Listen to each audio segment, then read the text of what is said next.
Good morning, or depending on where you're watching this, good afternoon, good evening, or good night. Welcome to day 2, the top cut, the top 16 of the One Piece Regional Championships here live from the UK Games Expo, the NEC in Birmingham. It's Ben Bluey Fitzpatrick here with you once again to take you through the day's action alongside the wonderful Paper Taj to my right hand side. Taj, what a day it was yesterday. Absolutely amazing day. We saw some fantastic matches throughout the day. Obviously we saw a mixture of decks from the beginning, then we started going top tables towards the end. Saw some really stunning plays in between there as well. Exciting matches. Looking forward to some more stunning action today. Absolutely. If you missed any of the action from yesterday's Day 1 Swiss rounds, they will, of course, all be archived on the official Organised Play Events YouTube channel following the conclusion of the proceedings of the event here today. Keep an eye on that one to make sure that you don't miss a thing. And also, if you miss any of the top cut matches here today, we've gone and had a little look at the breakdown. Obviously, following the conclusion of Day 1, all the lists for all players were viewable and able to be viewed on Limitless. And we've done the numbers and we've had a look at the breakdown. So the deck list breakdown is as follows. The most popular and represented deck in top 16 is Trafalgar Law. Probably no surprises there. Then followed by the Edward Newgate deck. There's 4 Edward Newgate lists, but obviously with the hybrids and the variants, the specifics, you've got 3 Strawberry decks and just the 1 Moby Dick variant deck, which surprised you, Taj. Absolutely did. I thought, people would exploit the fact that Moby Dick isn't banned until OP3 comes out. So I thought we'd see a lot more of Moby Dick here just to be able to win the tournament, utilising it while it's still legal in play. But no, just a 1 deck.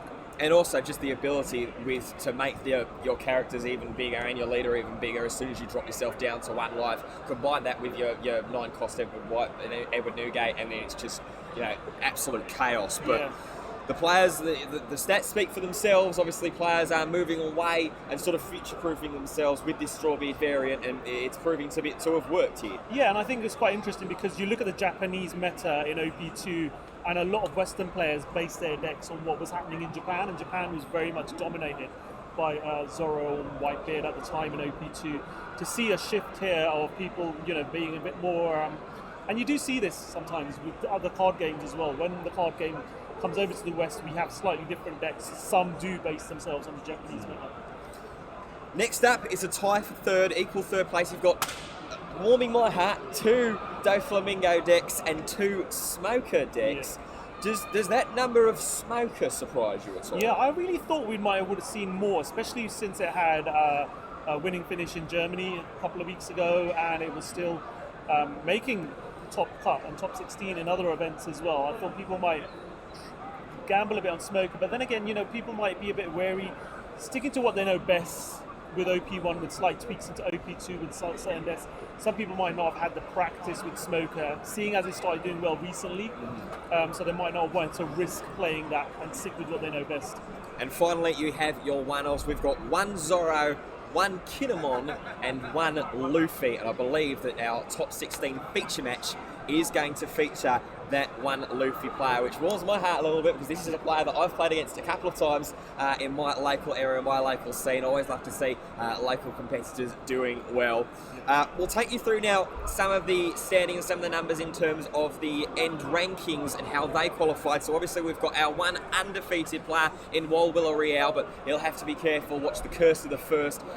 Very, very often that the player that ends the Day 1 Swiss rankings as the top seed suffers an early exit. Walwilla Real will be hoping to snap that curse, snap that streak here today. We've got 5 X1 players, and then the rest of the 10 are all X2s. 11 players at X and 2 missed out on top cut today, including a Zephyr deck that went 7 and 2. Judges will be coming around. It's unfortunate we're not going to see that in the final cut, but yeah.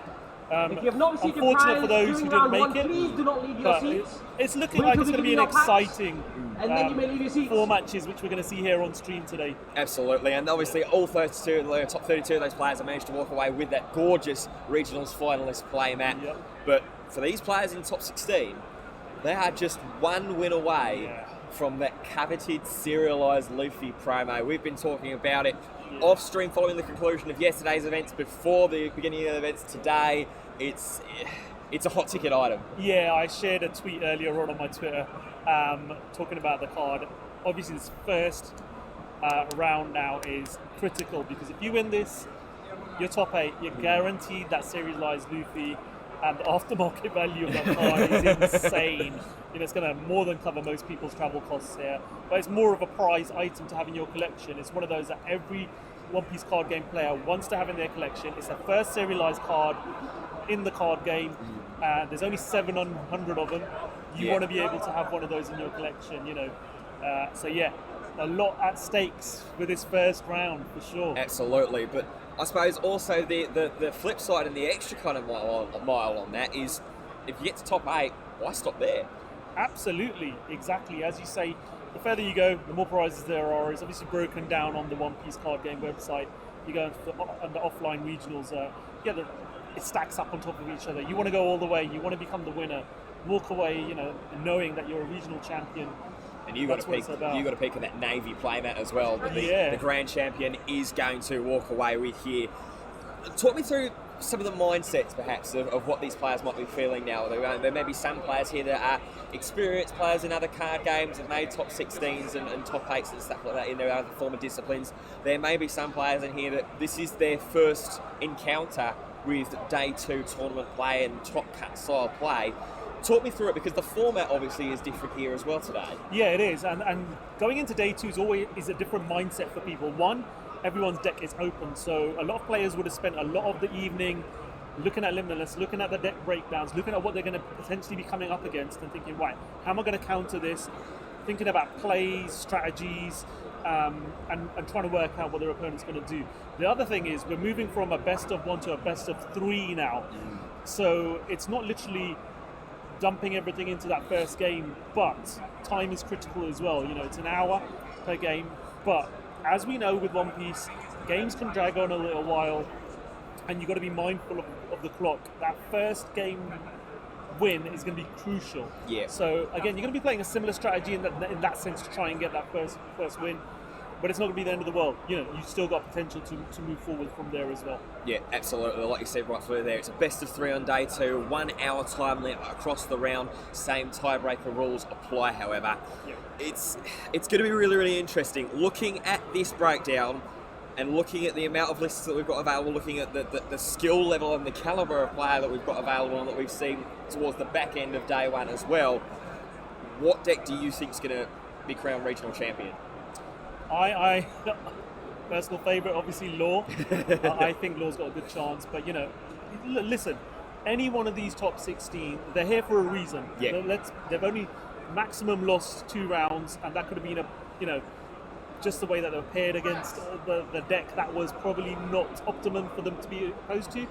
I think now we've got to this stage here, everyone's got a fair chance. I think Law's probably going to do it. Maybe, obviously, everyone's got Whitebeard on their radar. Yeah. Personally, I think Law's going to win this. I can't disagree with you. I think that the way that Law has been able to be so stable throughout its existence, obviously you look at the lists and you compare them from some of the top 16 lists here today to the list that won the Treasure Cup all the way back in the start of the year. There will be eerie similarities, and there's good reason for that. It's an established deck. It's a deck that works and works well when it gets going. Obviously, that's the one hindrance, the one issue that Law can have, is that if you don't get those explosive starts, we saw, I believe it was round 7 or round 8, with the Trafalgar Law player that couldn't find any of the blocker laws to be able to kick off and start off the camp, the combinations that it likes to utilise and play with the bounce effects. So that could be the only thing that hinders Trafalgar Law. I mean, obviously that gets negated a little bit with the best of 3 format. Yeah. But there is still, you are still sort of rolling the dice. You're absolutely right there, yeah. Because your deck relies so much on certain pieces, you want to get those low drop cards out as quickly as possible, and then start picking your heavy cards from your deck, from your life area. And if you don't get those, that's where you get a bit undone. We saw that as well. It was 1 or 2 players had literally 2 drop cards in their hands when they had a full board on hand, and you're like, great counters, but nothing you can use that ability to play. And it was a bit of a slow grind for that player. But yeah, I think you're right. You know, it's all about how we set up, and it's the same with any deck. Yeah. You know, there is an element of luck with any card game, but so the skilled players always have an answer, Yes. and it's how they adapt to that. And that was what we saw in that match as well. A skilled player had the answer, managed to take home the victory. I think actually correction, it was against Doflamingo. It was Armin and Andrew, that fantastic round 6 match. If you missed that, don't forget that will be available archived, all of the rounds from day 1 and day 2 on the official Organised Play Events YouTube channel following the conclusion of the weekend's play. I've looked at the couple. Obviously, I've got a soft spot for Davey. I've got a soft spot for Blue. That is my baby boy deck. It's not got a great record on stream this weekend. No. It's 0 for 2, but the 2 lists that I've seen for this Doflamingo that have made it into top 16, they're interesting lists. There's one list in particular that I really hope makes it far, and I really hope makes it towards us on the stream here at some point throughout the day, because the utilisation of events in it, and I think this is something that's kind of, it's a difficult topic, and it's a debated topic in One Piece, right? Is the inclusion of events, and like how many events do you play? Is too many events? What's too many events? With the popularisation of stuff like Radical Beam, Red Hawk recently has seen a little bit of extra play. Jet Pistol is just a good card. But this Doflamingo list runs some really interesting event pieces, and one event piece in particular that I've been on for the longest time in the form of Desert Sparta, because of that ability to help stack your deck and get the counter off as well. It just gives you that extra sort of safety net in the back of your mind if perhaps you can't find your Peronas, you can't find your 3-cost Doflamingos, or even your 1-cost Doflamingos that are starting to see inclusion now from OPO2 to get a little bit of deck stack going.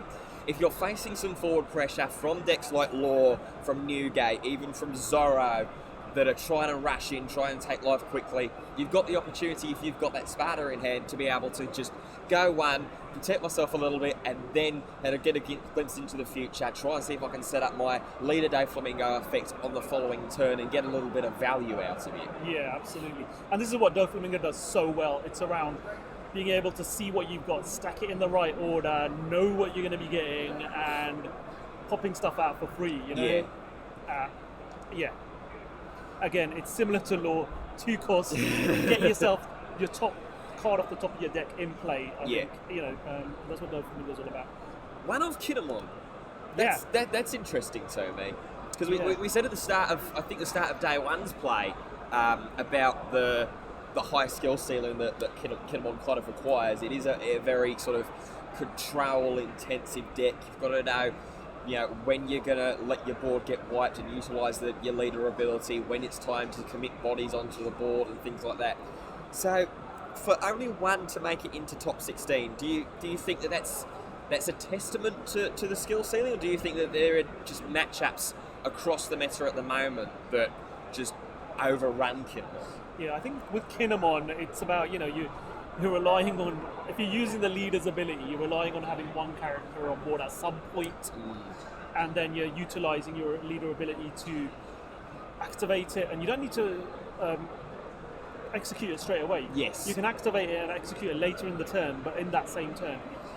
But for me, I don't think this format at the moment is the right one for Kinemon. Right. With how quickly certain decks go out there, and you want to have board presence, and Kinemon's not encouraging you to do that. So going forward, it might be a deck that we see get more play, but I don't think it is at the moment. Well, we've got our feature match setting up to our right-hand side, just dealing decks out and getting everything ready. We have got, like I said at the start, we've got our Luffy player, our Soul Luffy Survivor, that will be playing at the bottom of your screen once we switch over. And I'm not sure what deck we've got featured at the top of the stream. We'll figure that out as soon as we cut across and we get it on our list. But I suppose it's game time now for these players. They've got to get themselves ready and get themselves focused for top cut action. Yeah, absolutely. A little bit of pressure on the players now. As we said, it's probably the most important round for every single player is getting through this one. Get that serialized Luffy, having it guaranteed, and then for the rest of it, it's like going forward as far as you can. but you'll be happy just to get through this one. So it's a crucial run now, and we've got Adam and Kyle at the table. Yep, so Adam at the bottom of your screen, he will be the player that is playing Luffy. We had a brief chat with him throughout the day one play, just catching up with him and seeing how he was getting on, and he was happy with how the deck was flowing, was running into some nice and some good matchups and some strong matchups for him, and it's worked out well for him as well, making it up into top cut. We'll see what Kyle is playing at the top of the screen as soon as they reveal their leader. See Adam sporting the Tony Chopper sleeves at the bottom right hand corner as well. Yeah, it looks like it. I do love those sleeves. I'm one of my favourite artists. So I have all my Don card sleeves in them in every single deck. Well, we've got the Chopper side event running throughout today as well. It's another option, another way for players to get Kyle's on board. playing the Smoker deck by the looks of it. Okay. So Yeah, one you're of our right. two Smoker players. I can see in the it looks like in the top right hand corner of the hand cam for Kyle, looks like there's quite a bit of black going in there, and there it is, the official reveal. It is going to be one of the two Smokers against the lone survivor Luffy deck. So Kyle if you versus guys Adam. want to check out the deck list for both of these players, we've got, I believe Kyle is Jinbei, who featured 11th, finishing 11th yesterday. Yeah, and then Adam B is the one playing the Luffy. He finished on an 8-1 record, so we've got an 8-1 player facing off against a 7-2 player. Yeah, this is definitely Jinbei on the Limitless official standings, as we saw Davor on stream yesterday piloting Smoker in round 8. He did lose that match, but he's managed to get the win in round 9 as well to help him out and get him to today's action. Yeah, it's good to see, obviously, two players who are not playing Law or Whitebeard here. Yes. We'll see how we get on with this one, but yeah, it's looking interesting for sure. So remember, best of 3 situation, an hour on the clock for both of these players, which could certainly, that hour could certainly have the distance taken out, the chunk taken out with Smoker in particular. Does need a couple of turns to set itself up, get itself going and ready with the cost reduction effects and the like. This pushes on to a conversation, actually. I don't think we had this conversation on stream yesterday about Smoker lists, because I did speak to you about it. I think it was Friday when we arrived, when we were just chatting away, about Smokers lack of reliability or lack of utilisation, I suppose I should say, of the black stage that is in starter deck 6.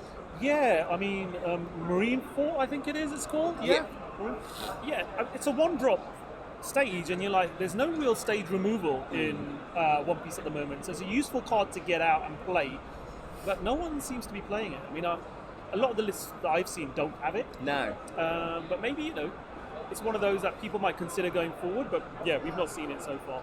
It's difficult, isn't it? I think one of the things that we tried to kind of like surmise and give as a possible reason is that there are just so many good cards in black, which feels weird with there being such a limited card pool. Obviously, the colour only having come out in OP02 and starter deck 6 in terms of official play. Yeah. But there's so many good tools, and we were saying yesterday about the fact that your 2K counters are even important and viable when they're committed as bodies on board and not just as 2K counters because of the cost reduction Yeah, effects. absolutely. Obviously, because black was only introduced in OPO2, I think the game designers have made a conscious effort to ensure there was enough cards introduced, especially with the starter deck as well, and that more of them were viable than you get with other colours. There are certain cards in other colours which are not really playable or viable, but with black they focus the card pool to be a bit more competitive from the word go, so people want to play the colour, and it gets on par with the rest of the colours in the game so far. Yeah,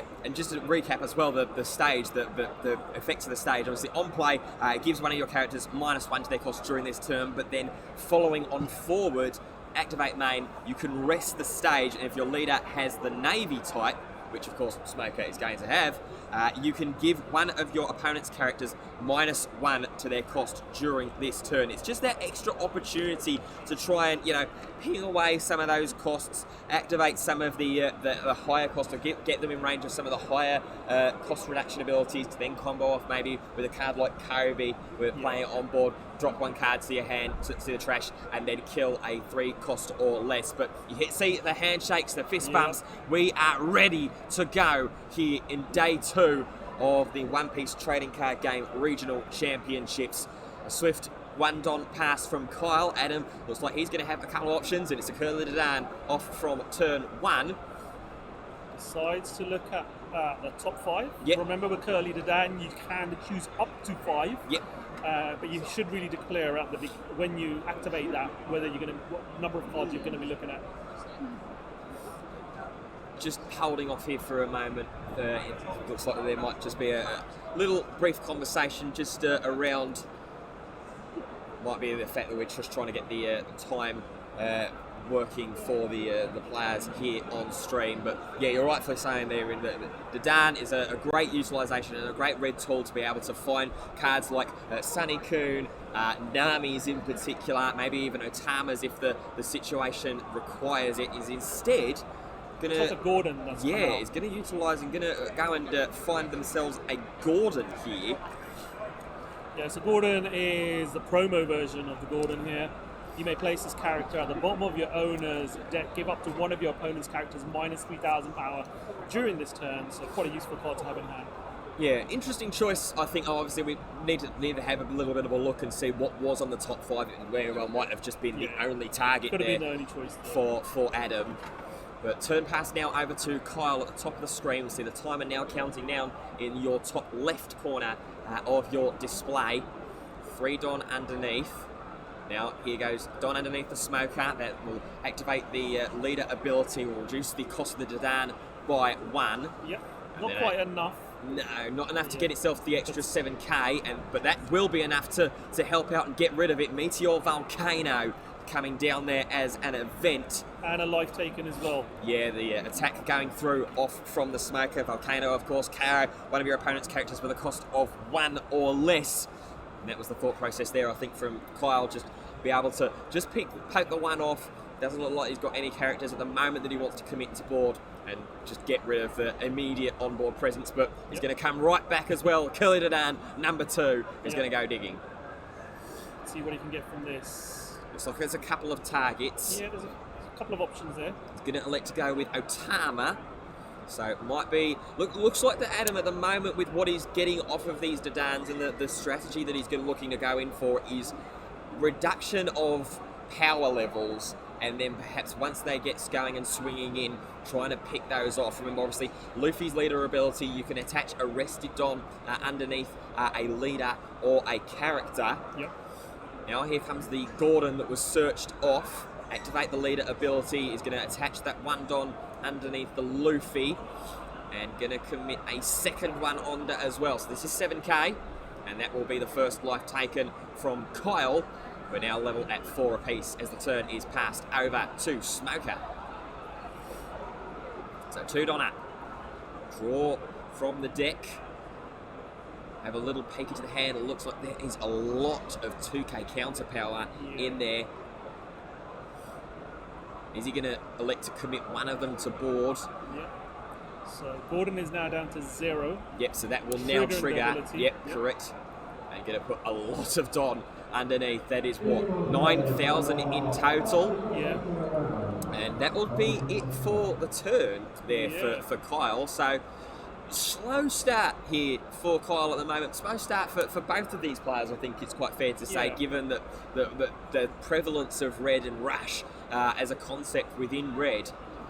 But at the moment, both these players just taking it easy, playing it tentatively. Perhaps this first game might just be a feeling out process for both these two players. I think as we see more and more Don being available, you'll start to see some bigger plays. We've got the Adam just got the, I think it was a starter deck, Luffy, from his prize there, so that might help him going forward a little bit. And in response there to the attack going in from the Curly Dadan into leader, it was a 5k swing. The event coming down there as well, that was the shockwave Shockwave's a useful counter for 2, obviously, up to one of your leaders or character gains, plus 4,000, and KO up to one of your opponent's active characters with a cost of 3 or less. Yeah. And that just prevents that from being put onto the bottom of the deck and trying to recycle and utilised again with Gordon's ability. And the Rash Zorro flying in, that one was countered away. Now here comes, this looks like 7k from Luffy into leader. Life is going to be taken. A little bit of a thought going on here from Kyle. Is he going to want to utilise any triggers? He's not. Just going to commit to hand. Yep. Looks like it was a mutual volcano. Yeah. So that will be a second one burned if Kyle uses it this turn. Of course, would have a legal target. Just with the current board state with it at the moment, we'll be able to ping one cost off of the Curly Dadan and then fire off the volcano and see it hit the discard pile. But a little bit of a tougher board state, I think, that Kyle is navigating on his side of the field at the moment. Adam maybe just feeling a little bit more comfortable, a little bit more happy. Now here comes the one dot underneath the leader Smoker. Now 6k. Is this going into Life? No, this is going into the Dadan. And that's going to fall. Now here comes the Sakazuki, that looks like there. Yep, and as you know, Sakazuki, when it comes into play, discard a card. You can then get rid of a 5 cost, I believe. Yes, that's correct. Off the field, and he's targeting that Zorro, I believe. Yeah, he's deciding what to discard from hand now. Yep, and elects to pick Meteor Volcano. Now we'll declare Zorro as the target, and then all of a sudden, board completely wiped there from Kyle. And Adam has to play a little bit of re-catch up once again, knowing as well that he's got 7,000 power looking at him very, very tastily as well. Yeah.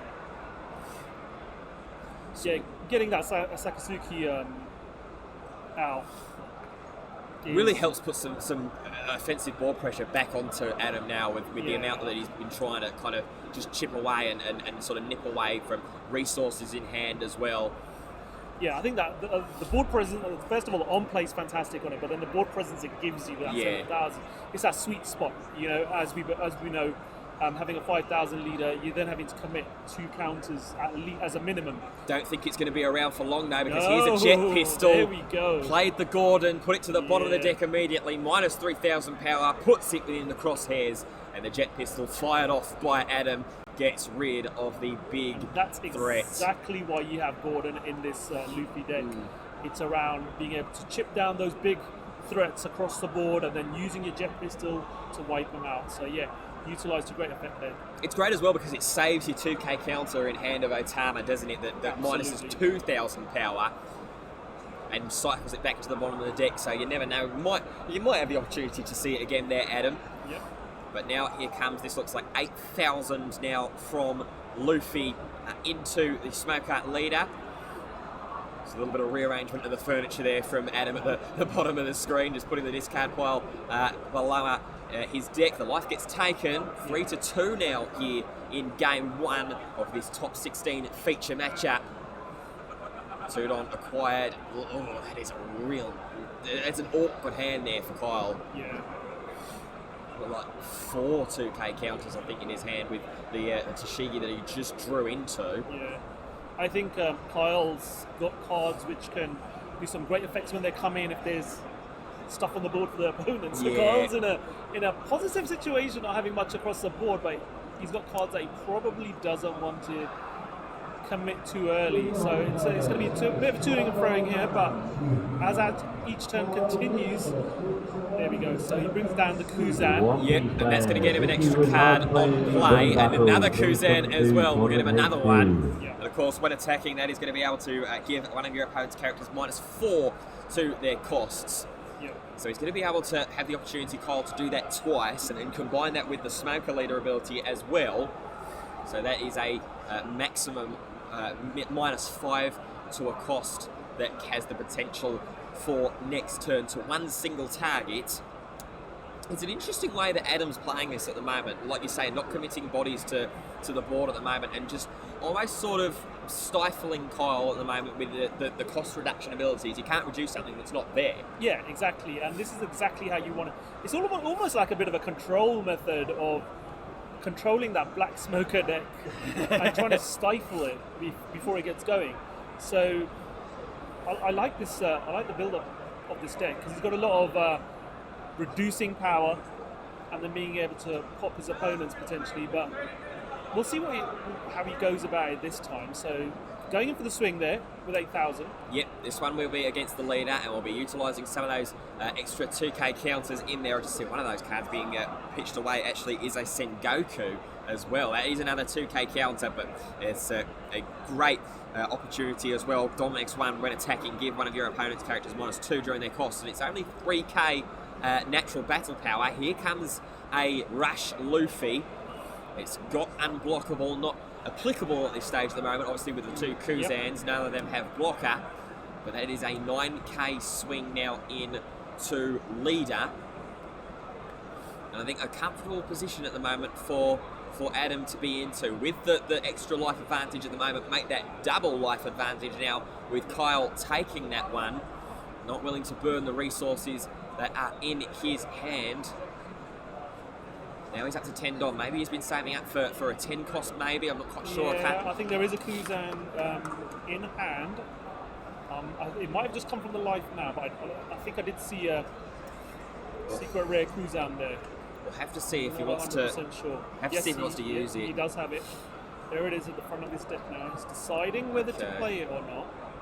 If he is, he wants to sequence this one properly as well, because obviously that Luffy is a 5 cost, and for what we were saying earlier, there is an opportunity to get rid of that, or just even play it down during your turn. Obviously, with Kuzan, characters get -5 to their costs anyway, and then Kuzan reads on play, KO any characters with a cost of 0, or one of your opponents with characters with a cost of 0, I should say. So there goes one of the Kuzans, the super rares, firing into, I believe this is into leader. Into leader, yep. Cost has been reduced by 4, so that Luffy is now a 1 cost leader. Seeing what is going on here. I think it was counted away. I think that was the Nico Robin in the discard pile there. So now the second one is flung in. That means that it is now a 0 cost. Life is going to be taken. Yep. 5k again into leader. Nami goes into hand, which will help probably next turn. Counter away with the Mars Deuce. And then here comes 10. Get rid of the 0 cost Monkey D. Luffy. Yep. And once again, Adam is back at square one. He's got a little bit eager there. He's ditching his Don cards. You need those ones to keep on going next turn. Not quite playing Magellan in this top 16, although it did put on a great display yesterday in stream. Indeed. Round 3 that was, if you're taking notes and wanting to prioritise the videos that you're going to be keeping an eye on and watching once this tournament is over on the official APA YouTube channel. There we go. Using the Nami to go do that search. Is that a jet pistol at the top there? Yeah, deciding to go for the Rush Zoro. And I think that's right. I think you want to get rid of those 2 super rare Kuzans as quickly as possible. You know, being able to reduce costs when they are attacking is really, really important. It just saves that 1 extra Don as well if you're playing down the Roro Zoro as opposed to firing off a jet pistol. Yeah.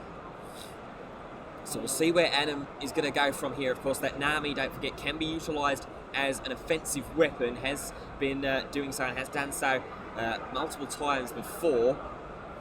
Yeah, it's quite with the introduction of OP2, Nami suddenly becomes an attacker as well. So just counting out some Don here. Adam doing the maths. A very, very accomplished player. Has played as hails from the Liverpool regional area.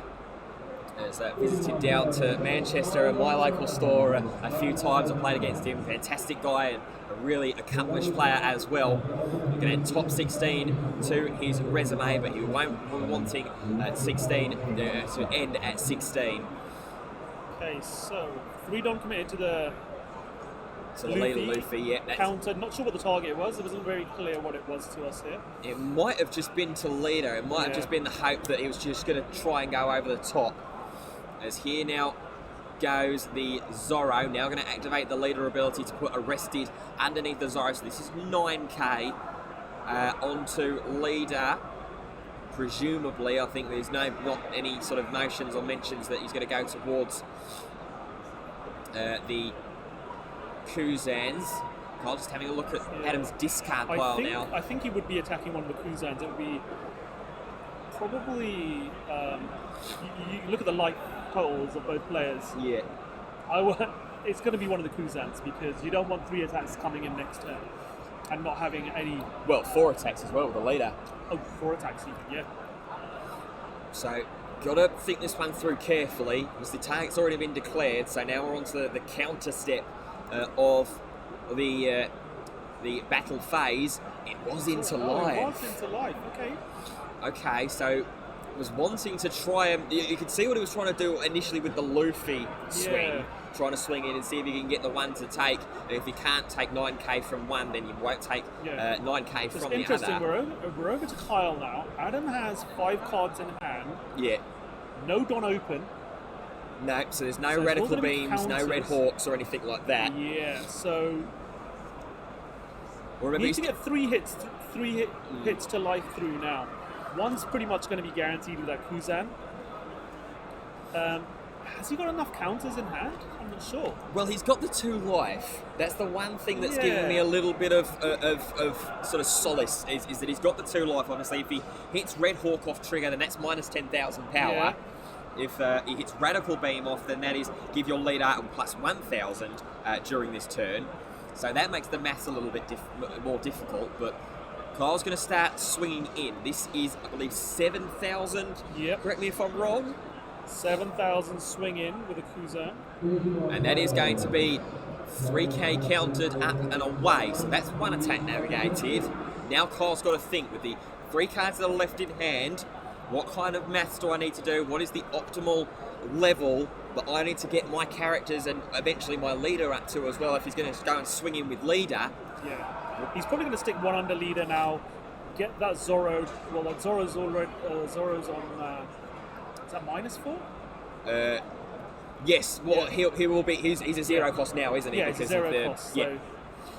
Because I was initially thinking, I looked at the Nami out the glimpse of my left eye, and I thought, well, that's a 1 cost. Why not reduce that as well? Yeah. But if you've already got a 0 cost on board at the moment, so Smoker is during this turn 6k natural. Yeah. Now he's going to bump up the second Kuzan. This is going to be another 7k swing. He's going to reduce the Nami anyway, just in case that there might be a Kobe or anything like that, some sort of card distraction that's going to come down on the follow-up if he's not going to continue to swing in and find his way through to game 1 victory. Adam needs 3k's worth of counter at this stage, and this is where these are the attacks that you need to counter. Yeah, realistically, because like you rightly said earlier, you're realistically not probably going to counter the secret rare Kuzan. Yep. He's got the counter power as well. That is double 2k counter. So that one is fine, and it looks like that Adam might be surviving until next turn. Yep. And how does the situation change in the mind of Kyle? Is he thinking still go on the aggressive, push on the aggressive, or is he now got to back out, abandon ship until next turn? Yeah, this is going to be difficult. Okay, so he's eliminated the Zoro now. Okay, so that's important. Yeah, he's going to literally back off. He can't go into life. Yeah. That's for sure. You're now going to try and control your opponent's board state, knowing you're going to have those attacks coming in. Quilt plays a Borsalino. Okay. Yeah. Double blocker in the Rosinante and the Borsalino, and that Borsalino is important because during your opponent's turn, that is a 6k blocker. Yeah. That's going to need a lot of Don committed. You really need a Rash Luffy here, I think, in this situation. Yeah. I think Kyle's got 4 cards in hand, so there is potential for counter power. Yeah. Either that or... There's at least 2k counters in hand there. Yeah. And I think the other 2 cards are both 1k counters. Yeah, there's a Borsalino and a Garp, I think. Okay. Which I think both are 1k counters. So 6k's worth of counters in hand. Is it the Gart from OPF2, the 2 cost? Because that's 2k counter as well. I think it might have been. I always get confused between the 2 Garps halfway. Difficult to tell here. So it looks like Adam's just going to go on the line of just trying to solidify some board. Yeah. Here comes, obviously, the Jadan first. Now here comes Nami. Is that Newgate? Is it double Newgate that he's seen off the Nami there? He's got a bottom deck. That's really tough if that is the case. I can definitely see one just poking out in the bottom right-hand corner of your screen there in the hand cam of Adam. Yeah. difficult decision to make here. Top Now, and what final players, you have less what do you than put in 5 hand? minutes Yeah, it is from as round well. one. Well, there's 3 possible targets here Yeah. for Adam. It depends what he wants to go with and what he wants to go for. Have you got Adam's list there? I just want to double check. Does Adam run choppers or blockers of any kind of description? No, There's no chopper, no blockers whatsoever. Yeah. Because that's what you want really in this turn, in this situation, is just an extra little bit of solidification on board, like Kyle has done here this term, to just put a second guessing and a second thought into your opponent's mind of, if I'm going to attack, where am I going to attack, how am I going to attack? Yeah, absolutely. So pushing, just motioning 3 Don up. I'm not sure what he took from. I think he took the Zorro off of the Nami search. So if that's not played down, Kyle knows that that's one less card that he's got to worry about with counter in hand. Yeah. Putting 3k on the Nami by the looks of it. Is he just That going was to? in play originally, so he can attack with that. Is he just going to try and go Hail Mary? Remember, he still has the leader Luffy ability active as well. Is he aware that the blocker is a 6k? Borsellino? Well, I suppose if it blocks, it doesn't really matter because you could just go over it. It's not blocking rested, Yeah. is it? Yeah, true. So here comes 5k from Nami. That's going to be 1k counted away by another Borsellino that was in hand. Yeah. Now tapping 3. There's the Rush Zorro that he searched off of the Nami. Leader effect onto the Zorro. Now he is 6k. This is where the Borsellino would go and hit the discard pile if it blocked. It's not going to, however. Counted. That's counted away 2k with the Tashigi. And then another, there is the gap. That is the OPO2 gap. That's 2k. And it looks like Adam's just, he knows the writing's on the wall. He's going to scoop it up. Yeah, it was a tense finish there. I think it was, once that turn had been passed over to Adam, it was, Adam, have you got a response here or not? Yeah. If you haven't, you've lost the game.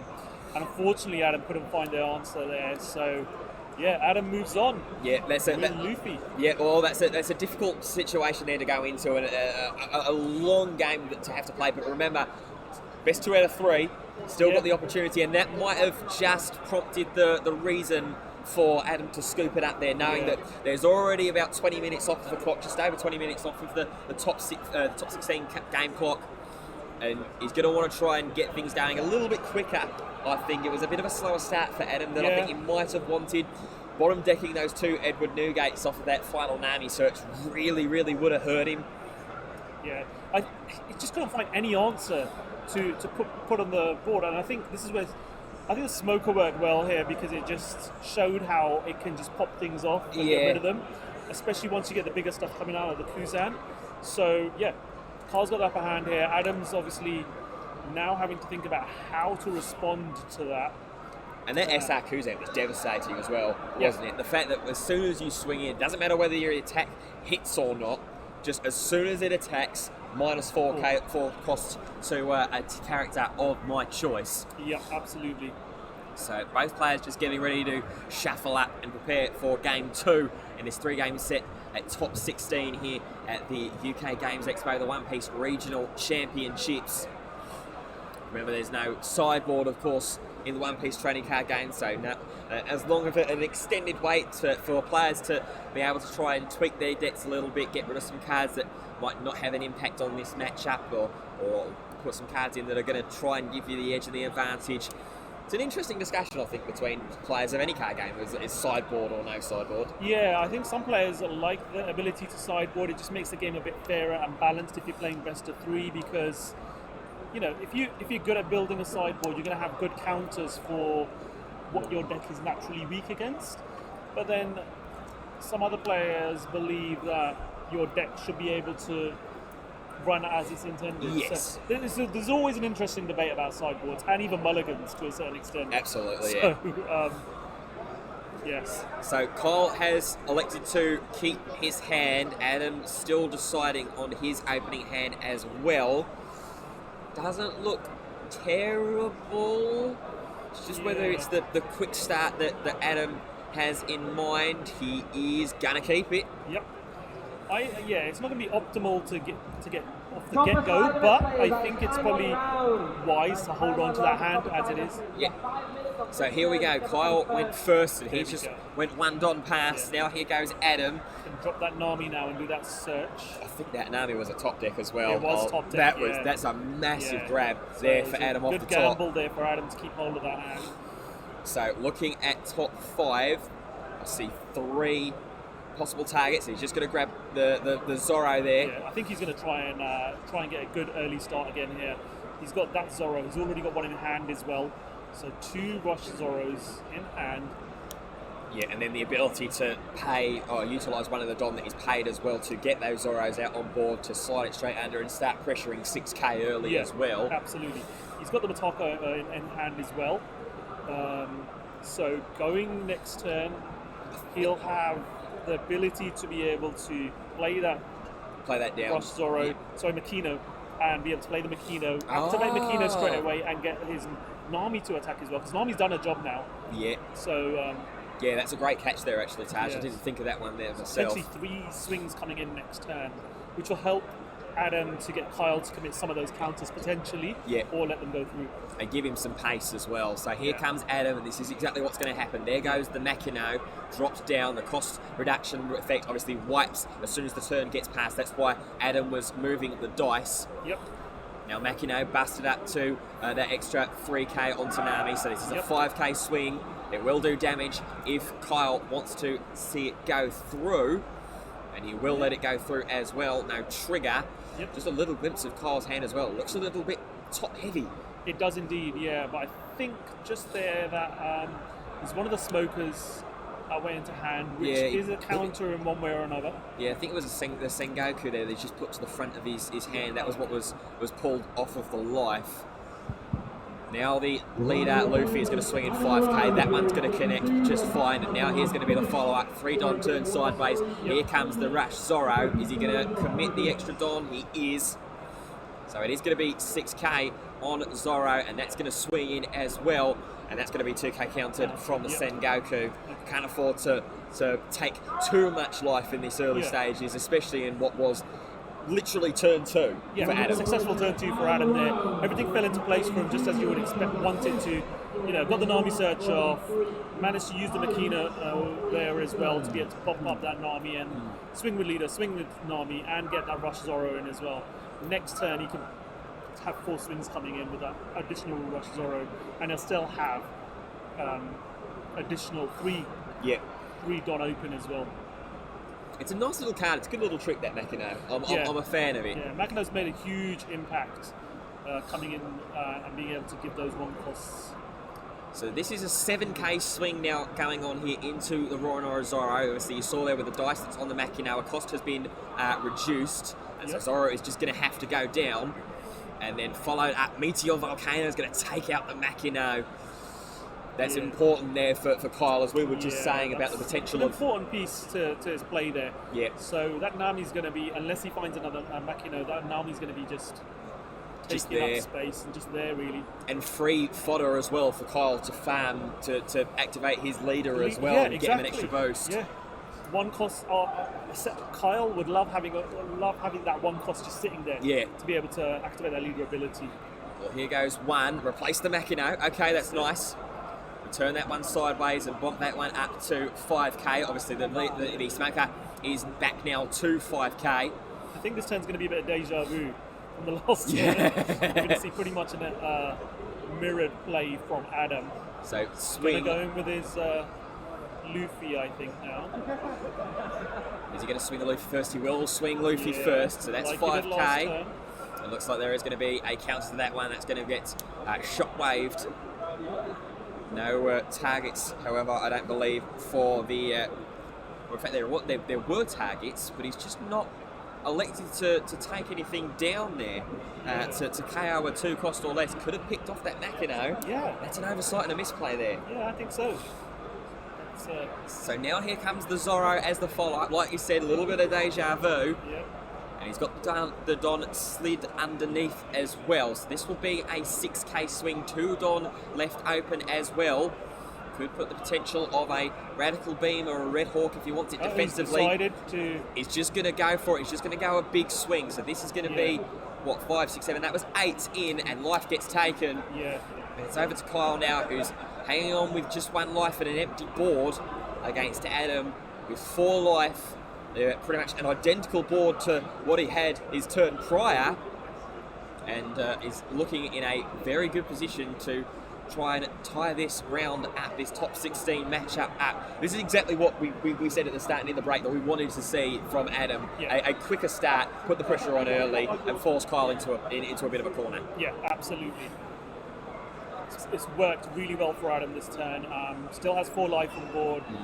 Would be probably happy to take a life this turn, knowing that he's going to have at least 3 swings going through. Yeah.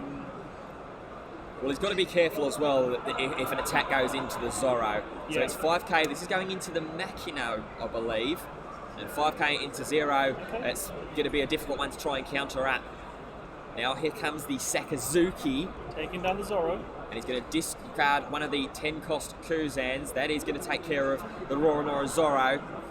Good heads-up display there, making sure that he can get a bit of a 2-for-1 going in that situation, in that turn. How quickly things can change. So now we're back at 1 character on board, where we were pretty much every turn for Adam. It's exactly the same board state that Adam's seen at the start of the turn, 2 turns in a row now. Yeah. Let's go do the Nami search now. Let's see what we can get off the top 5 cards. We'll be hoping perhaps for a Rush Luffy, I think, here. If you rush Luffy in, there's a new gate in there. Has to bottom deck that one, of course. Can't play at the moment. Knight up to 10 Don. That would be next turn, I believe, and it looks like he's going to fail search. Yeah, there were no targets there whatsoever, which is a shame. We'll see what he's got in hand. He's got Gadan. He has got a new gate in there in hand. Yeah. Looks like there is a jet pistol in hand there as well. No, that's a beam that's in hand. So here comes Dam. Yep. Going to have another go. Perhaps looking to find another Makino, another Nami, maybe even. Otama. 5 there, so a couple of options there. Yeah, Otama and Gordon. Yeah. The 2 targets. He's going to take the Otama, perhaps just happy to boost up some defensive capabilities later on. He had a Zorro there. It's unfortunate to lose that Zorro. I was to the bottom of the deck. just about to comment that one there as well. I'm good you spotted it, Taj. So we'll see where Adam wants to go from here. If he wants to swing in and put some attacks going. He's got 3 Don in his left hand. That would have to slide underneath the Nami in order for it to attack. Yeah. No Makinos anymore after one of them was destroyed by the Smoker leader. He is going to go 3 under 5k for Nami. This is going to go into leader. He has got 2 Don open on the top of your screen there, does Kyle, just slightly obscured there from the position of his hand, but he has got 2 open.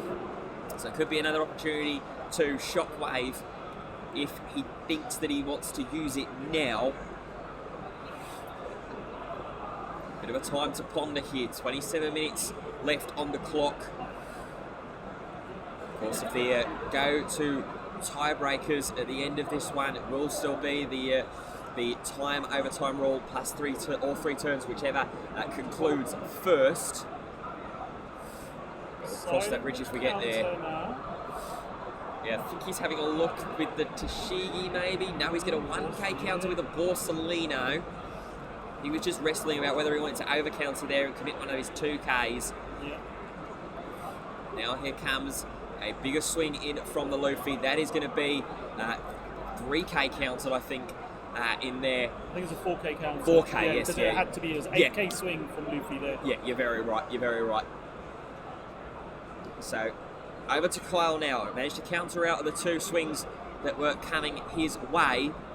Just saw 4 Don wrestling with there. It looked like he's pulled a super rare Kuzan out to the front of his hand.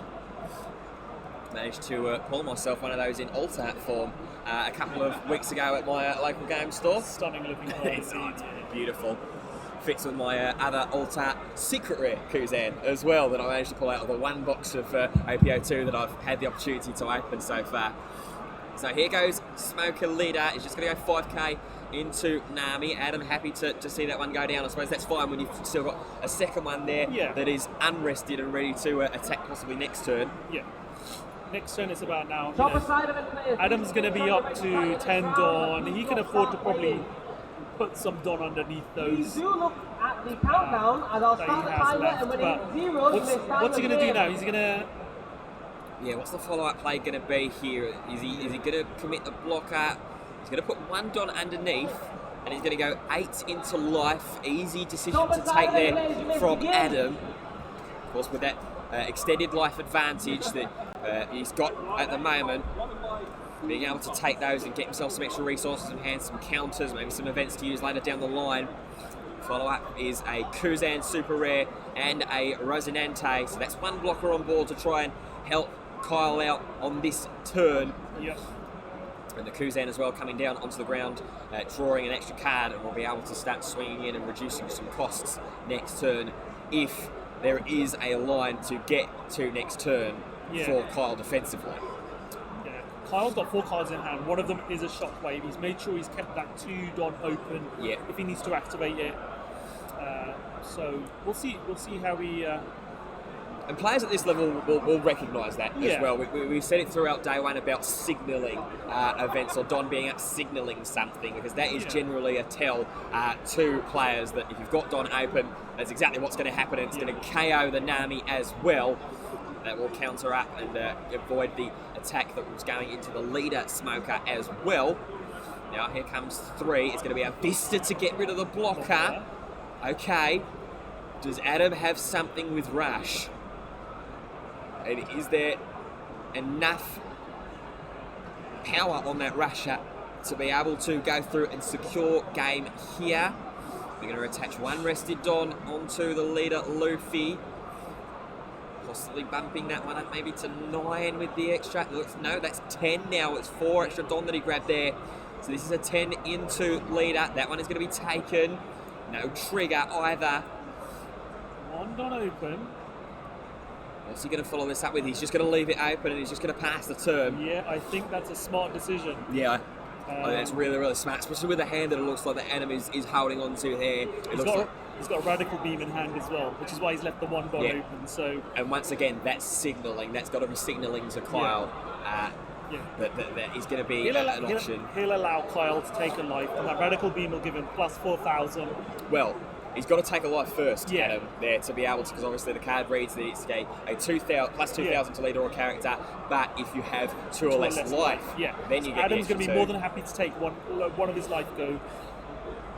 But we're seeing swings into this character. Yep, so there goes the Dadan, swung into by the Kuzan. That Vista is now a 0 cost as well, because of the swing in the when attacking effect of the Super Rare Kuzan. 10 Don left open. Where does he try and go from here? I think Adam ideally wants to see a swing from the leader first in order to take. That's what Kyle is looking to the side. He's going to swing in with leader. 2 life. Adam will take. Yep. Now here could come 7k or possibly more if he wants to boost it up a little bit. It's useful that you have Masked Use there, which is a 2k counter from life there. Nice. Very nice. So he's going to take the life instead. And he's going to fire the jet pistol off as well. Triggers it from life on main effect. He's going to get rid of that Super Rare Kuzan. No more cost reducing effects. It's going to come straight back. But at least that's one that's gone, and one less that he has to worry about if this game starts to go a little bit longer and go a distance. For light play, he's going to be Borsalino as well. That'll be 6k to block. But that Vista's still alive as well. Yeah, that's quite useful to have that still on play. Interesting now is this is I think this turn each player now is going to be the decider. I think. Yeah, this seems like it's going to be the final turn for either of these players. It's either Adam's going to tie this tie up and he's going to make it to game 3 in top 16, or Kyle is going to qualify and pass on to top 8 and get himself his serialised Luffy as well. 6 Don. Pistol in hand. Oh, there's a pistol in hand. And that's what's going to be the play here. So he's going to Gordon, he's going to rest that Gordon, we're going to bottom deck that Gordon, going to drop that Borsalino into the crosshairs. I think that's 4 Don that's to the left-hand side there that Adam had specifically counted out. It's 5 actually, I beg your pardon. So he's going to go 5, 6. 6 into leader, or 6 Don onto the Vista into leader. So that makes that 9k, and Kyle's going to scoop it up, Yep. and we're going to go to game 3. Yep. I wondered just for a second there. I wondered for a second there if that was going to be the wrong decision, and if Adam was going to go and overextend a little bit too early. Yeah, smart call by Adam there, I think. Yeah. He was like, what do I need to do here to get through? But yeah. It keeps that extra 3 Don open as well, doesn't Yeah. it? Thinking about that now, sort of with a little bit of hindsight, that's definitely the right play. I initially thought that as he was going through that turn, he was going to play the Gordon, bottom deck that Gordon to reduce the Borsellino by 3k, fire off the pistol, and then start attacking. But reducing that pistol, Borsellino by 3k just eliminated that threat essentially. So yeah. And the extra Don being open as well threatened, or at least you know, gave the idea and gave the illusion that they had the opportunity to be a rusher that was going to come in and force his hand there as well. But already, first time, the first game that we're seeing on day 2 in this One Piece Regional Championships here live from the UK Games Expo at the NEC in Birmingham is going to be going to a game 3, a win and in to top 8. So both players are shuffled up. Adam is going to keep. Kyle not happy with it, however, with his over in hand, he is going to Mulligan. And remember, with the Mulligan rules, for those people that might just be tuning in for the first time, might just be hearing all of this hubbub about a top 16 and the finals, a lot of players always get excited and get up for the finals. You are allowed 1 mulligan. You're allowed to look at your hand, decide whether you want to keep it or not. If you don't want to keep it, if you don't think that there's enough in there to be able to make some good plays early on in the game, then you can put that back into your deck, shuffle it away, draw a new fresh 5 set of cards, but that is going to be the 5 that you have to play with. Yeah, and it's not looking amazing for early play there, the 5 in his hand. Let's have a look. No, it's not. It's salvageable. I think it's salvageable. It's not the worst. But here we go. Adam this time is going first. Actually, it's pretty decent. He's off got the Kobe Nami. there. Yeah, he's got a Kobe there. Okay, I didn't quite spot the Kobe there. He's going to grab the Monkey D. Luffy off of the Nami search. Always love a turn 1 Nami if you're playing red in any kind of degree. And it is going to be turn 1 pass there for Kyle. Wonder whether it was going to commit toward that Tashigi. I think that Tashigi's actually 3 cost, isn't it? 3, I believe it is. I beg your pardon. You quite often find this with a turn 1 smoker, you're not going to do anything. So here comes just 5k swing from Nami into life. That is going to take, no trigger. And then following up is going to be another 5k, this time from Luffy. That will be 2k away. There is the use of that Tashigi. This time Kyle perhaps just learning from the 2 games that he's played. Obviously we said in the first game it might be a little bit of a feeling out process, trying to figure out how Adam's deck works, what kind of extra little builds that he's got and extra little tweaks and tech options that he's got to utilise. And now we start seeing that the hand of his go to work, being able to attack, take out the Nami with the leader, and then follow it up with a super rare Kuzan play as well. Now up to 5 Don here for Adam. This is his turn 3. He's going to play the Gordon. He's going to reduce down the super rare Kuzan. Are we going to see Jet Pistol as the follow-up? Kyle just sort of teasing and then tantalising. It's actually going to be a Vista that's going to take it out, which will be enough. And then here we go, 2 Don underneath the Luffy. Swing it into life. That is going to be a take. And passed right back over to Kyle as well. So good back and forth exchange of this early going in game 3. But Kyle's had his defences breached twice. Adam's still standing strong despite running no blockers in this list. Yeah, absolutely. And now it's around what's Kyle going to start doing. Now he's got some Don available. He's got blocker in hand. He's got a couple of options got a Kobe depending. As well. You know, you can. I think I spot Shockwave as well, right in the back of the hand. If he wants to leave that up defensively. Excuse me. Bless you. Yeah, goes in, swings. Adam takes the life, puts it into hand, and plays a smoker from the starter deck, I believe, there. And we're now correct. back over to Adam, who moves on. Beg your pardon there, hay fever. He got a Luffy, starter deck Luffy to hand there from top top of his deck. Okay, so that's 2 now in hand Yeah. for Adam potentially. Excuse me. I'll follow you into battle anywhere unless it has daffodils in it. So we've got 5k swing. Yep, that's just going into leader, and that's going to be counted away 2k by the Sen Goku from OPO2. Yeah.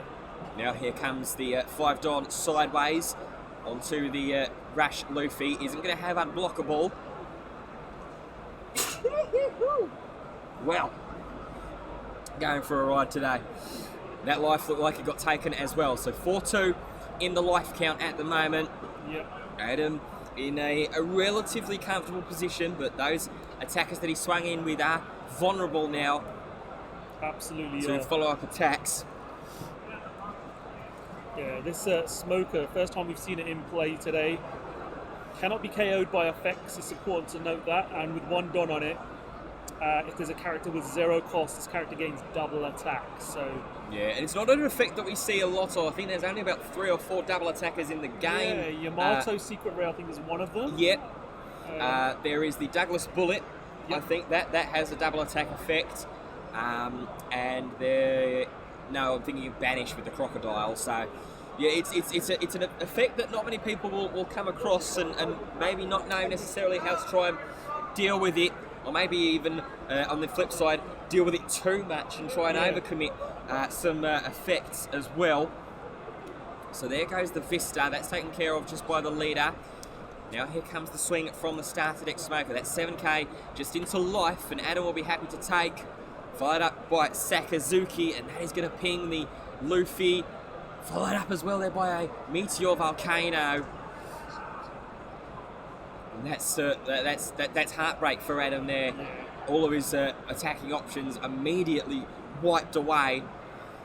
But we've seen in game 2 how quickly Adam can change some effects and change some abilities to be able to put some pressure right back on his opponent.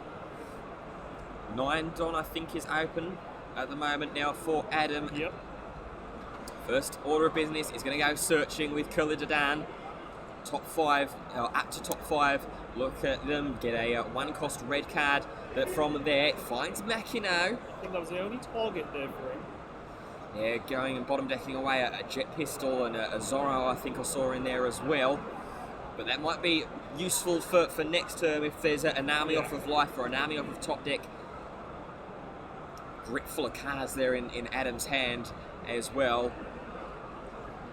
Looks like there's Otama, there's that second Monkey D. Luffy that he pinged off of life, or possibly the one that he got from Nami earlier a turn or so ago. Now just thinking this one through. Yep. What's the play going to be here? Count them up, looks like he's got what?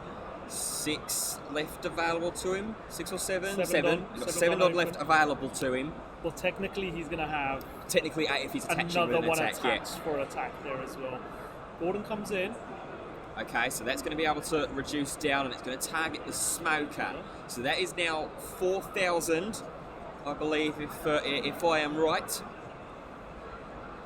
Yep, Smoker's gone from 7 down to 4,000. It looks like that's going to be the target. 6k swing into the 4,000 Smoker now. Okay, I think he used the rested Don from the Gordon play, but gets shockwaved immediately. This time he's going to pop the Kurlidadan. Stops any potential for follow-ups on the next turn. So 5 Don that he's grabbed in hand here, Adam. He's got the Makino pulled to the front of his hand. It is going to be 5, so this is going to be the extra Russia Luffy. Yep. Remember that Smoker is still 4k battle power because of the Gordon effect. Turn hasn't passed just yet, so it'll be whether Adam is going to want to attach the extra just to try and make sure he is just going to try and brute force this attack through. 7k into 4. Does Kyle have enough counter power in hand or enough resources that he's willing to commit to make sure that Smoker doesn't hit the discard pile and has double attack potential in the next turn? Kyle still just thinking and thinking this one through. He's got to let it go. Yeah. But I think that might just signify that there are other options that Kyle can perhaps take advantage of as it passes over to his turn. All 10 Don active. I think you can see why he's let it go right at the front of his hand there as well, Taj. Absolutely, yeah. Got the Kuzan secret rare sitting there ready to be played.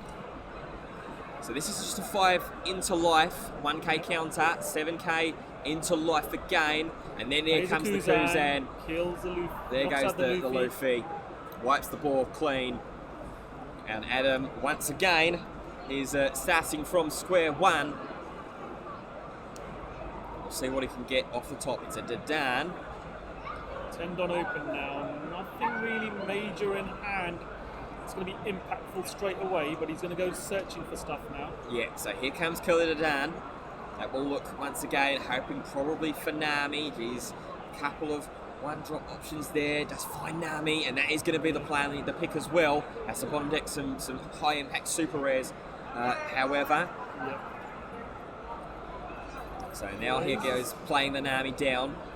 Going to dig for another 5. Look for a Straw Hat crew card at the top of the deck, and be able to add it into your hand. That's not a great look at the 5. It is Radical Beam, the pick of the target. Has got 2 or less life now as well, so it would be a 4k boost and counter if it's used, if it's fired off. Follow up is another Curly Dadan as well. So perhaps just continuing to try and dig and find some attacking options. There's another Newgate as well, another one I think that was. Going to grab Makino, that might be useful for next turn if Adam is able to survive that long. There's a couple of defensive options it looks like in hand. Yeah, a couple of Radical Beams there that'll hold off those, at least one of those 3 attacks that'll be coming in next turn, unless he can eliminate one of the threats, which I think he might try and do this turn. So this is going to be 9,000. Is he going at Sakazuki or no? He goes to life. He's gone to life, and Kyle has taken it. Pass off the turn. So 2 life to 1. Adam is currently in the lead. Yep. But this game has the potential to swing on a knife edge. Obviously, he doesn't have to worry about the double attack now anymore of that smoker. Got rid of that one a couple of turns ago. Just over 8 minutes left in this top 16 feature match between Kyle, running one of the 2 smokers that made it into top 16, and the lone survivor Luffy player in Adam at the bottom of the screen.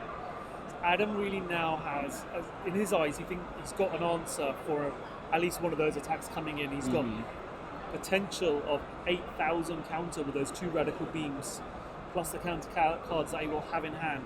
And go into the next turn, knowing that he can pump his Nami by 3 with a Makino in hand. He's got those Curly Dadans as well. So it's going to be interesting play now. Next couple of turns for each player is going to decide this game. So, swinging from the Sakazuki, that's 7k, no augmentation on that one with Don is going to have to take. Now here comes 5k in with Smoker, has to do something with this one now. There is a 1k counter. And now here comes 10,000 from the Secret Red Kuzan. Looks like now is the time to fire off those Radical Beams. That's what Adam's just wrestling with there at the moment. Got one in hand, and remember it'll be 4,000, so that would put him up to 9. There's 1 Radical Beam, then needs 2k more, and has found it as well to bump him up. That's 11,000, that's going to be perfectly fine.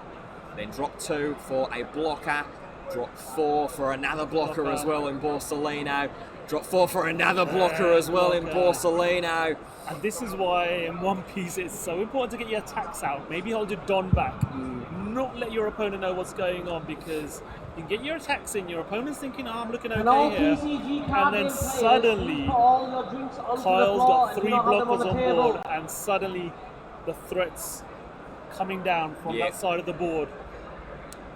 So, is there a way for Adam to try and salvage this, or at least buy himself another turn? He's got 3 attacks minimum that are going to swing into him next turn. There is the possibility that the Borsalinos could start swinging as well with that gold gauntlet as well, leaving some imprints perhaps on Adam's life. And this is where Adam not running any blockers are sort of... This is the gamble you take. Yeah. You know, he's got 3 characters on board, none of them blockers. They're only useful for attacking, so he's got to try and get some swings through. Well, Adam looks like that his mantra is going to be the best form of defense is offense as he goes and tries to take the first swing with Curly Dadan. This is just 5k, so the Borsalino can block here and survive. Yep. Does mean that the Borsalino, it would be one less Borsalino still that Adam would have to worry about. But we will have a look and see how Kyle is going to want to play this, whether he's got counter power in hand. He is just going to counter 1k out from hand. I think that's 3 cards left in hand for Kyle, 3 blockers left on board. One piece battle biddy Where players. now is he going to start HQ? beefing up the second Dadan? Probably wants to leave 1 or 2 Don open for any radical beams that might come their way. Of course, he's still got 10k worth of Kuzan in secret rare form that's going to swing in. Low field ability hasn't been used either yet. Still has the opportunity to put 1 rested Don underneath, but it has to be a rested Don that is played or used to play something. That's correct. Yeah. Can't be one of the Don that are attached to Curly Dadan, because that is essentially already been expended and is sort of locked out or gated out, as it were. I would play the Makino here and boost up the Nami. Yeah.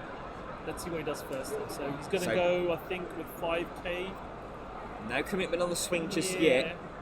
He's just targeting it up, and he's got that the 2 Don underneath ready for a potential 5k. Now looking to turn 1 sideways. There is the Makino. What's he going to bump up by 3? He's going to put 1 extra rested Don, the rested Don that was used to pay the Makino there, onto the Curly Dadan. This is now 6k into life. So a Borsalino would hit the discard pile if it's used to block. Instead, it's just going to go the chump block, and it's going to go with the Don Quixote Rocinante. Now the Makino is going to be rested, 5k up onto the Nami with no extra Don. Now here's 1 more, it's going to be another Makino, that's going to be arrested, bumping up once again. So that is now, what, 6, 7, 8k? 8k natural Nami at the moment. Gee, she's been eating her spinach. Here she goes now, swinging in. That's going to draw out a block of 1 of the Borsalinos. What next, though? Has used the rested ability, so then Luffy would only be able to swing in 5k unless he starts committing some of the unrested Don on, and that's exactly what it's going to be. 6k now into life once again. 3 cards in hand for Kyle. He's going to elect to block this one with the last Borsalino, or counter out from hand, or potentially even try and take the life. Interesting decision here now. It's a really difficult decision in hand for him, because it looks like that Adam's hand is difficult. He's got a Zoro in hand. He's also got a beam in hand as well. So if he plays the Zoro, he's got no Don left open for beam. Yep. If he doesn't, he's got the beam Don open, but he's not pressuring 1 more and maybe trying to take the life. Kyle is going to take life. Okay. So now what does Adam do? Does Adam just back off? Knows that the 10k Kuzan secret rare attack is going to more than likely connect through. He's just going to back off. Okay. Dangerous ground now. Yeah, is it too late? And I don't think Adam's going to have an answer now. I don't know whether he's going to be able to find something. He's going to want a beam or a pistol, I think, off of the life there as well, just to prevent the Borsalino even from having the potential to swing in. Yeah, absolutely.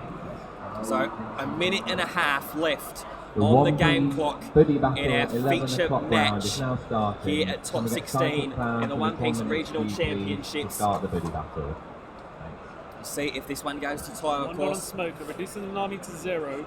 Smoker's now 7k swing. Of course, that boosts up the leader, so now that's going to be a 9k swing coming in. 9 into life. Is he going to choose to defend this one, or is he going to... Because the thing is, even if he radical beams here at him, he's still going to need at least 1K more to counter out of it. So that's going to be the line of play that is going to go as well. Beam plus Robin, that's 10K. 2 cards left in hand. Now 2 underneath the Sakazuki, that's 9. Swing. That's going to go through. I think this is it. I think this might just be it. I don't think there's going to be enough answers here. You're just going to put all of them underneath the There we Kuzan, go. and Kyle has got it. Kyle wins. A very, very difficult match and a very good display from both players, from both decks at their most optimal performance within the 3 games. But Kyle ultimately has won. He will be going to top 8. Yep. He's got himself that serialised Luffy. Commiserations to Adam there. Just couldn't quite find the answer defensively. Tense finish there, absolutely tense. It could have gone either way, but Kyle played it to the T, exactly how you would have wanted it and expected it to be.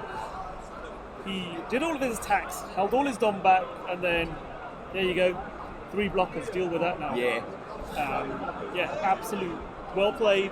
Very well. Both players. Yeah, very well played to both players. Obviously, that 3 games there. Yeah, absolutely. That obviously Adam is not going to hang his head in shame at all whatsoever. He still managed to qualify out here to day 2 and make it into the top 16. He still walked away with that playmat from yesterday, as well as the bragging rights of making it here. But Adam's just going to be able to go that one step further.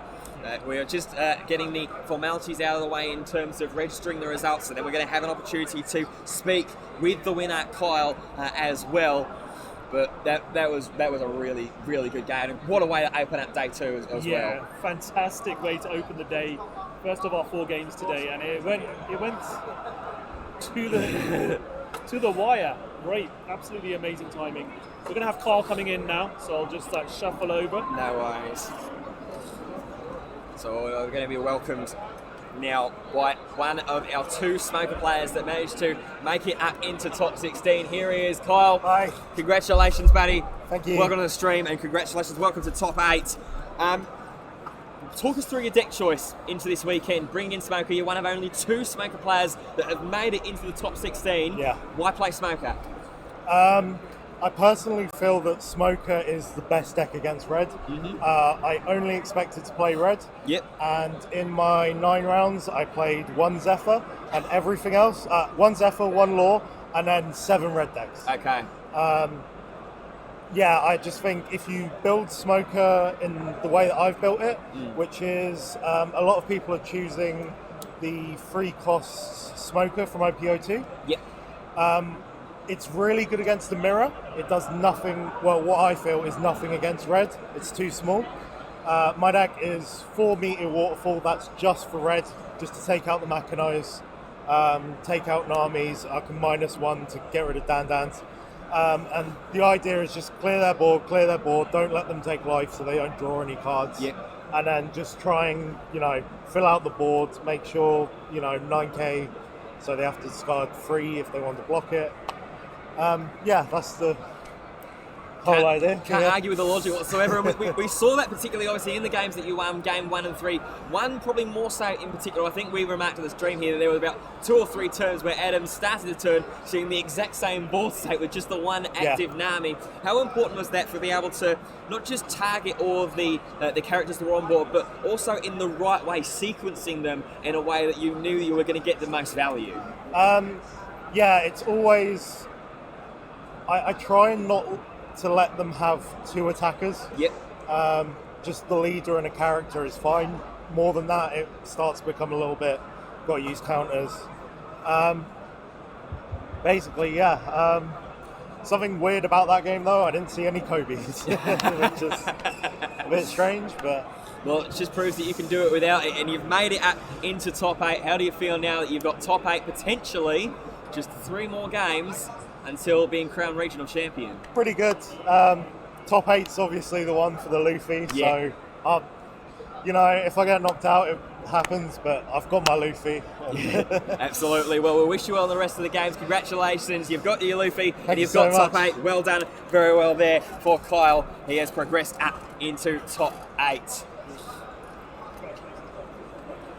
Taj, come and rejoin us quickly before we send it into what will probably be a short break, as time was called right on the buzzer there. A buzzer beater from Kyle to make its way into top 8. That was a great all-round performance there. Absolutely. And it's interesting to hear what Kyle was saying. He knew coming into this, he's going to be coming up against a lot of red. Yeah. And his deck was tailored to meet that threat. And we saw that to great effect today. You know, absolute control of the board there. There were times when we thought Adam's going to come back in and get this. And as you said, did not even play a single Kobe. I saw Kobe being used as a counter towards the end there. But well-built deck, very well thought out obviously there as well. So yeah, fantastic. And anti-meta just being anti-meta. He's through to top 8, and we'll be right back with our feature top 8 match as well after this short break.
And welcome back to the One Piece Regional Championships, the Day 2 Top 16 here live from the UK Games Expo at the NEC from Birmingham. It's Bluey here with you, with Poker Taj to my right hand side. Taj, what a game that was in Top 16. Oh, absolutely stunning game.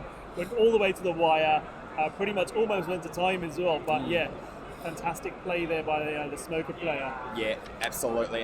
Kyle just managing to get through, managing to beat the buzzer and secure his place into top 8. We've done a little bit of research and we can tell you about some of the plans and some of the decks that have and haven't made top 8.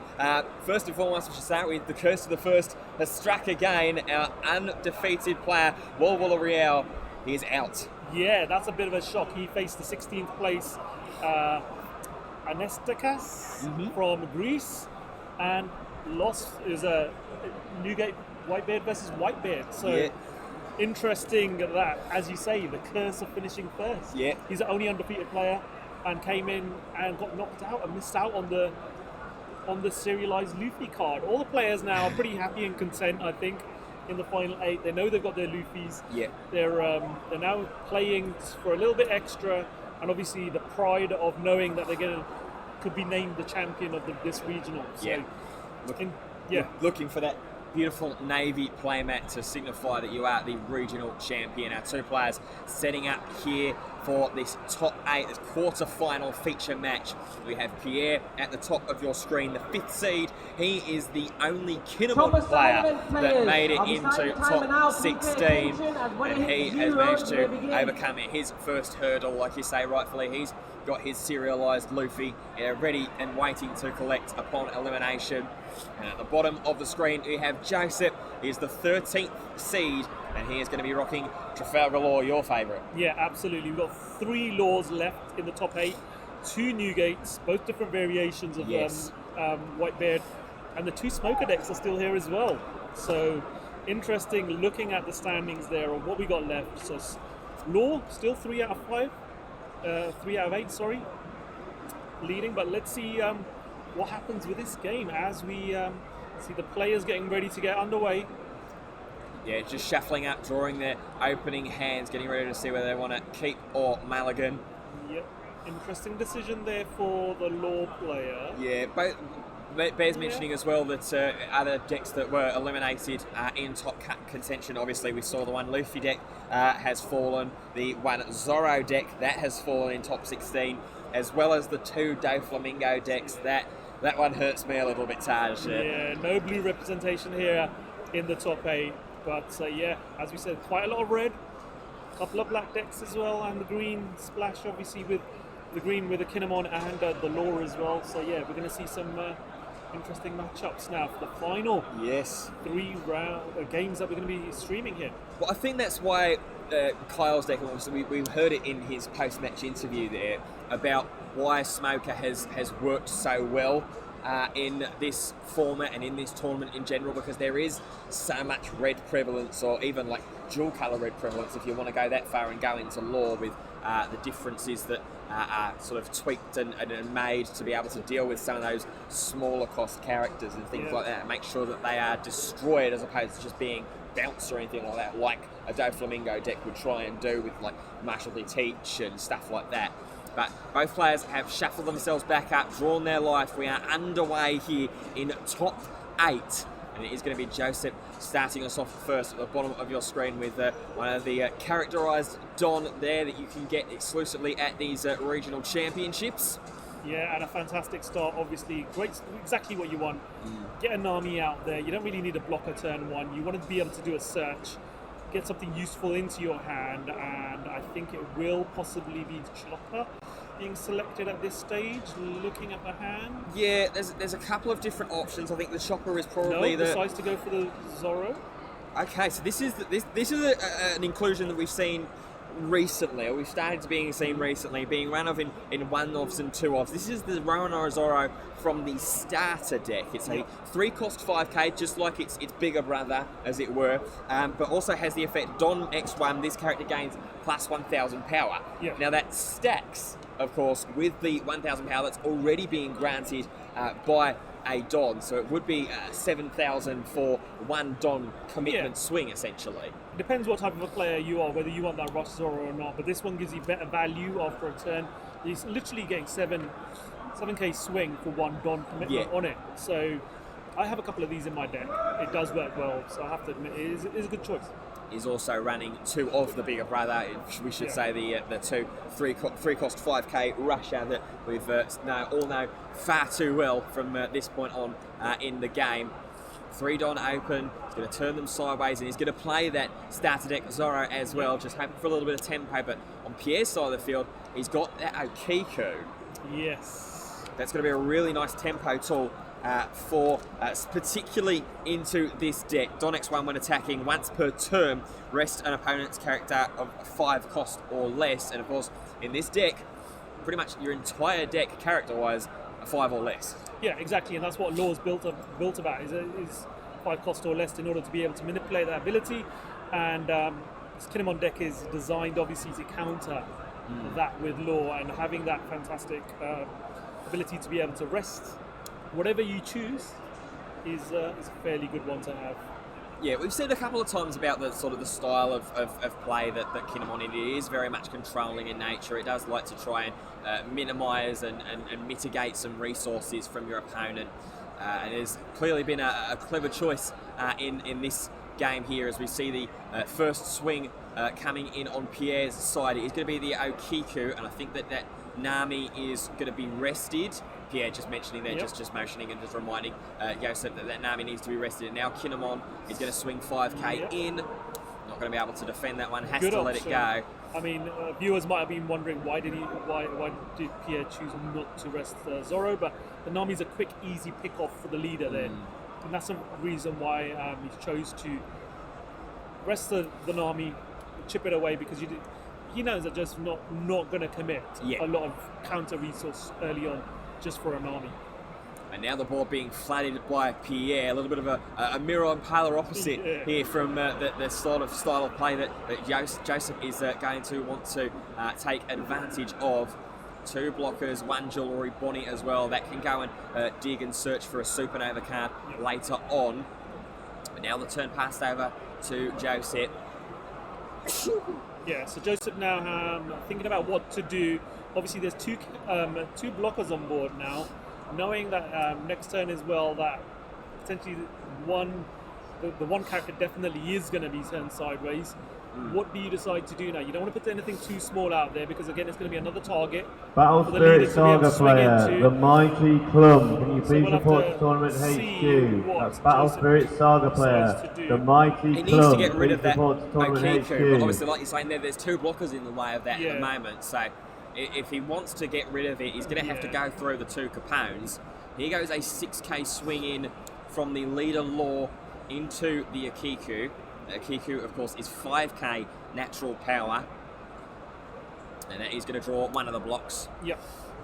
Which I think, if you're Pierre, you're happy like whittling down your resources once again, because obviously with the Kinemon leader ability, you got to have 1 or fewer characters on board to be able to play a Wano country card with a reduced cost. Yeah, land absolutely. of Wano, I should say. Pierre's going to be happy to be getting rid of those blockers, doing what they're supposed to be doing, protecting your resource there as well, knowing that, Pierre's probably going to go and use that Jewelry Bonnie next turn, potentially, because again, won't be too worried about losing it the following turn. So we've got 3 Don left up now for Joseph. He's staring at a grip full of cards. I think I see one of the same Zoro that he's got at the moment on field. He's got a Restand Law in there, a couple of 1-drops. I think that might be Jewelry Bonnies in the middle of his hand there. A Makino, a Robin. It's a strange hand and a little bit of a clunky hand running into this matchup, I think. Yeah. So where does he go? He's tap 3, fluttering over. Whether he wants to play down the extra Zoro, that is going to be the decision. He is going to play the Zoro and pass. And this isn't the sort of start or the sort of ideas that Joseph was hoping to go into in this top 8 game. No, absolutely not. So let's see what the response is now. 6 Don open now for Pierre. All red, as well as the one gold Don as well there, open on the side of the field at the top of your screens. The bottom side of your screen, however, is all unique artwork Don so far, which is something that I'm a big supporter of. I think there's so many gorgeous artworks and gorgeous stylings of these cards. Yeah. Why not show a different one of them off in succession? Bit of another manga one soon with Sanji. Yes. Sanji's manga card in OPO3. And they're gorgeous to look at as well. They are. The sheens on them, yeah. just incredible. So Let's see what Pierre's decision's going to be here. yeah, he's got a couple of interesting options. He's got, I saw one of the blocker laws in there. I think I might have seen a Yamato Yeah. of some description. They're going for the search. He's going to search it first. Yep. Probably wise to see if he's looking at the top 5, what extra options he might have granted to him. Pulls a Capone out to the front. Is that an Odin? What I'm seeing is going to have to be bottom decked. Yeah, and there's a Yamato in there as well, a 4-drop Yamato. Some Tokis as well. It's going to have to be the Capone. Yep. See if he wants to play that one out and replenish one of the 2 that were just used to protect Okiku turn prior. It's an X-Drake I see in there, it's not that Yamato. Swing into leader there. So this is 5k, that's going to be taken. Yosep down to 2 life now. Rush Zoro in hand now. Off of the life as well. And now here comes an X-Drake that's going to pop one of the Zoros, arrested Zoro, there as well. And this is control being exercised perfectly here at the moment by Pierre. Yeah, turn past here now. Let's see what the decision's going to be here. Flips over the second gold Don as well. I'll let him have a pass on that one of the unique artworks because those gold Don are very, very special. Yeah. Joseph now got a couple of Bonnies himself that he's put at the front there. Locker Chopper as well. Yeah, see, he has the potential to flat his board out and start sort of switching and swinging in and things like that. Here goes the 5 into the Bonnie. That will stop that search loop. That's fine. Yeah. But now what do you follow it up with? Do you flat the board and start trying to hope that you can sort of negotiate next turn with the loops and the combinations? It looks like it's going to be what's the choice is going to be. Search the Bonnie, probably looking for a blocker law at this stage so he can start off the combo train. Don't know if there's actually a target in there. With Supernovas, there isn't a target indeed. That's a taking foul body registration search. for the That threat of One the Piece Buddy Okiko's Battle always event. looming over, and Yeah. while If you would Okiko's like to on play in the board, One Piece Buddy it's always Battle gonna be event, something please come that to you're gonna be wary of. Tournament HQ. So putting out the small stuff is going to be a bit concerning. So, but decides to.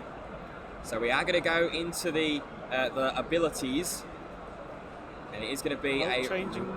Yeah, he's going to choose to restand. Yeah. Okay, that's smart. Restand the Yeah. Bonnie, Protect saves your it. board. Saves it for the next turn.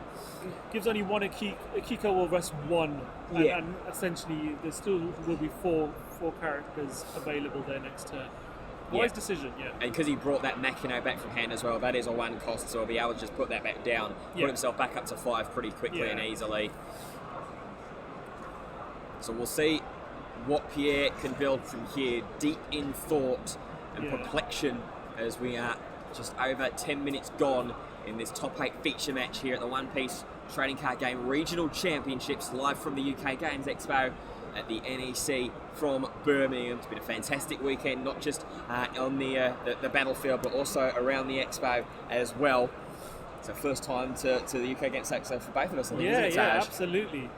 Huge event here at the NEC. Great to see so many people passionate about card games and board games, all here enjoying their common passion for playing games. Yeah. It's been a fun environment. Yeah, sharing what there already is and excited about what is to come as we are here, obviously, in the One Piece card game, OPO3, right round the corner. We'll see how that has an impact in future events down the line. Of course, keep an eye out on the official organised play events socials for any announcements for any events that they might put on in the near future.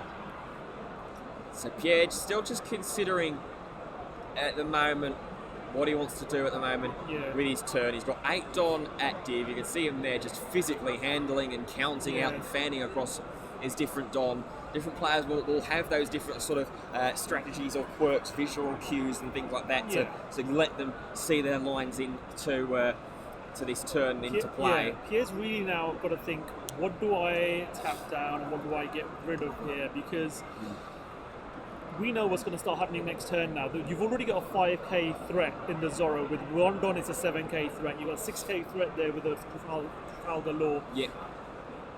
Next turn, one of those Bonnies will probably be used to do a search and then probably be popped back into hand and maybe a Rush Zorro come out. There's going to be 3-4 swings coming through next turn. What have you got that you can, hold those attacks back with? And this is where Pierre is now having to debate and consider. So now this is the Okiku swinging in. It did eventually mark that Pierre wanted to rest one of the jewellery Bonnies. This is 6k into life. To life, generally a little bit of a comfortable position that law players like to be in. Don't mind taking the 2 to start with, and then as soon as you get down to that 2 life region, that's when you want to start being a little bit more defensive and protect yourself, as like Joseph is doing here. He's going to go 5k, he's counted away with the Makino, and then Kinemon will follow that up and take down the rested Bonnie. Now let's see what Pierre's going to do with that Don available. Flirting with 5 Don there. He's got the Blocker Law pull out to the front of the hand. It looks like that's what he's going to come down, bounce the Okiku. That's clever. And he's going to play it straight back down again. So not worrying about that having being targeted on Pierre's or Josep's next turn, and then just flattening the board straight away. 1 Capone, 1 Jewellery Bonnie. Yeah, wise decision there. Keeping that Akiko safe there for next turn as well. So you can chip away at your opponent's board. Bringing a blocker out and another searcher for next turn. So yeah, good decision there. 2 blockers on board now. Looking fairly good for Pierre. Good turn there. Yeah, really quite comfortable on this opening game of what is, of course, the 3-game set. But if Pierre can run away with 2 games consecutively, he will qualify and will advance to top 4. As Bonnie, the one that is still living, goes searching, can only find Capone. However, it's got to be a bit of frustration for Joseph, but we've seen law players do it without Trafalgar Law. Round 6 against Dave Flamingo yesterday. Not a Trafalgar Law blocker in sight in that best of 1 match, and still managed to come away with the victory. And Joseph find a way to do so again here in this game 1. Of course, the solace that he'll have and the sort of the calming nature for him that he'll have to fall back on is that he does have another 2 games behind potentially to bring it back. So let's see what happens here. Joseph's still debating what to do. Only 4 characters on board as well, so would need 1 more to be able to use that Trafalgar Law ability. Of course, for those who are just tuning in, brand new and fresh to the game, Law's ability is spend 2 Don. If you've got 5 characters on your board, you can replace a red card with a green card that's a cost of 5 or less, or vice versa, a green card with a red card that's at 5 or less. I think he's swinging in now. This is 7k from Zorro.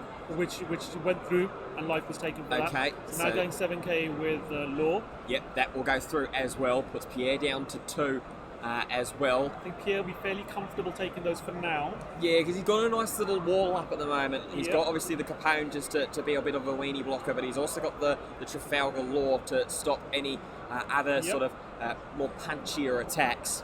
Okay, 8 going into leader now. And that's exactly why it's 8 going into leader now, because if it was just a base 5k that went in from the leader Law, it would just be able to be blocked by the big 6k blocker Law. It would stay around as well. Because that's why Joseph kept the 3 Don open. Play the Capone blocker, put the Bonnie back in hand with their ability, play the Nico Robin. Okay. And now Nico Robin's a very useful card to have, because Pierre's going to want to deal with that as quickly as possible. Yeah, and especially in this matchup, Don X1 when attacking KO one of your opponent's characters with 3,000 power or less. That targets in this deck, obviously, the Capones that will be, what was used there to just prevent Pierre being forced to have to block with the Trafalgar Law, the Jewellery Bonnies and things like that as well. But more importantly, the Kotaku. coming down, sorry. Atama, even coming down, doing the minus 2,000 cost reduction on the Akiku there. Nico Robin can go in for the swing, getting rid of that big threat of Akiku on the other side of the board.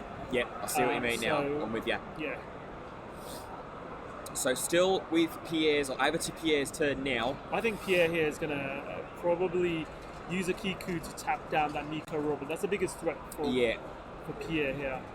I mean, there are two blockers on board. Might just not be able to see in the right-hand side of Joseph's board there with the glare from the sunlight that's peeking through from the roof here. But there is a Capone just on the right-hand side, and then obviously Chopper in the middle of the rested Zorro and the Nico Robin, which we are presuming is going to be priority number one for Pierre to try and get rid of and get away. He's got all 10 up, so has the opportunity to just...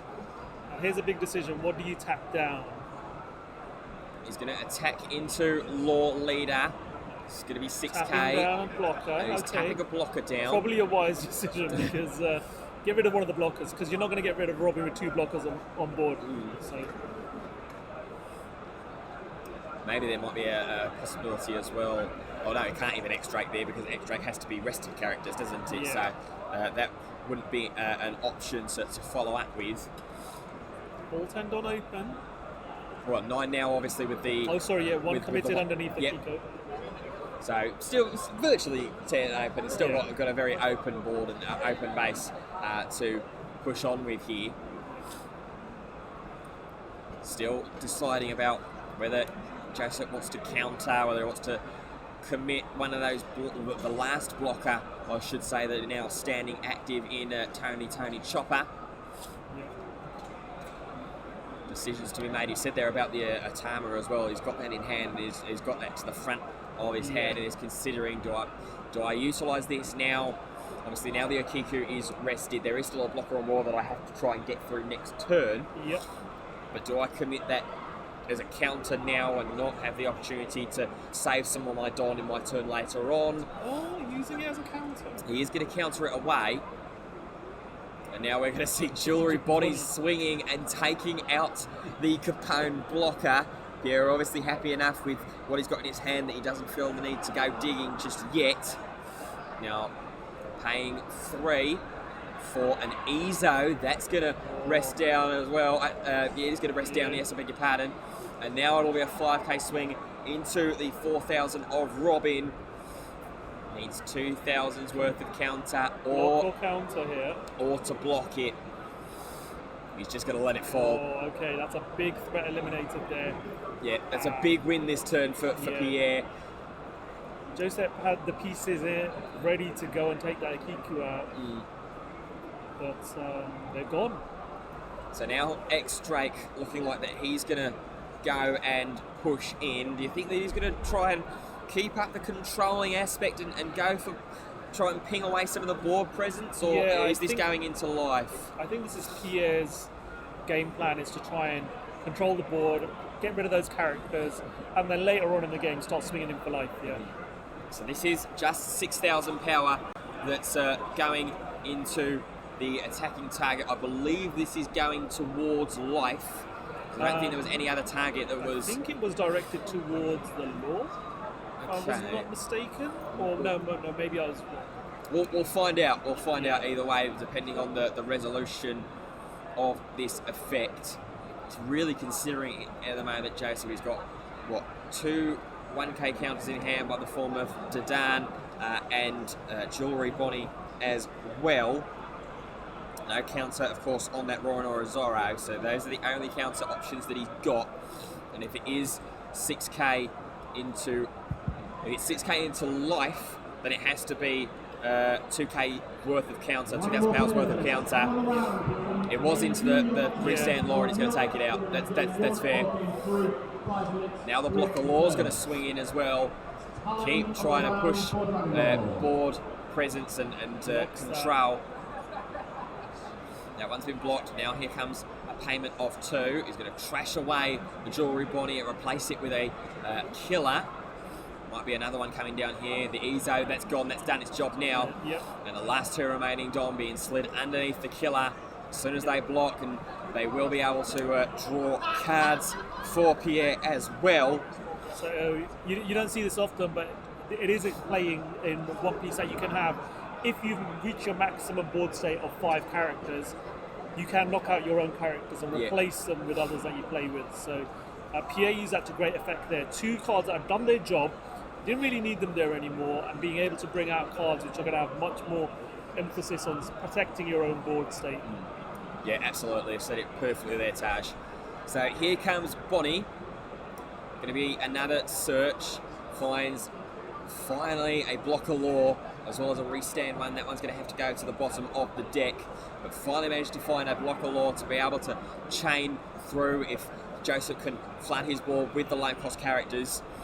The general sort of combination is going to be use the law leader ability to bounce a red card, put down that Trafalgar law, then the law effect would trigger to bounce another character from board and play down a 3 cost or less that isn't regulated by any colour restrictions. It is just 3 drop or less. Yeah. Probably going to take the Nami here, yep. So you can do another search. Yep. Try and find another low cost, maybe straw hat or a useful piece to be able to play. But playing the Nami now, it's starting to fill the board back up again, so you can cheat in that the Trafalgar Law character. But in doing so, he bottom decked 2 block of laws there, Joseph. So this is an eerily similar situation to that we saw in round 6 with Armin on law. Obviously, it was a little bit of a different situation. He's against Doflamingo, which is a little bit more mid-rangey as opposed to this kind of pure control lock that Pierre has going on board at the moment in top 8. So he's got a chopper in hand, ready to place down. That will fill out and be able to get the 5 characters. Yeah. And then be able to go leader ability, remove a red into law, and then remove another one into Zorro. I think the play here will be get the chopper on board for 1. Use your cheat, pick up the Bonnie. No, actually, probably not the Bonnie. You'd probably want to pick up maybe the Nami. You want to pick the Nami up first so that you can play the block of Trafalgar Law. Yeah. Then you can pick up the Bonnie and play the Zorro. Yeah. So first we're going to go swinging, and this is going to be 5k into Okiku. This is just a 5k v 5k, so only 1,000's worth of counter. And Pierre will show it as well. Over counter there, that was Toki is a 2k counter. Oh no, it is just a 1k counter, I beg your pardon. So used to those small drop characters with 0 battle power just having a 2k counter line. So Pierre having enough there. And this is what Pierre can do now as well. Obviously he's got the 2 blocker killers on board either side of his playing field. That effect reads with Don X1 on block. If you control 3 or more characters on board, draw a card. Which will trigger both times if he stays as it is. So this is now 8,000, it looks like, into a possible target. I wonder if he's going to go towards blocker here. No, he's going to go Okiku instead. Gets blocked. Now Killer will block. That will trigger the draw. And Killer will go into the discard pile. Now one more. That's the chopper, so that will flood the board out. There goes the pay 2 for the law leader ability. Check his discard, see what he's lost already. Yeah, it's a smart thing to keep track of is the resources that have already been expended, especially in a deck like this that rely on specific combo pieces. You want to know how many times you're going to be able to pull that combo off again, and it's exactly what we thought it was going to be, the combo. The play that we anticipated. Yeah. So now here's going to be the Russia Zorro swing in 5k. I think this is just going life as opposed to the Okiku. Joseph not motioning towards any characters as he has done throughout this turn. I think it's just a confirmation about who he's swinging into, as well as maybe Don that have been expended. Something you've got to keep track of virtually everything in this game, don't you? Just your Don, your opponent's Don, cards in hand in terms of counter power and things like that. Yeah. It's a game that is relatively simple to pick up, but when you really get into the teeth of it, the nuts and bolts of it, there is so much intricacy that is being displayed perfectly here as well. in this top cut today. Okay, so that was countered, the Rush Zorro attack there. Yeah. Go back over to Pierre now. Now Pierre wants to have a look. Yep. Which is wise once again. He's just having a look now and counting up, seeing how many resources he's used, what kind of things Joseph might be wanting to protect, how he's going to be able to try and combo off later down the game. Exactly, probably counting the counters. Yes, Remember, true. it's public knowledge here, so anything that's public knowledge, players are allowed to look at each other's discards and understand what's there. And yeah, utilise that to know what potentially is in the hand or still in the deck to be searched. So 10 Don open, only 4 characters on board at the moment. Haven't necessarily seen much of the Kinemon leader ability, but we haven't needed to. He's just been able to put that lock going in tightly quite easily and early has Pierre in this game 1. Joseph now has to be cautious and has to be wary of not just what Pierre could be cooking up as he rubs his hands together, but also what time there is left in this game. There is half an hour gone and we're still in game 1. Yeah, so it looks like this game 1 can be quite decisive in deciding what's going to happen, considering the length of time it's taking. So what's the first move going to be? I would think potentially looking at maybe putting Nekomamushi, okay. That will rest the solitary or the low blocker there at the moment. Yeah. And now just chatting away, trying to talk to himself and sort of figure out his line. 2 under a Kiku there, tapping down the law. So everything apart from the Curly Dadan is now tapped down on Joseph's side and is susceptible to attack. Or is Pierre now looking to just maybe close this game out and secure a game 1 victory? Of course, if it ends up going to time and to tiebreakers and the like, if no winner can be found and we are in the second game, the player that has won game 1 wins the round and will qualify into the semi-finals. Exactly. That Kiko attack went through, life was taken, now attacking with an X-Drake. Is this probably going into life once again now, just trying to push a little bit of advantage while he's got it here. Like you said rightfully earlier, Taj, everything but the Dadan tapped down. He's going to 3k counter up. There goes the Nami that was bounced back the turn before from Joseph as well. Still potentially 3 attacks can come through here. With 4 Don available as well. Yeah. Might want 1 Don extra just to the side so that he can slide that underneath the killer if the attacks don't perhaps go the way that Pierre was anticipating. Just wondering whether it was worth to go and just swing in 5, just see what's going on into Joseph's hand. That's a good indication of whether it's a feasibility to go in for a bigger swing later down the line in the turn. So there is just a 5k swing coming in now. Joseph now making a decision as to what to do. There's only 2 in hand and only 1 counter. Yeah, I was just about to say there's only the 1k counter in the form of Bonnie. It's going to be expended, and he had to expend that as well in order to live for the rest or to see the next turn. Because remember, for those that are new to the game, you have to reduce your opponent's life cards to 0 and then do 1 more piercing blow in order to win the game. It's unlike some other games that Bandai create, like Battle Spirit Saga, where if you take the life's core as the life, that's it, the game is over. Yeah. So now Pierre really has to wonder what's going on in Joseph's hand, that solitary card. Does he want to overcommit and push the advantage, swing in with the blocker law? Maybe a little bit surprised at this stage that he didn't go for board control here at this stage. We'll see if it pays off or blows up in his face very, very soon, I imagine. We really feel like we're entering towards the late game in this game 1 set. Okay. So we're just going to go big. Trigger, and that's it. Yeah. Game 1 taken home there by Pierre. No counters in hand, of course, after what was the swing in from the killer. I think that was 4 Don or so underneath the killer, so that put that one up to 6k. And that's what you do when you know your opponent's only got 1 card in hand.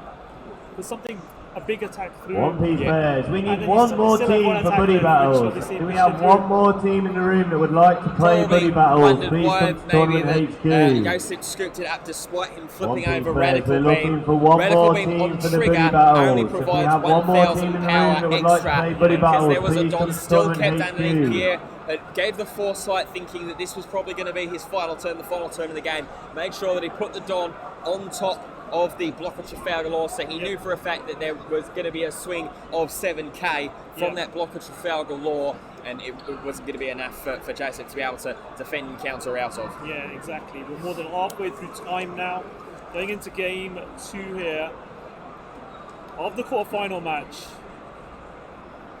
between Pierre's Kinemon deck and Joseph's Law deck here. Pierre with an advantage of 1 game up. Yep, just over 25 minutes left on the game clock as well. I wonder if there's been any other results that have been recorded so far within the top 8 games that are going on around us. Of course, we are the feature match for one of 4 quarterfinals that are playing at the moment. And it looks like we do. The 16th seeded player that took down the 9-0, the undefeated #1 seed at the start of the day, he's been eliminated by Jared. So Jared will make his way into the semi-finals, and that is with the Moby Dick Newgate variant. Yeah, so that's an interesting one. So we're going to have a Moby Dick Newgate, and our man who we saw with his Law deck yesterday on stream. He's qualified. He's qualified there. Arman from Germany is into the semi-final as well. So the winner of this matchup will go up against that Moby Dick Newgate deck as well, with piloted by Jared, the #9 seed. Yeah. The #3 seed going through. He will be taking on either Joseph or Davor. Davor is playing Smoker, I know for a fact, and then probably Joseph is the. I think he might be the last. The Law deck. He is the extra Law deck. Yeah.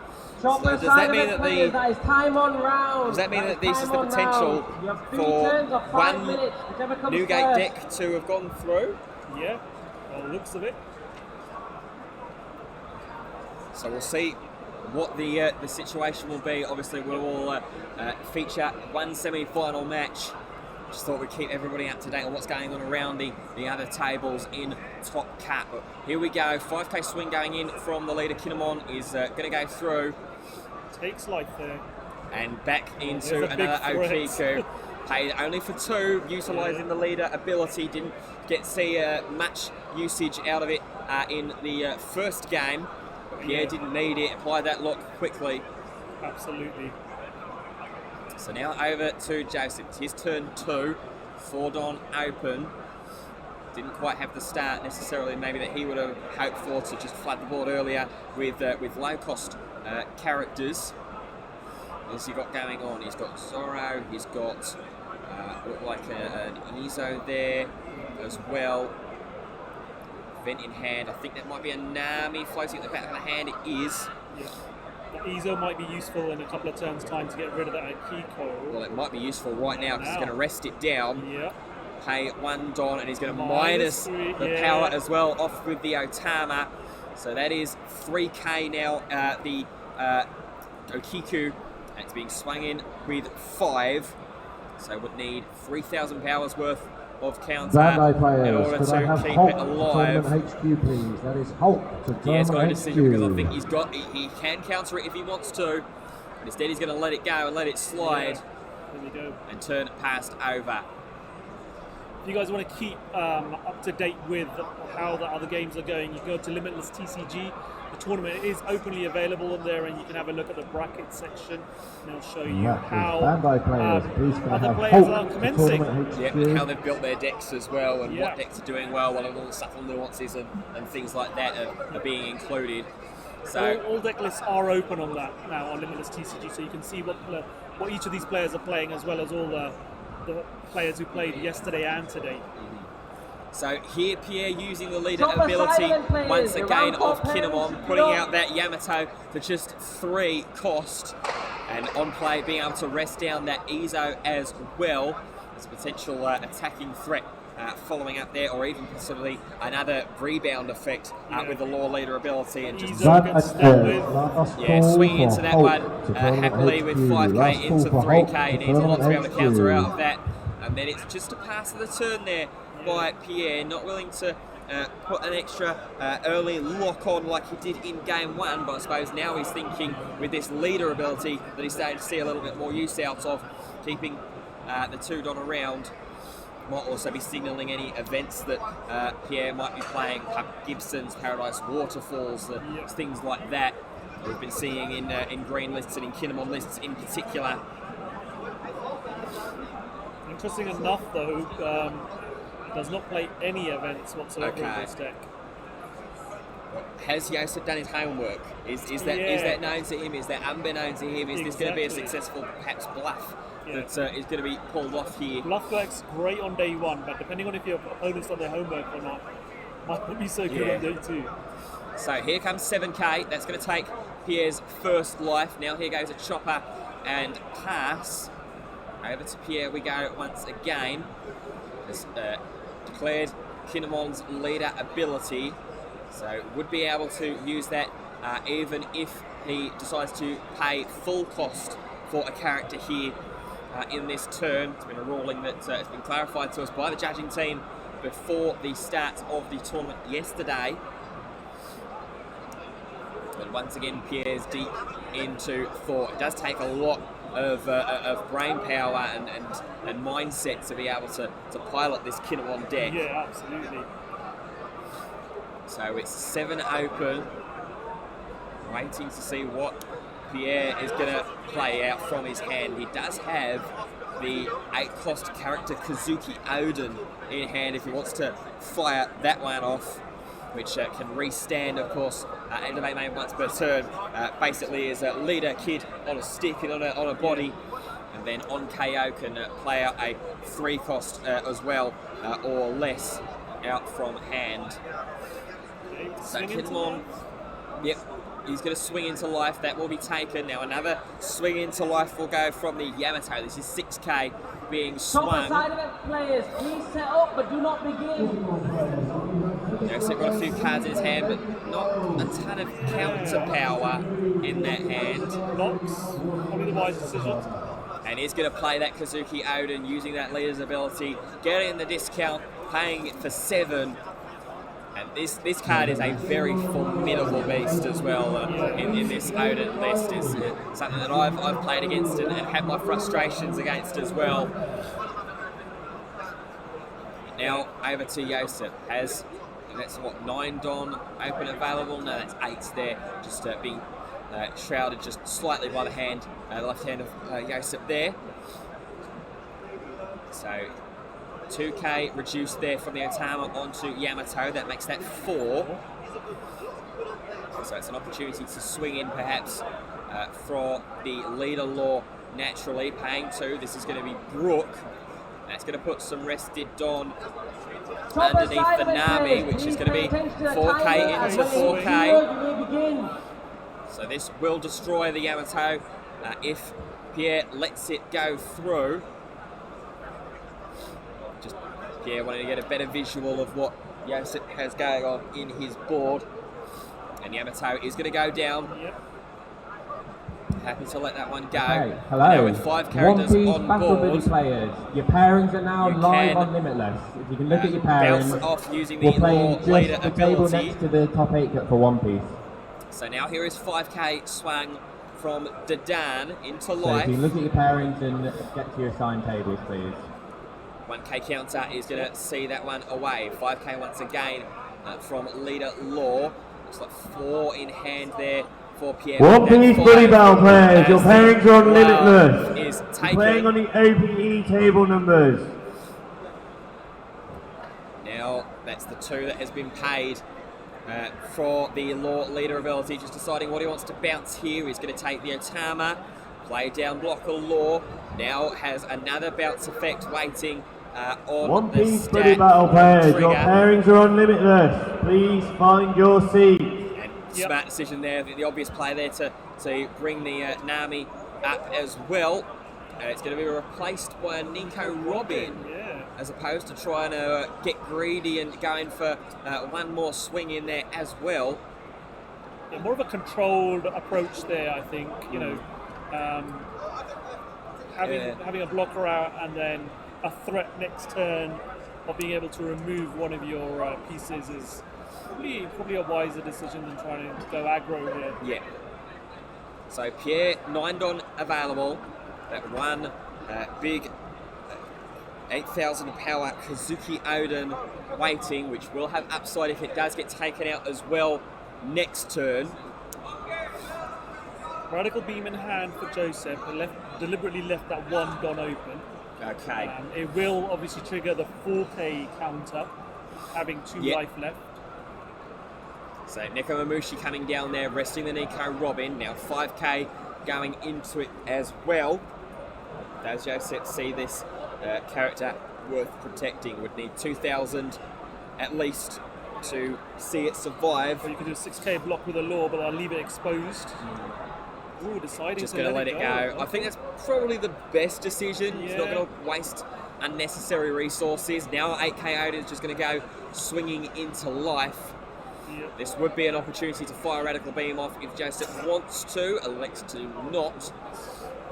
It's probably a good. Oh wow, going to play another one out there as well. Double 8-drop Kazuki Odin. This time paying the full cost for it. All tapped out for Pierre, but I think he'll be quite happy despite the lack of blockers that he's got on board. Yep. Perhaps he's just dangling as well with that one Kazuki Odin that attacked in and is currently rested. Maybe just dangling that in front of Joseph as a little bit of bait, thinking, okay, I know you don't want to take 2 8,000 base power swings in your next turn. It could be up to 4, couldn't it? Yes. Because it can get reset. Yes, of course, yeah. Yeah. So just even further baiting opportunity there, just dangling it in front, saying, I know you want to take it. I know you want to try and go into it. No blockers in board as well. Yeah. Both players have got full 10-don available to them this turn and next, coming up for obviously Pierre in just a moment. So knowing that, committing that 6-don to Odin to restand them, so we'll you see. could potentially have realistically 4 10K swings coming through if you decide to do nothing else but swing there. Yeah, and even add on to that, just the leader itself could just try and poke for 5K. Yeah. If you poke for 5K first, maybe bait out one of the or even force the blocker, the law blocker being put out as well. What does Joseph do here in response? I mean, I think there's a Capone blocker in hand. I'm not sure about what other blockers we've got available.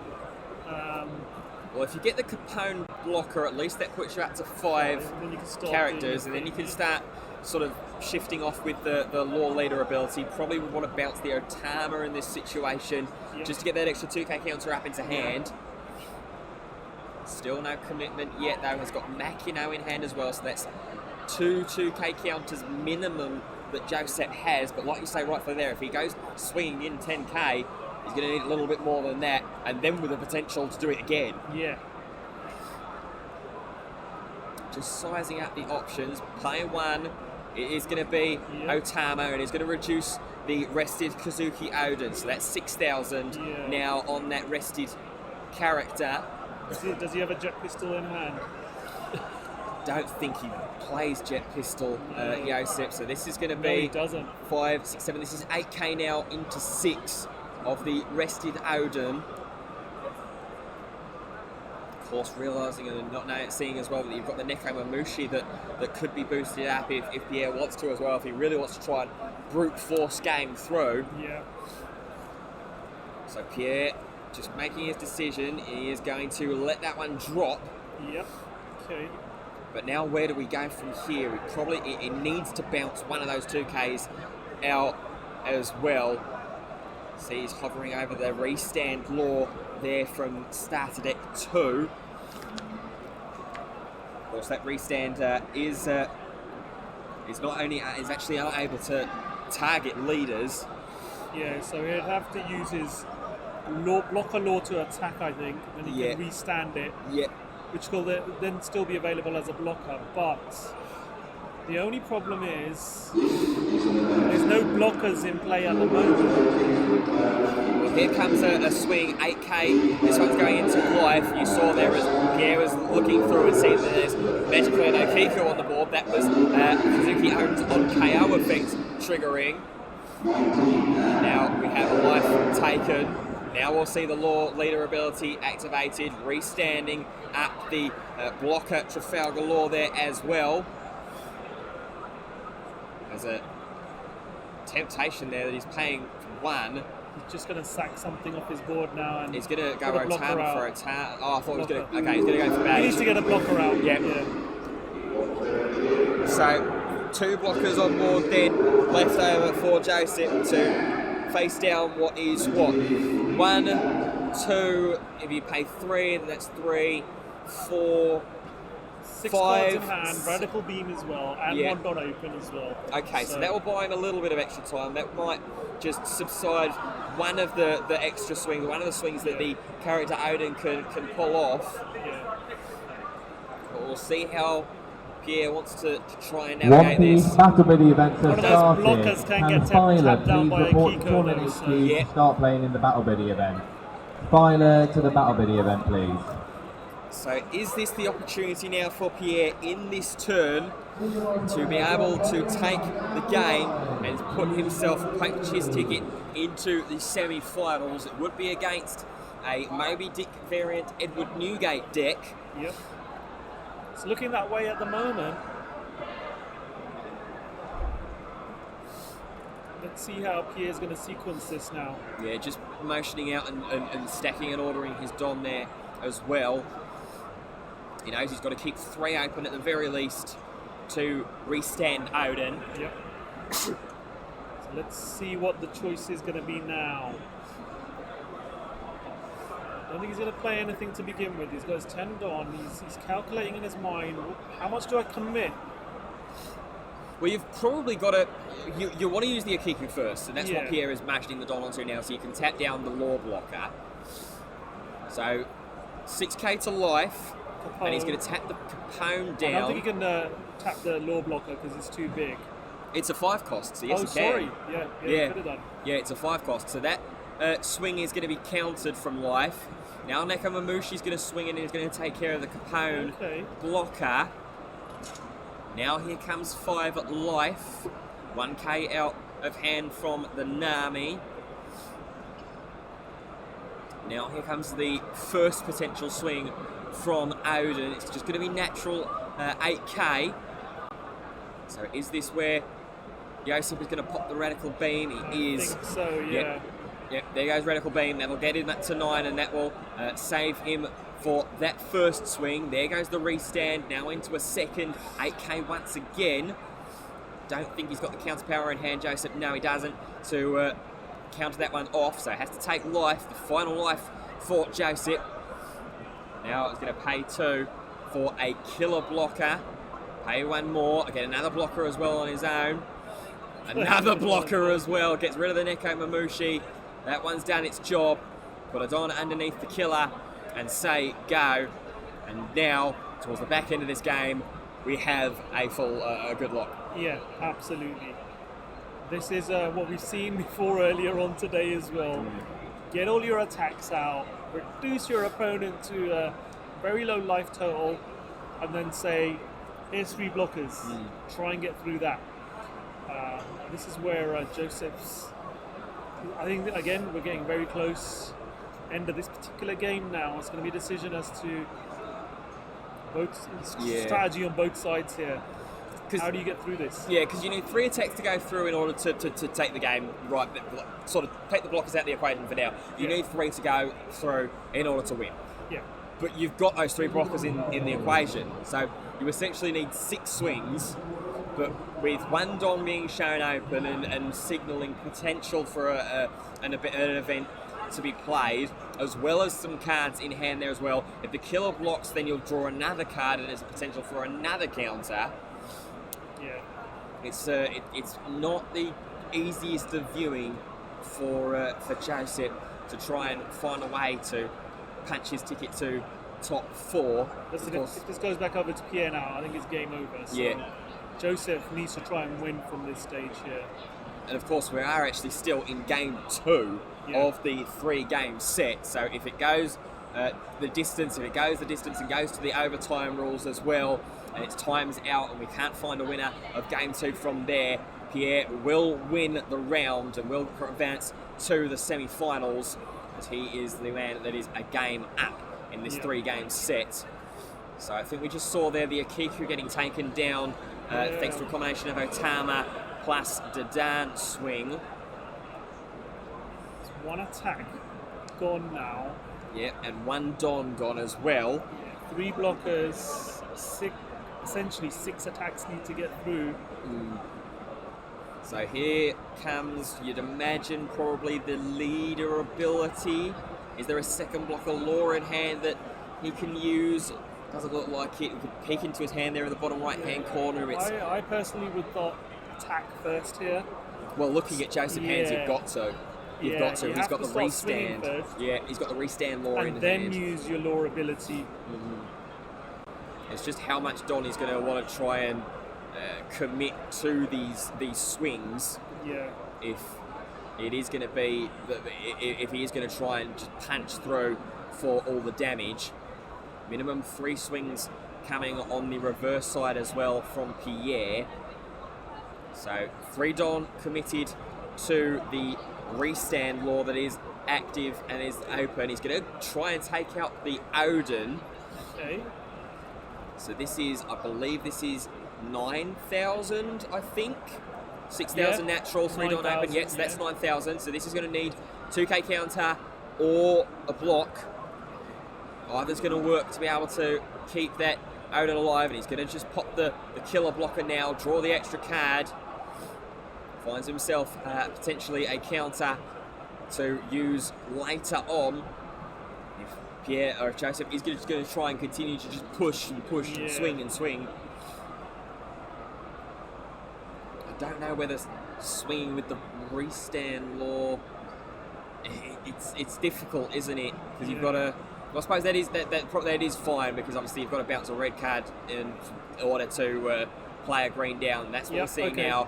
Bounce the Otama, replay down the restand law, and that is going to restand the one that just swung for 9. Now we're going to get rid of the Dadan, reduce the Otama down, or reduce the down with the Otama. Yep. So that's now 6,000. Swinging in 9. Yep.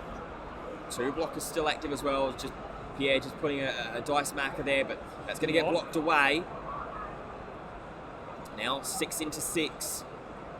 That can be counted out from hand. That's fine. Momonosuke being used there. 1k out from hand. And now, does he? He's got to leave the blocker up, surely. Yeah. He's got to leave the blocker. He's got 2 Don open. He can't afford. I think, I What don't. does he do here? Because he can't get rid of it. You can put 2 on the Brook, but that's going to take it up to 5. It's not enough. Nothing. You look at his hand, there's no counter power there. There is nothing Joseph can do here. It will simply be 8k swing, block, 8k swing with a restand ability. Game. Yeah. I think it's over. So Pierre on the cusp, it looks like potentially of making his way up into top 4. Is he going to be able to see it through? And has he identified that as well? You have to imagine for a player of Pierre's qualities to be able to reach where he is at now. 5k out from Kinemon, the leader.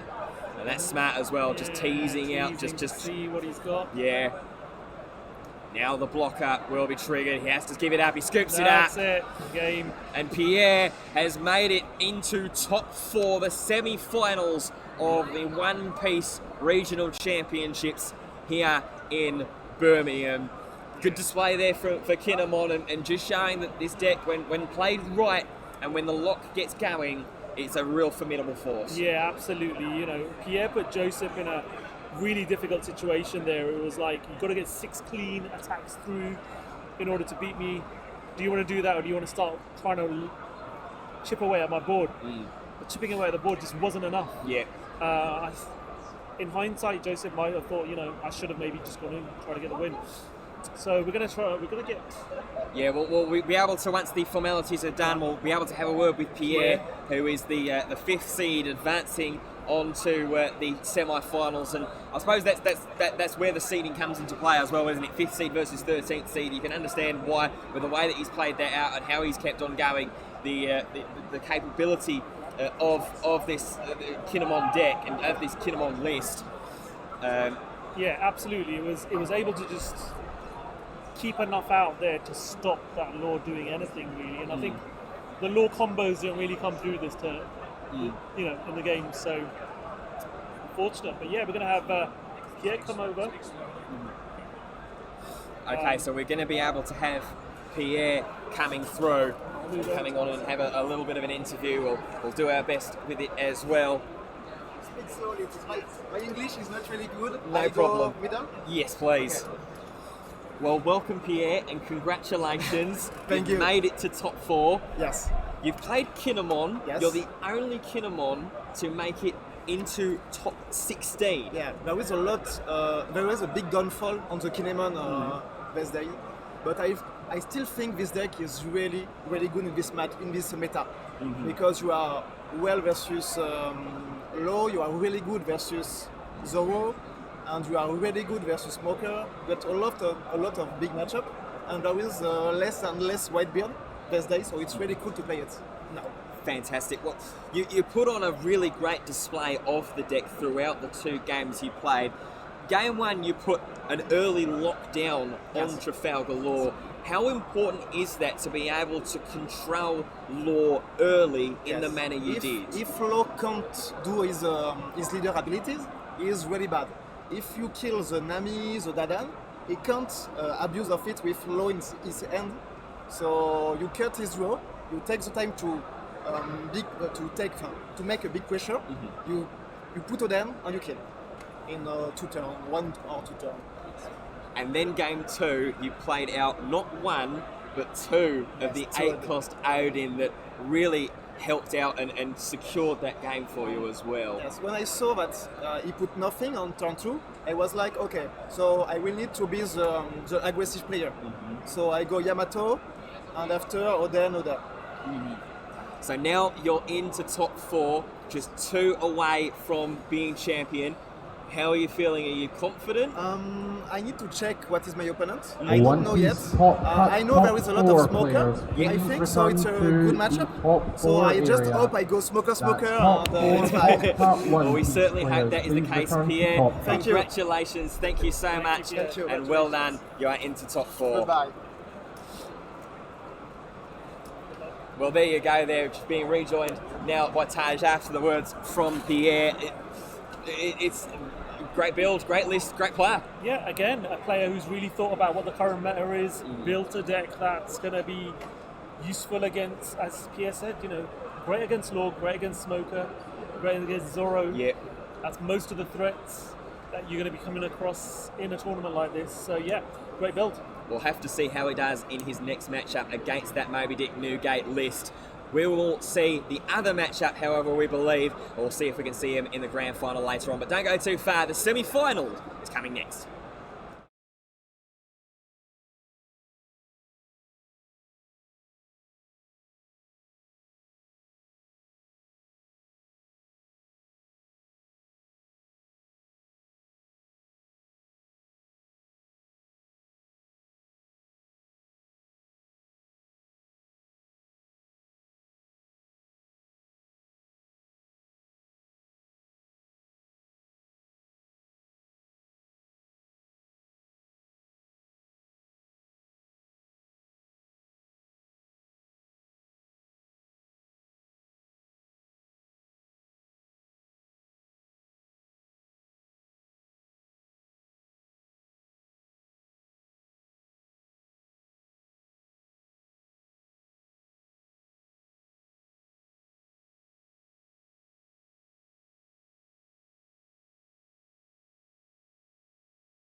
And welcome back here, ready for the top 4 of the One Piece Trading Card Game Regional Championships, live from the UK Games Expo here at the NEC in Birmingham. It's Bluey and Poketage here with you to my right hand side.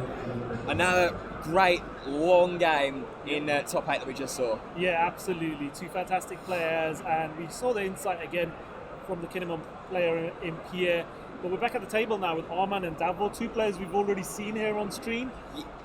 One, Arman with his Law deck that we saw yesterday, and Davor with his Smoker deck. So it should be an interesting matchup.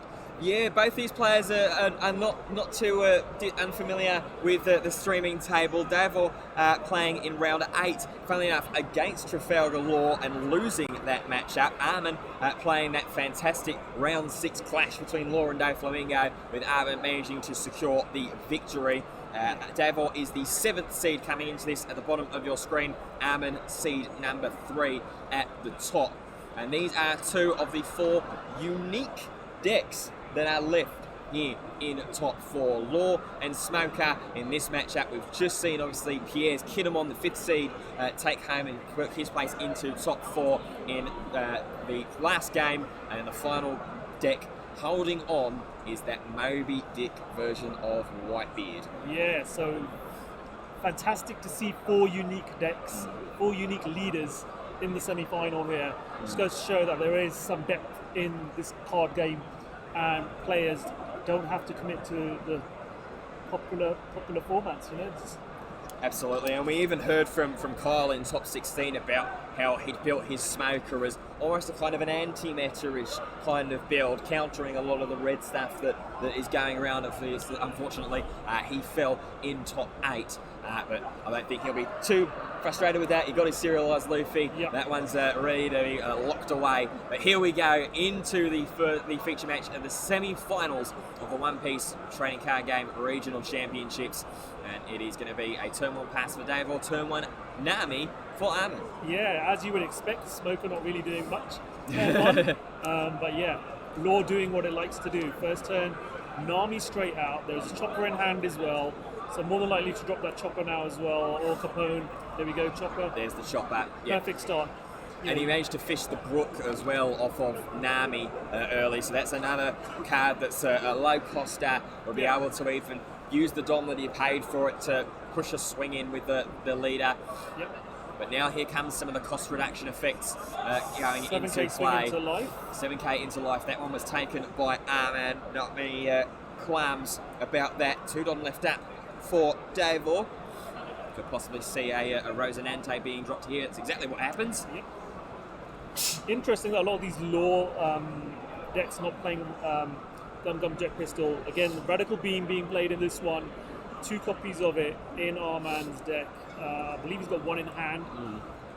He plays that Brook, uses the Brook's ability to add those 2 Don on to Law. Yep. Just a little bit of swinging in with 7. Just a bit of clarification there. Yeah, our judges just making sure that they recognise what had happened there. That using the 2 rested Don that was paid for Brook to go underneath Trafalgar Law, swing into 7, and then follow up 1 drop, board flooded, ready to bounce up for next turn. Just following on to the point you made about the Jet Pistol, it's like it is a very, very useful tool for any red deck or any red splashing deck to have. But I think because of its cost, because it's a 4 drop, and you rely on a lot of your characters to be those lower ends, and so many of them as well, to keep that chain and that loop going. I think that's probably why you don't necessarily see the pistols. Yeah, I think you're right there. You know, the Radical Beam's more of a better effect as a counter, not so expensive to play, so you'd rather do that as a defensive mechanism, because you are going to be utilising a lot of those low costs in play very early on just to build your board up, and sometimes you don't have the ability to be able to play them, to be able to reduce the power of your opponent's big things. So yeah, you're right. And especially in the Law builds, when you're going down to life so quickly, you're getting that 4K, you know, almost effortlessly. Exactly. So and Nami for 6K going into leader there, countered. Yep, 2K counts. We see Borsellino down there as well. That's currently at 6,000 power as its opponent's turn. 7 in. Taken. And now with 3 Don left open, and looks like a lot of stuff going on in the Arman's hand. He is going to fire off his first Law leader ability. He's going to bounce up the Machino, laying down the altar block of Trafalgar Law. That's going to proc now, and he's going to be able to bounce Nami and protecting play both down. those that were rested, so that's good play. And play the Nami down back once again, which on play is going to be able to have a look at the top 5, pull out a Straw Hat Crew card. Yeah. Couple of options there actually. Yeah. Just going to pick up the blocker. I thought maybe there might be a little temptation to pick up the film / Straw Hat Crew, Yeah. Rona Zorro, Yeah, that I was would have introduced. considered that, but yeah, picking up another blocker is probably a safe bet. Just that way, if you need to utilise the blockers to fend yourself, obviously now Arman is down to that sweet spot of 2 life, doesn't Yeah. really want to take much more life than he has to. Exactly. Can fill his ball back up quickly. Also has 1 Don up ready to shine a Radical Beam down on this Navy deck. So here's Davor now on his turn. He has 7 Don up available to utilise. He's going to -1 off of the Law, so that drops that down to a 4 cost. In comes now the starter deck Bunky D Garp, and that is going to rush in and deal with the Trafalgar Law as well. Had its cost Yeah. reduced. Activate main trash 1 card from your hand and rest the character. KO the 4K or less. Did its job, and that's exactly what the Smoker deck's about. You know, you're not chipping away sometimes at the little things, you want to get rid of those big things, and that's what utilising Smoker's leader effect and then bringing that Garp in to be able to get rid of that 5 cost Trafalgar Law has been good play there. And then obviously a block there from Arman as well with one of his choppers. Yeah, it's the Garp's a card. This Garp in particular is a card that has been utilised. We've seen a couple of times in the German regionals. 3 top 8 decks in Germany played this card in some count, and you can see why it's done so as well. Because obviously later then, if you restand it, if you manage to get to protect it and restand it, that's 6,000 power that you can then go ahead and swing in with next turn, or just continue to. Well, supposing if you're attacking, that counts as resting the character. So that does proc the KO effect as well. Yeah, absolutely. So I think this is just the turn at the moment going on for Arman. I thought maybe that there was an army search going on, but not right now. Got 5 Don left open, so that's a blocker and the Law ability, plus 1 Don underneath the Law if you want to swing, and then keeping 1 up for a potential Radical Beam as well. A lot of red on that side of the board as well. You don't mind necessarily with Law having a bit more of a red skew on board, so that you can easily grab the effect of the blocker Trafalgar Law. Now here comes a swing. This is 8 into the 6 of the Gap. This might force out the Borsellino blocking. No, 2. That's the fine counter. So the Gap will stick around for now. Now we'll see the leader ability going on. Returning the Brook, and that will bring the Trafalgar Law back. Won't be able to restand anything, however, because it's characters only that the start deck Trafalgar Law targets, not leaders. So the Garp stays around, the Borsellino stays untouched as well. And we are over to Davor at the bottom of your screen. Over just under 10 minutes gone in this semi-final. We'll update you as soon as we can about what's going on about in the second semi-final as well. Pierre on the Kinemon list, and the single solitary Edward Newgate variant that has managed to find its way into top tier for the Moby Dick variant. Players, that is time on round. That is time on That's round. with, 5 minutes it is of the free Newgate turns. player Whichever that one comes makes first. his way through to the grand final will be able to pick apart the intricacies of it being the Moby Dick variant over the Straw Hat Crew variant that has come into the grand final and has made its way. So Davor just still currently deciding what he wants to do here. So he's put 2 Don underneath, that's 7k, and that will be putting the Trafalgar Law down to 4. So that puts that at risk again from the Garp. Yeah, that's in Garp territory and range again. There's still a potential of a 7k swing to happen here.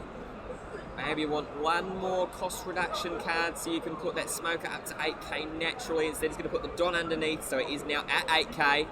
Now here comes a Volcano, and that's going to get rid of the one cost or less, gets rid of the blocker. Now Garp is going to get rested. That will KO, trash the, that's the Tsuru 2k counter from hand there to get rid of that one. And then there goes the big swing. Well, 8k swing actually, yeah. It already used that ability to reduce the Trafalgar Law, which is now off the playing field, so there weren't no characters for 0. But life taken there from our man. Or was it? It looks like he's still got 2 at the moment. He's just, no. he's double 2k Sorry, counted. Yeah. Double 2k counted. My mistake, apologies. And then he's going to drop the second Borsellino as well. Such a great defensive tool there, that Borsellino. Yeah, and it combines well in this defensive-minded sort of smoker build that we've seen in this top cut. Obviously, we've seen both of the smoker decks that made it into top 16 on stream today. Yep. And they are both this more defensive style variant, playing the Rosinante instead of the 3-drop smoker. I think was what just got rid Tom of was saying. I don't know what just happened there, but the Garps was a swing. Yeah, swing into There's Garp. a 6k swing in with the into 6k, and with only one card in hand, not wanting to get rid of the Borsellino blockers just yet.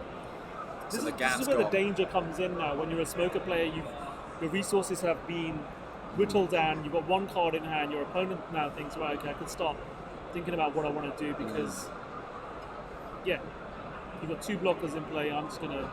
There's a 6k swing coming in now with an army. Potentially. It's been buffed up to 5k natural power with the Machino. We see that there's a Borsellino sideways there. That's because it blocked a 5k swing from Vista, meaning that the Borsellino is able to stick around.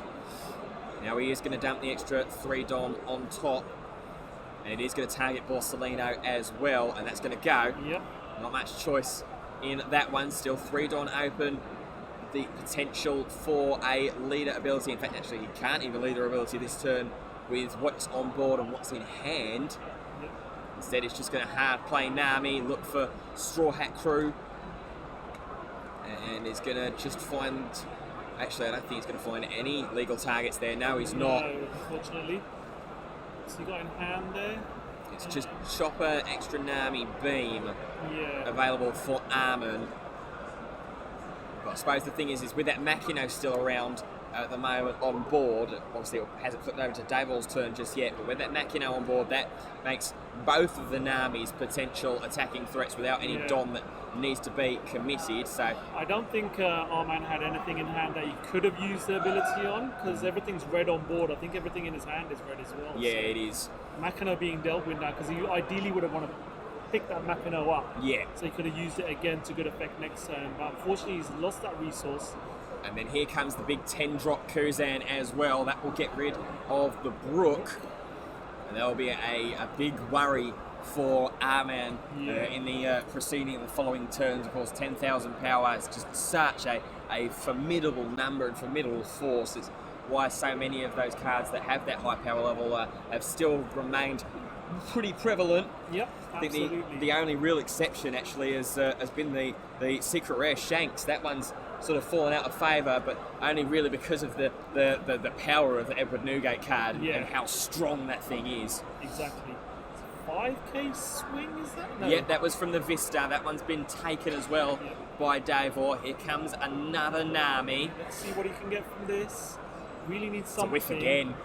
He's missed again. Yeah. That's the second Nami search in a row that he's missed his Straw Hat Crew cards, and I don't know if Armin has played the Blocker Law again this turn. It seems like he might be feeling deja vu from stream and is thinking, if I qualify and if I get my ticket into the grand final, please whatever you're doing at streaming.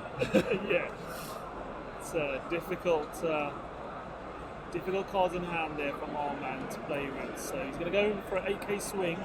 Yep. This one's going to be at life, and it's going to be taken, dropping Davor down to just 1 life. Now 3 cards in hand for him as well to counter, plus the Borsellino that is 6,000 power. So would need all 4 of those Don to be put underneath the Nami in order to see the Borsellino hit the discard pile and get destroyed if he plays it, but instead I was going to say he's debating whether to play the blocker or not, and he has. And he's going to Law Leader ability to pick up one of the Namis, and that's completely legal. We saw that yesterday on stream as well. We got clarification from judges that the recent errata, you can play up to one. That is the change that has been made to Trafalgar Law. That caught me out yesterday. Caught both of us out. So over to Davor now, still obviously as the 10k Kuzan swing that will probably happen at some point this turn. In fact, here it goes after dealing with the Vista. That's going to take a life as well. See in hand, Borsellino, Garp, Tsuru and Sakazuki, and it is going to be the latter most card that is going to be played down here. Paid the extra to discard a card, deciding what to get rid of now. It's going to be the blocker. Yeah, that probably makes sense, especially with the way that Armin has been playing out, especially that prior, the past two turns, especially the prior one, however, signalling that there's nothing green in hand and that he can't use the Law Leader ability. So you just pick off the blocker. That's just going to stifle him a little bit more, make some of my attacks later down the line and next turn more viable. As it looks like, again, the green drought is continuing on here for Armin. It's challenging for Armin. He's going to have to find something. Well, there is a green card there finally in Roro Zorro, and that is going to be a legal target. Red Zorro, however, is going to go and pick off this turn. He has got another Nami in hand. That is all 4 copies of Nami if he decides to play it down.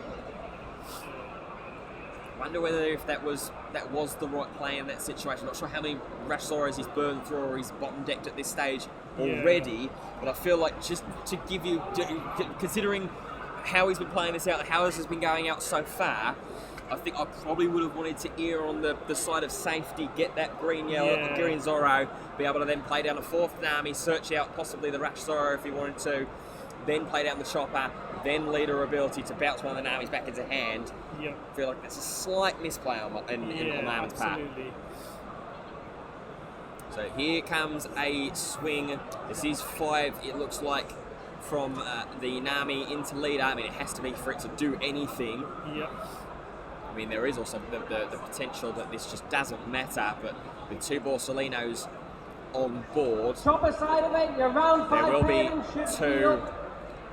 two attacks that won't, if he just wants to continue to attack. I don't think he does just have enough Don to go 5, 5, 5 and 5 again. Life taken. It's a Meteor Volcano. That's going to draw 2, trash 1, I believe, off of the trigger effect. Wow, what a draw 2 as well. Drew 2 2k counters. I think he had a Tsuru in hand anyway as well. Yep. So sport for choice on what he wanted to counter with later down the line in this turn. He still does have that Rush Zorro that he searched out as well if he wants to swing in with that as opposed to loading Don up to an army. Either way, it will cost him 3 Don. Absolutely. Now he's calculating what to do with the 6 Don that's available. He's got to figure out, do I want to play the extra body and just rush in? Do I want to leave one of my Namis, another one of my Namis vulnerable if Davor wants to go on the board control route?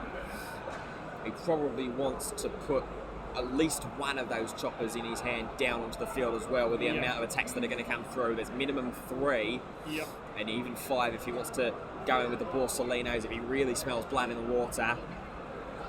Going in with an 8k attack now with leader. The block's going to have to come in now. Is that 8 or 9? I think that's just the 8. With 3 Don underneath it. It's 8k swing. So now Davor's got a decision to make. Do you block and then counter? To try and save. He's going to double 2k counter this one. Okay. Keeps the Borsellinos active to potentially swing in next turn. And then it's just double chopper pass for Davor. He will be playing in top deck mode for this turn at the very least. Yeah, kept one of those Don open for a radical beam. Yep. So we've got potentially 3 ways of protecting yourself there. Got 2 choppers obviously available and the radical beam. Yeah, not quite sure what it was that Davor picked off the top of the deck. Excuse me, apologies. It's all tuning in. So now he's just sorting his Don out, figuring if there's going to be a way to start attaching, distributing that resource and closing out this game one. It's taken just over 20 minutes into game one, so still plenty of time for Armin. Perhaps if he does fall here to claw this one back and in games 2 and 3. Scoops up all his Don once again now, Davor. This is where we had this discussion earlier in the day. You'd want the Navy stage at this situation, just to go one, pop one of the pop one for one cost as well. It gets the smoker an extra 1,000 power. Okay, deciding to put 2 on each. Borsellino. It is very much looks like he's just going to go in full aggro and full swing mode. Yeah, he's going to go for it here. Well, he's got to imagine with the one Dom that Armin's left open that there is going to be one radical beam. Yep. I don't know how much more counter power he's got. The Zorro doesn't have counter. He's got the beam, so that's 1 more life. He's going to take the first attack, so that's another card that he's going to have potentially to counter later in this turn. 4 more potential swings on their way. And he's just going to scoop it out. Players, please pay attention to the So Armin just recognising that this is probably going to be it. Yep. At least I believe that was Armin that he's the one that scooped that up. Yeah, and he did indeed. I think Armin's realised that, listen, Davil's taking his time making decisions here, but Davil's got that win. Let's scoop this up. Let's move on. Let's not waste time. Yeah. Give myself the time to be able to try and come back into this and make a bit of an impact, because the longer there is on the clock, the less pressure there's going to be on Armin. He can play his game in a controlled method without feeling pressure. So, yeah, let's just get on with it. So both players will shuffle up and get themselves ready for Armin. It is, in this game 2, last chance saloon. He has to win to be able to tie the round up and the match up level and go to game 3 for Davor. If he wins this game, he is a grand finalist at a one-piece regional championship. It's been a pleasure to be a part of it across both days. We've seen some amazing matchups. Yeah. I've loved the variety of decks that we've seen. Wonderful to see that. Yeah, I was just a massive fan of being able to see Magellan in the early stages, in the early games. Absolutely.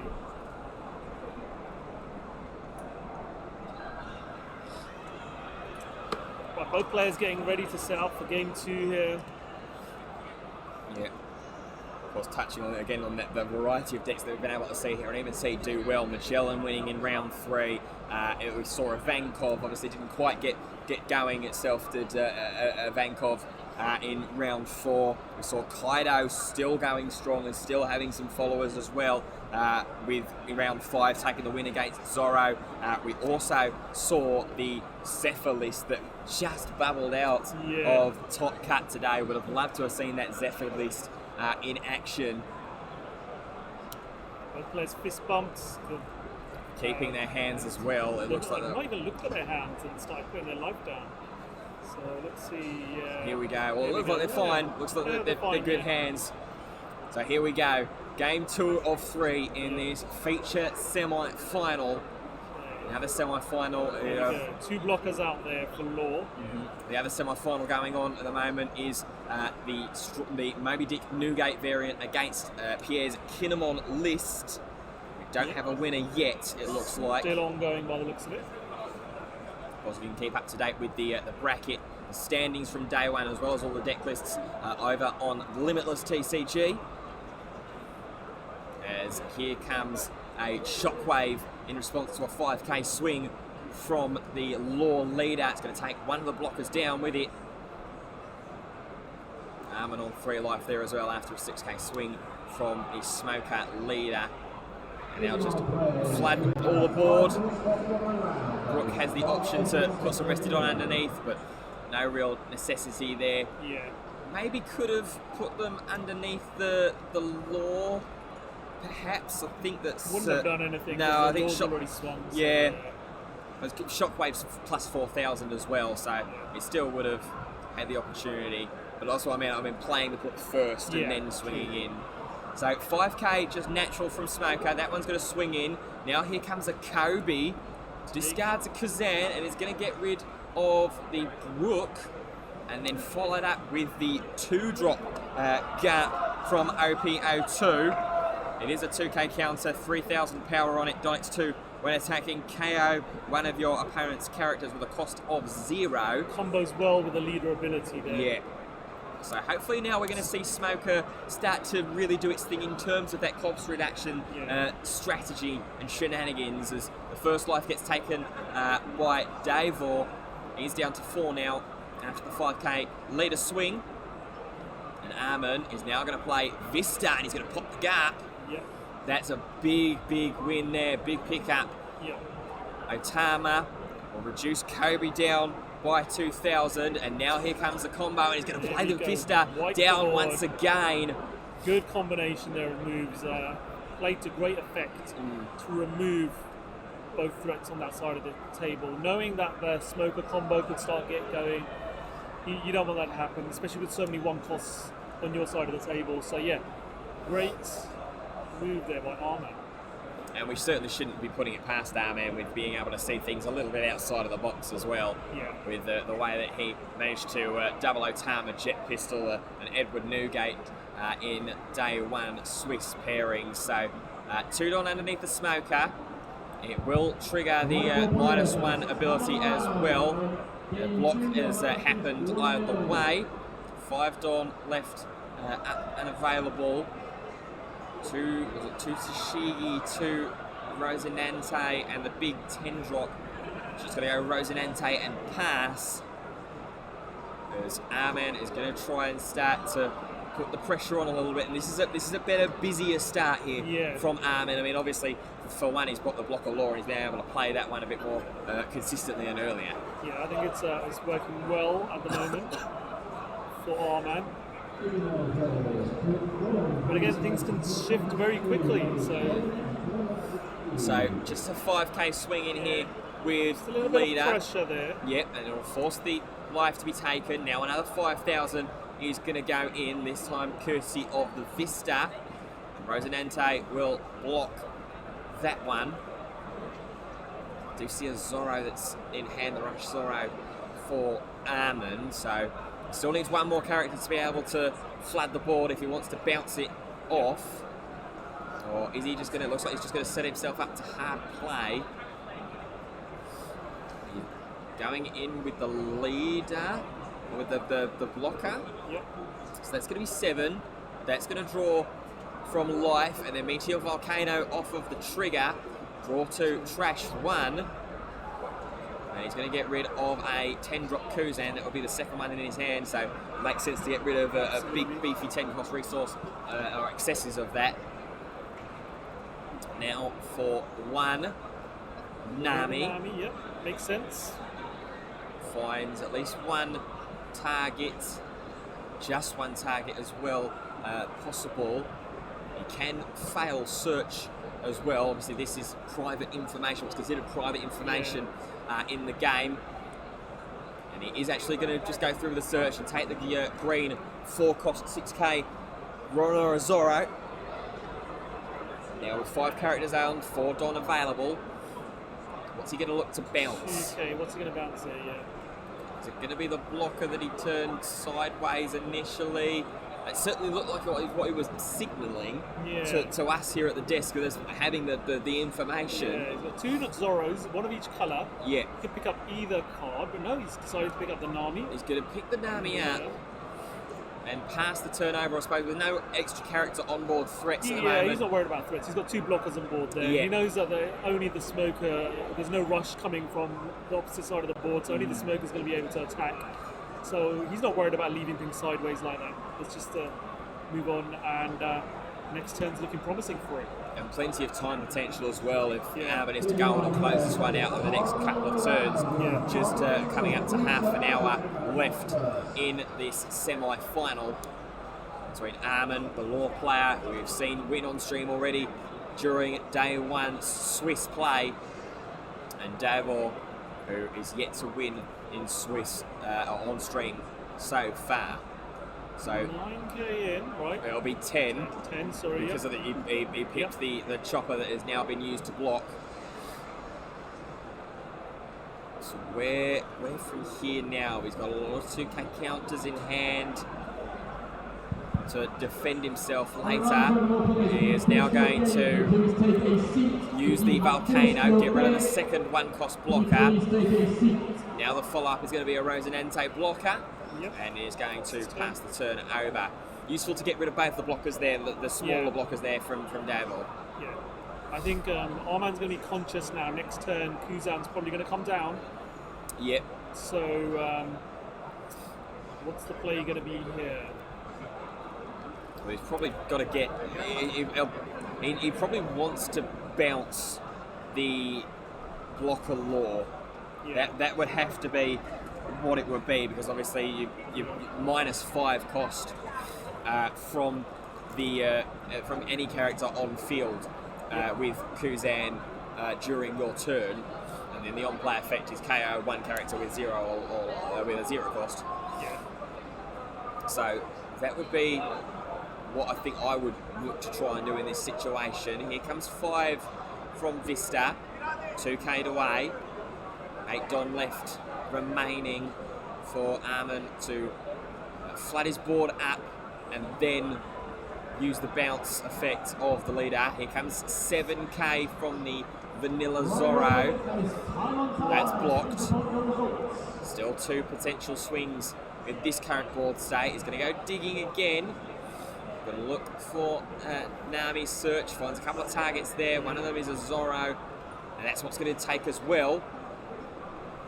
But on deck to Brook as well as a Makino there as well. Makino not a target for Nami, of course, but is such a vital extra little tool that's being seen in these Trafalgar Law decks, turning some of those one-costers that Law relies on to get its engine going to turn them into attacking weapons as well. Now going to hard play one Zorro, and it's going to more than likely bounce something for probably the Vanilla Zorro to play the Russia in the next moments. Russia gets through as well. Just 1 life left for Davor, 2 for Armin. 1 is going to go underneath the Trafalgar Law blocker now as well. 7k coming in again. 7k Needs just to commit 2 counters here to avoid the attack going through. Yeah, and that's probably the thought process here for Armin, isn't it? If I can get the 7k swing and he takes life, then at least that puts him down to 0. Or if he gets rid of the 3 counters, then there's less of a chance that he's going to have a potential 5k from hand. The blocker now, Yep. so you can do it next turn. Bring the Zorro down, swing the 5k Zorro. Yep, and that one is going to be taken. Yep. This is looking promising now for Arman. Yeah.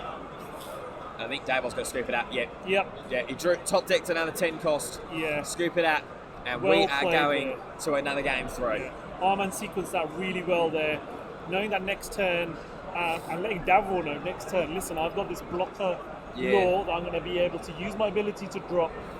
I'll swing the Zorro first, drop it, drop the Law, pick up the Zorro, swing again with it. Yeah. So even if you manage to get rid of one of the Zorros with your 10 cost Kuzan, I'm going to get those swings through no matter what. Yeah, yeah, you call it perfectly right there. So we are going for the second time with a smoker feature match in day 2 to a game 3.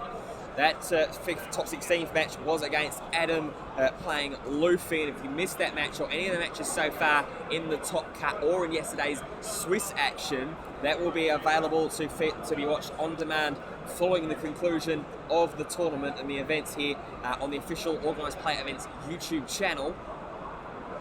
And of course, all future tournaments that are run by APE will be live streamed as well here on the Twitch channel, so be sure to drop a follow, keep your notifications open as well, in keep an eye and ears close to the ground, because you never know, if you're in the European region, maybe you could be featured on an organised play event stream yourself as well. Absolutely.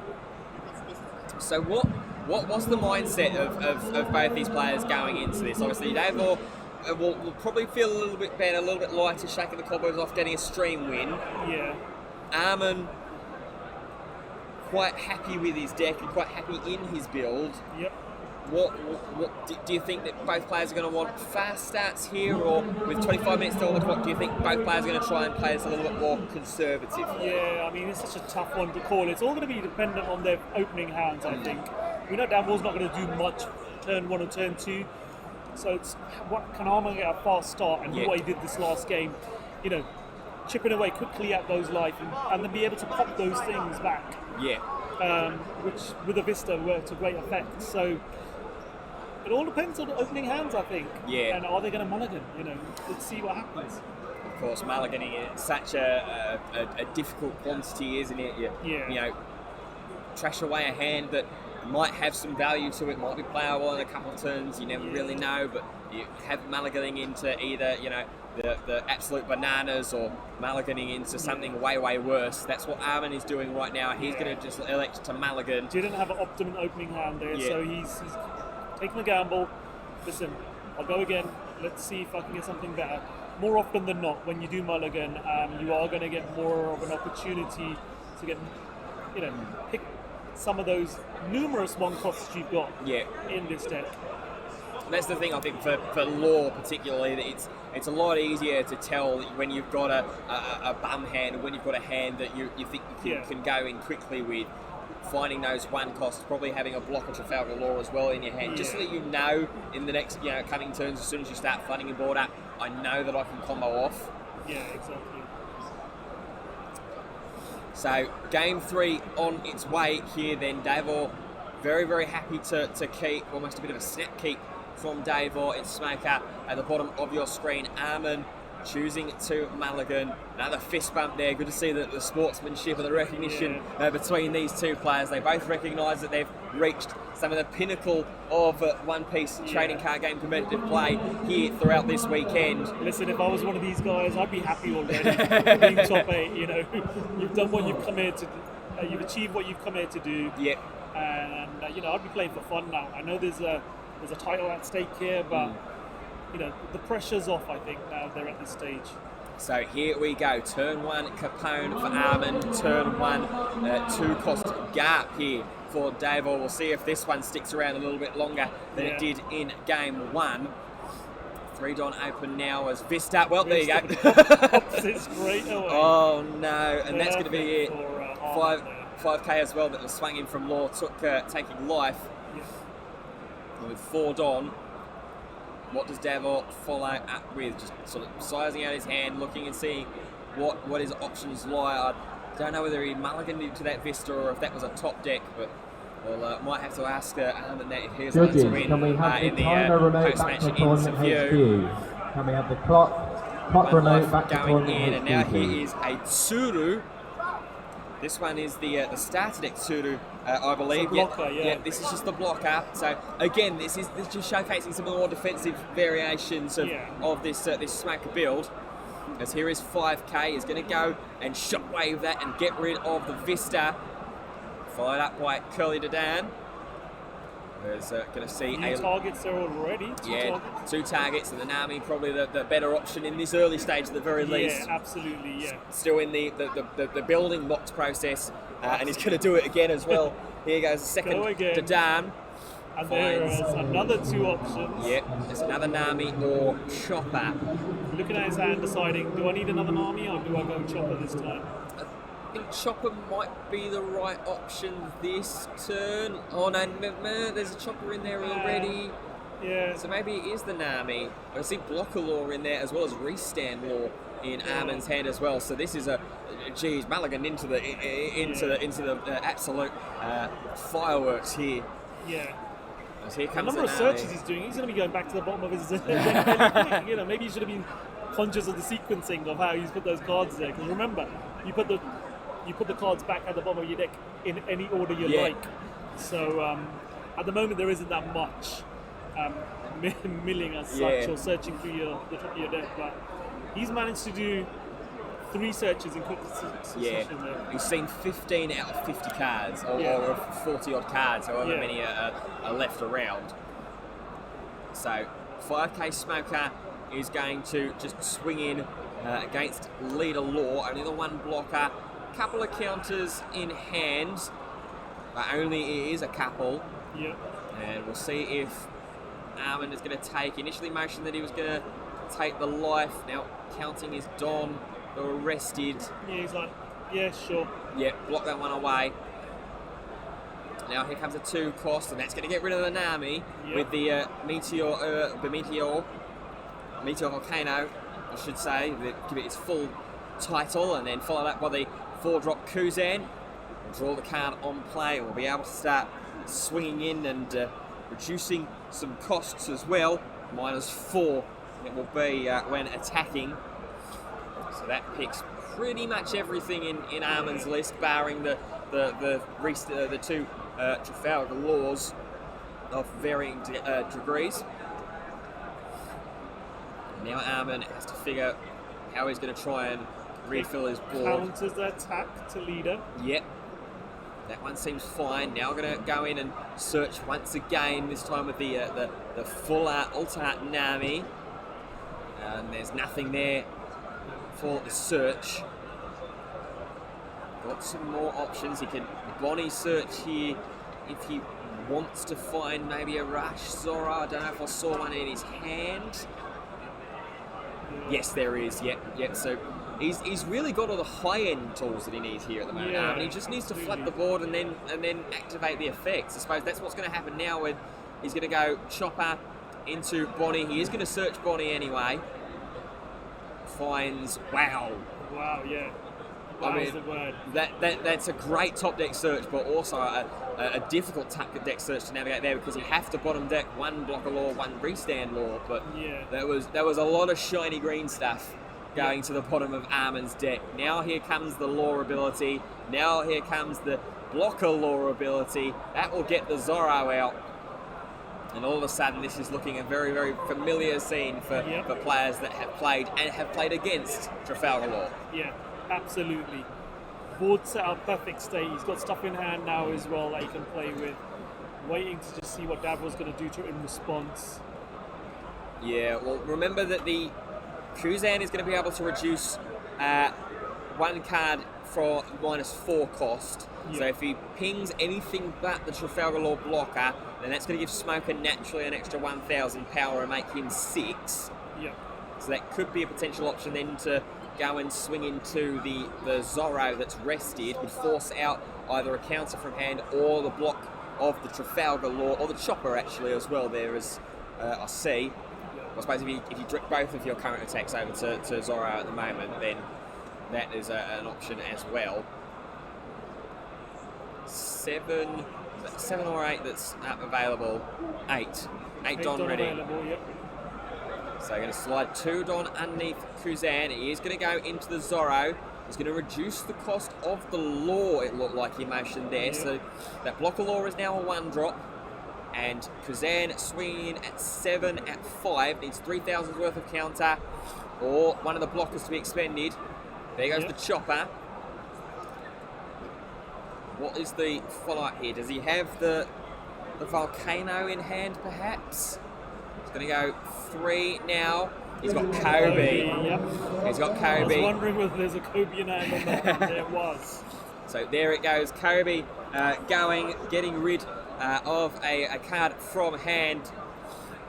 And now here comes the big swing in. Zorro has to go down. No more blockers left to take advantage of and to run in the way. Yeah. A productive turn there for Davor. Very much so, yeah. Good response after Armin had really set up his board ready to get the combos going. So yeah, absolutely. Now, the thing is, obviously, when look at Armin's hand now, and he's got he'll have 9 Don up and available to him on this turn. He's got the tools in hand potentially to get himself back to the board state he was in. If you can't find the Nami off of the Didan, that's probably what you wanted here, just so that you could link that one up with a Zorro Rush Zora essentially with the blocker law that's in hand. Yeah, deciding whether to take the blocker or to be able to reduce his opponent's character's power. Decides to take the Atama. Yeah. Again, it's a 2k counter as well. Yeah, so it has that option and also can be used as a 2k, Laser. like you say rightfully. He's going to go and minus 2,000 from the Kazan, so that makes that now 3,000. Yeah.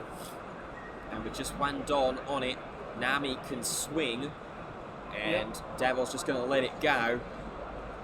See what he's got in his hand. It's grip for 2k counters on a blocker in hand. Not the tidiest of hands there. I think it's the 2-drop gap that he's got in hand there, and not the 5-drop. There we go. Sack. Okay, that's not a bad pull-off of life there for Yeah. Davor, actually.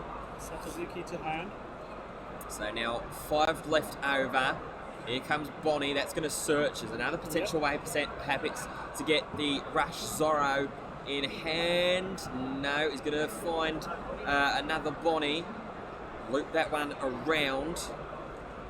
Probably going to scoop up the Nami, pop down the Trafalgar Law, scooping up the other Bonnie, and then potentially putting something else down here. Let's see what he does. So here goes 2 Don being paid.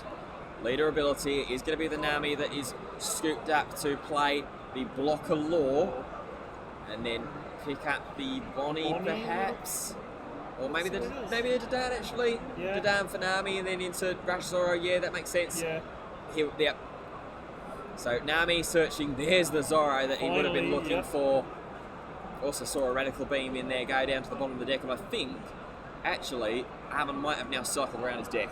Yeah, I think he has. The number of searches Armin's done. It's just so efficient, it's isn't very, it? very efficient. And you can tell this seems like a player that has been playing Law for a while from the get-go. Yeah. So now all 10 Don up and active for Davor. 1 blocker, 1 Kobe, and the leader still up and available. The 1 blocker in the form of Trafalgar Law. I think 2 life to 3 in the count there in favour of Armin as well. That's quite something as well, is the fact that Armin's been able to do that without forcing himself to go down to that sweet spot, or even being sort of threatened to go down to that sort of sweet spot. Yeah. Discarding card from hand, getting rid of that block of Trafalgar Law. That's a big play. Sakazuki coming in. That's a good grab, and now Kobe going in for the Bonnie. Yep, that makes sense. Board control, a big thing against Trafalgar Law, I think, in any deck, let alone for a Smoker player. Yep.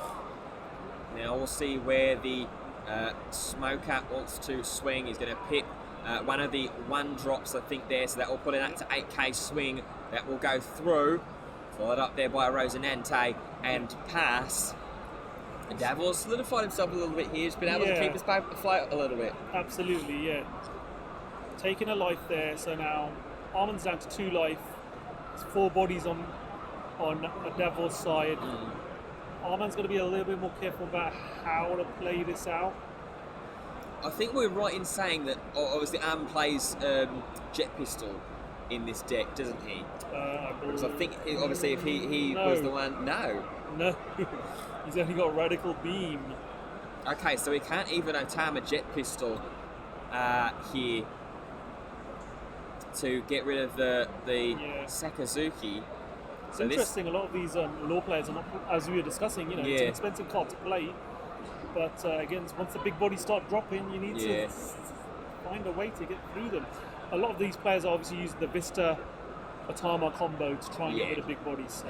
Yeah, and because it, I suppose, commits that extra body, you're still paying for and trying to get rid of something on board, just not necessarily giving you that extra 1k buffer that sometimes you might need.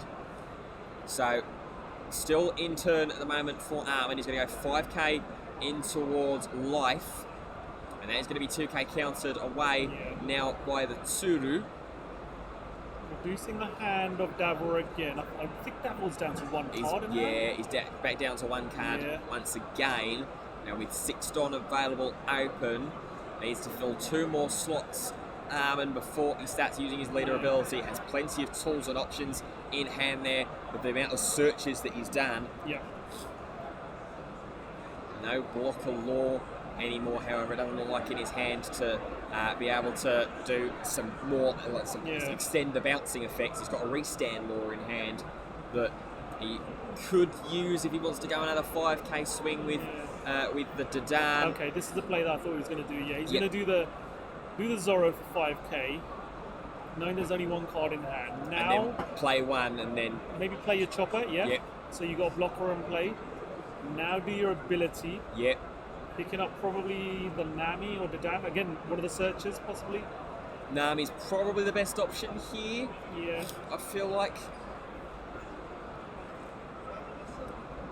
So just counting up, just having a little bit of a conversation between the two players. Yeah. Just waiting, getting ready to pick up that Nami. I don't think he's paid the Don yet for it. He's just looking at his hand and seeing if that's the right option. He is going to play. Okay. He's going to pick up the Otama instead, wanting the 2k counter as opposed to the extra search, I suppose. Swings again now with the Zorro. And Devon not wanting to use any of his Yeah, blockers at maybe. this stage, isn't it? Yeah. It's a strange decision to just continuously want to try and counter out from hand. Yeah. But Davor has survived the turn, so we're back over to him. 2 cards in hand, all done available. And only the one blocker in the form of Tony Chopper. So could put some pressure on and try and get that Zorro off the board. Probably want to slide one Don underneath that Smoker before he does that, Yeah. just so that he gets that extra boost. Yeah. It's just going to go 5k into Okay. 5 of Zorro. 1k counter away from the vanilla Zorro. I think I saw a Kobe in hand. I'm not sure what the second card was. Could be the Kuzan. Yeah, there is a Kobe in there, and it is 10 drop Kuzan. Yeah, That's what he's debating. Should I dedicate all of my resource into that into the Kuzan? Kazam. Yep, that's fair, and gets rid of the restand law as well in doing so. So he's not going to be able to Arman to bounce that back and be able to utilise that as a bounce effect next turn. Yeah. Arman will minus 2,000 from the Sakazuki. That's back down to 5k and sort of base power range. 5k from Law into the Sakazuki. Still has those 2 blockers, remember, if he wants to protect it and not commit the card in hand Top for side of 1k it, you have counter less in than 5 Kobe. minutes remaining on your round. Floating back and forth. Okay. He is going to 1k. Okay, now Arman knows exactly where Davor stands now. Yeah. Has to block Yeah, if he to keep wants it. the 7k still around. 2 life to 1, just coming up to over 5 minutes left in game. Sakazuki is going to go. Still really adamant on keeping those blockers around, isn't he, Davor? Yeah. Now here Go comes for the search. Yep, here comes a Bonnie search. That's going to find another. It's going to find either Zorro or the Restand Kid. I believe that is Supernova / Heart Pirates, I think in its typing. Yep, so there it is. Trafalgar Law grabbed off the Jewelry Bonnie. Now with 7 left available, has the opportunity to bounce back probably. I mean, he could probably bounce back Atama here once you've swung in with cards like Dadan and Nami. There is the swing.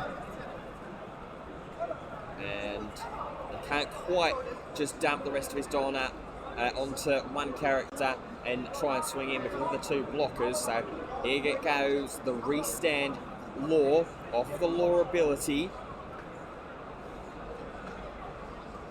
Zorro waiting in the wings to swing, as is the Nami. Zorro's going to go 5k. Forced to block this time with 2. 3 Dons still left available. Rosinante waiting to block as well if he wants to put that last 3 Don underneath the Nami and swing 5k. I have a sneaking suspicion that Armin has got himself 1 foot in the grand final, Yeah. given this current board state. Okay. Puts a blocker out. Puts Nami in the wrong Just place. putting Nami in the Don area and the Don in the Yeah. discard pile. Okay, he just passes over there. Okay. He had the opportunity to swing with Nami there. Yeah. And potentially get rid of another blocker. There's only 2 attacks coming through. Now there's 3 coming through, but there's a blocker in play. So Arman can survive this. He's just going to scoop it up. There we go. He's just going to scoop it up, and Scoops it Arman up. has made it into the One Piece Regional Championships Grand Final. Wow. He played that classically, I Yeah. think is the word that I'd use. Absolutely. I think couple of good. Arman was very confident in his, he scooped up first game thinking, right, I know where this is going. You're going to beat me here. Let me just scoop up. Let me just try and recover as quickly as I can. Went in for the recovery and ends up with a fantastic win there. Yeah, commiserations to Davor as well. They're obviously just not being able to get some of the cost reduction effects going, not being able to keep many bodies on board either. That Vistad putting in so much work throughout that matchup. Absolutely. And there you go. Unsurprisingly, Trafalgar Law is in another grand final in a competitive One Piece tournament. Let's see if my prediction of Law, well, they're saying Smoker at the start of the tournament and Law towards the beginning of today, which is obviously my favourite deck. So, yeah, we'll get to see that in the final now. Absolutely. And We're still waiting, I think, on the result of the other semi-final. Yep, so we'll wait and see of whether that is going to be playing up against Kinemon or if it's going to be going up against the Moby Dick Whitebeard deck. But we're just having Arman coming around to us now, getting a hearty congratulations from the folks that he's travelled with. I'll get out of the way and we'll get Arman out. What a performance it is. And we're getting him in here now.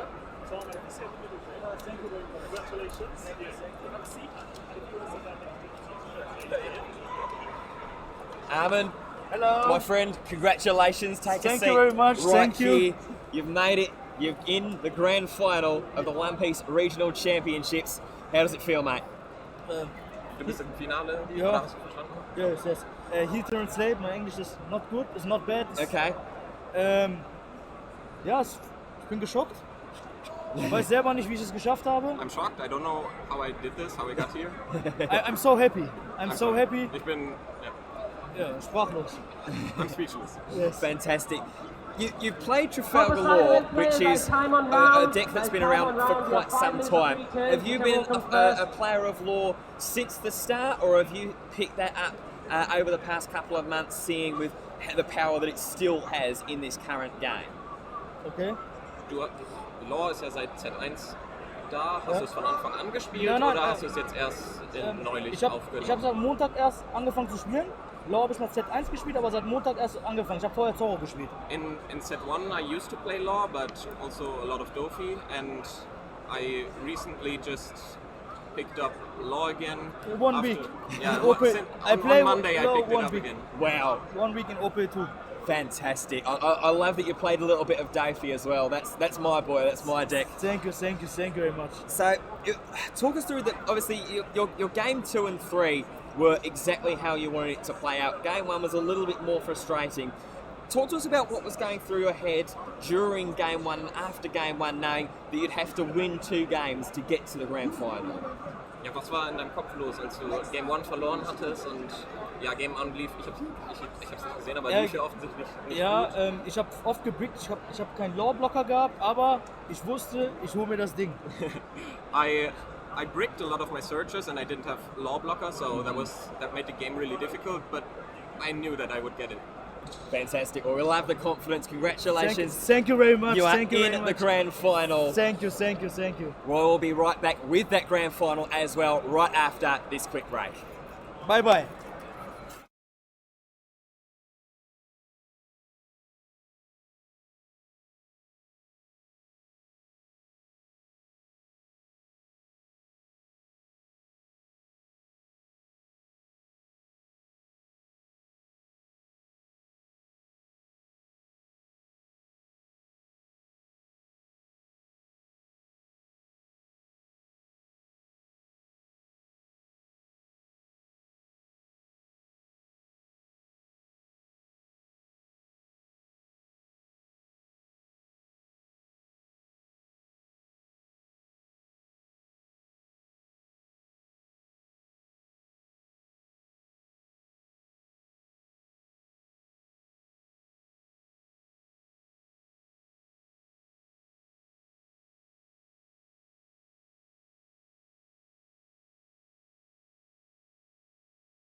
And welcome back for what will be the final time here at the One Piece Regional Championships, live from the UK Games Expo here at the NEC here in Birmingham. It's Bluey once again for the final time with my wonderful paper Taj. Taj, all good things must come to an end. Yeah, it's been a fantastic weekend of tournament play. Yesterday was amazing. Today we've seen some outstanding matches. Bringing us to the final here with Kinemon versus Law. Both players we've seen them at the table. Two really good decks. Kinemon came here looking to counter Law. So this is going to be an interesting matchup. Looking forward to this one coming up. Yeah, I think Pierre is going to feel really quite comfortable going into this matchup. Obviously his top 8 game against Yosef, the 13th seed, was a Law game. Took that one 2 games straight out of the 3. Whereas for Arman in the 3rd seed, obviously winning on top 4 matchup, the semi-final matchup against Davor, this is going to be a difficult battle for him. Yeah, I think it's going to be a bit more of a challenge now for Arman as a Law player, coming up against this deck that's specifically tailored to face Law. Yeah. And again, you know, it's going to be interesting. There are the ways that you deal with what Kinemon's going to be able to do.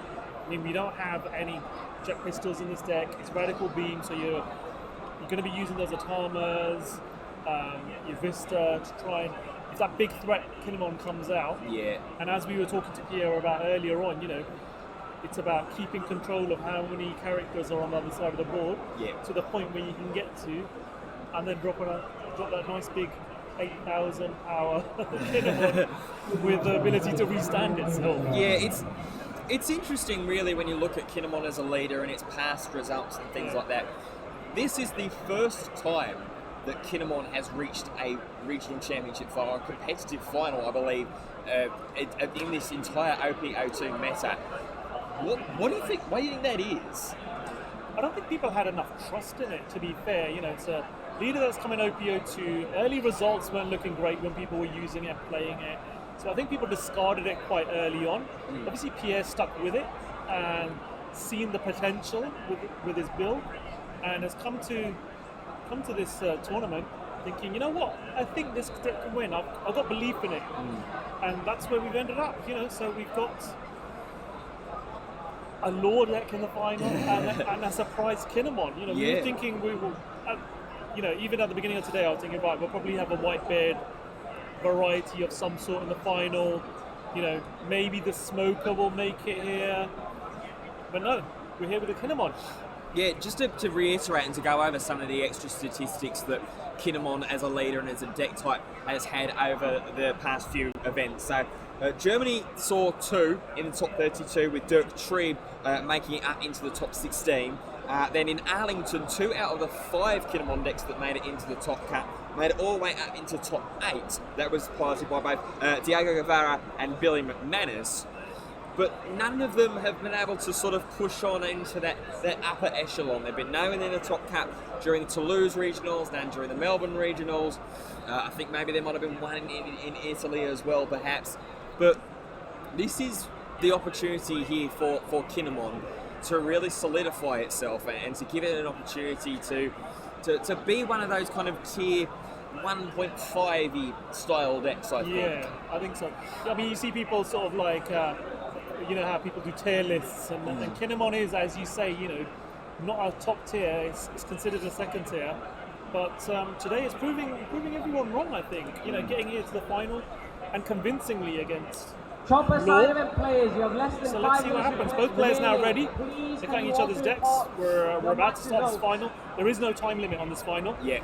So we're going to go until we get a clearly defined winner. So here we go. And we do have string judges over there, of course, to just keep an eye on any slow plays or anything like that. But this is an untimed best of 3, so we are going to see the very best of the best between these 2 players and these 2 decks. Pierre, coming in as the 5th seed, was an X1 player in day 1, as was Armin, the 3rd seed, just getting up that higher thanks to win percentages and the like. Yeah. Both players are about to have a look at their opening hands. Armin playing at the bottom of your screen with the Trafalgar Law deck and the black sleeves. Pierre at the top of your screen, the Kinemon with the bright yellow sleeves. I'm deciding whether he's gonna mulligan or not. Pierre will. Yep.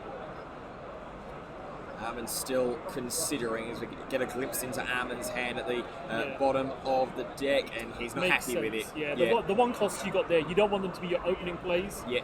You'd want to bring them in later on, so it makes sense. And he had double vista there as well, so Yeah. like there could be potential for early disruption. The double Otama, double vista, kind of Yeah. working in tandem there to get rid of something like an Okiku, which is going to prove. I mean, we saw it in Pierre's last stream game against Law. Okiku is going to be vital. Yeah, absolutely. And this is about how you deal with that Akiku threat going forward as a Law player. And you know, I think Armin would want to make sure that he gets a good start filling the board up quickly at the beginning, and that hand wasn't going to do it for him. He'd have had to hold things back in hand for a while.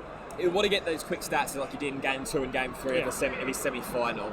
Obviously, we're not 100% sure on how Pierre's went. I believe it went all the way out to... It might have gone all the way out to Game 3. I'm not 100% sure about what the game split was, but it did go a long time. It was continuing playing even after we went off air following the conclusion of their feature semi-final. But he managed to get past the deck that he pegged, and he said that in his post-match interview that he wasn't the happiest to go and face. He thought it was a shortcoming of Kinemon against the Whitebeard list, but he's managed to get its way through. Okay, that's a much better opening hand for Arman there. Well, here we go. Both players seem to have decent opening hands now after that mulligan. So we're off in this untimed grand final of the One Piece Regional Championships. It's a turn 1 pass for Pierre, turn 1 Nami for Armin, and well, here we go. This is exactly the start that you would have dreamed of. Getting a look at the top 5 cards of your deck, find a Straw Hat Crew card in that top 5 and be able to put it straight into your hand. He's got a second Nami in there as well if he wants to go and dig and search again. Yep. Obviously deciding what to put in hand. Couple of target options in that top 5 as well. They're Chopper and Brook, the 2. He likes to go with the Chopper just as a blocker. Again, 1 cost, going to be able to flood that board out wide, and it's going to play it straight down as opposed to going digging once again. Yeah, I'm surprised there. I probably would have gone to dig one more time, but we'll see what happens here now. So Pierre now on his second turn. Remember, he's going to be able to use the leader ability to play a Wado Country card with 1 cost less, with there being 0 or 1 cards characters on the board. Looking perhaps that Yamato, that's exactly what he's going to do. I think we saw that in his quarter-final match as well, the Yamato being played out early, and he stressed the importance of it. Yeah, absolutely. Gets it out there nice and early, using the leader's ability to cheat it in by 1 less, gets rid of the chopper. Yeah, just tapping that one down and the chopper, and then attacking the Kinemon going into the chopper. Here comes the second Nami search. It's going to grab the green Zoro, but has to bottom deck one of the blocker laws I saw there, as well as a restand law from the starter deck. There's a restand law in hand. 3 Don left open, another Nami, and he's going to go and digging and searching again. Clears 5. There's 1 target and another blocker law that's going to have to go to the bottom. There's quite a few now, but we saw with Arman last turn. Yeah. He's so efficient at searching through the top 5 of his deck. He cycled back up to where we put the cards down, so... Yeah, and he voiced his frustrations, I suppose, or even just sort of importance of the Trafalgar Law card in this deck, with the fact that he just couldn't find any of them in Game 1 of that semi-final. He was going to have to suit for a Makino Chopper pass. So the board is flooded out, all red characters on there as well. So that will prove useful for the green characters that Arman has in his hand. A couple of green options in his hand that he can use his ability to bring in next turn. He'll be up to 6 Don next turn. Yep. So two to obviously commit to that, and 4 Don open to do other things as well. Yeah. maybe might go in for a swing with one of the Namis, maybe. That will undoubtedly be a bounce option as well, probably a main bounce target. So over to Pierre, he has 5 active, quite a few cards in his hand. I think I see an Odin right at the front of the hand, a couple of the blocker laws that Armin wishes that he'd found earlier in this stage, in this first game. I think a couple of councils are in there as well. Yeah, thinking long and hard now. I mean, remember, we've been playing a lot of pretty much non-stop rounds here for both players. So he's going in for the attack on the leader there. Yep, so this is just 5k into 5k. Will be an easy counter if Armin wants to, or he could take one of those 4 life. He's going to elect to do so as well. Now here comes the Yamato. This is 6k into the leader. Decides to block. Yep, so that's 2 choppers already down for Armin as well. Keep that in your back of your minds. Yeah. And now he's just going to play the blocker law, electing not to use its bounce effect. Of course, that is a you may effect, so there's nothing saying that you have to as soon as you play this card down. And the turn passed over back to Armin. Yep. As I was sort of touching upon there, both of these players have been playing non-stop since this morning. 10 o'clock we started, we're at 2 p.m. now, UK time, but they've had a long day yesterday as well, 9 rounds. Not much break in between. They've obviously been looking at what their opponents have got as well, deck-wise. So mental fatigue might play a bit of impact in this final as well. Yeah, you've got to be a real Iron Man to be able to get all the way up to this stage here. Then with the prospect of playing an untimed final. We saw in the game 1 for Pierre's quarter-final that game 1 went half an hour against Trafalgar Law. Yeah. And of the 2 players, Pierre's game went longer. It was in the semi-final as well. So they had a brief opportunity to have a little bit of a break, a little bit of a regather, obviously between while extra checks and bounces and stuff like that were underway. So here comes a swing. 6,000 into the Yamato rested. Or anyone who happened to be in top 32 yesterday, please come to Tournament HQ. And now that is counted away with the Toki. Just asking for cards in hand there. It's 5 in the hand of Pierre. And with 5 Don open and available, I wonder if that Makino might be turned sideways, pump up one of the Namis and swing over the top towards the leader. Forces the block then from the Trafalgar Law.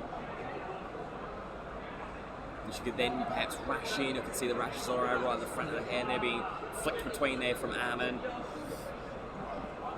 It's going to be a rest option and choosing which Nami to put the past 3,000 on. Spoilt for choice with 3 out of the 4 that Armin plays in deck already on field. So that's up to 5,000.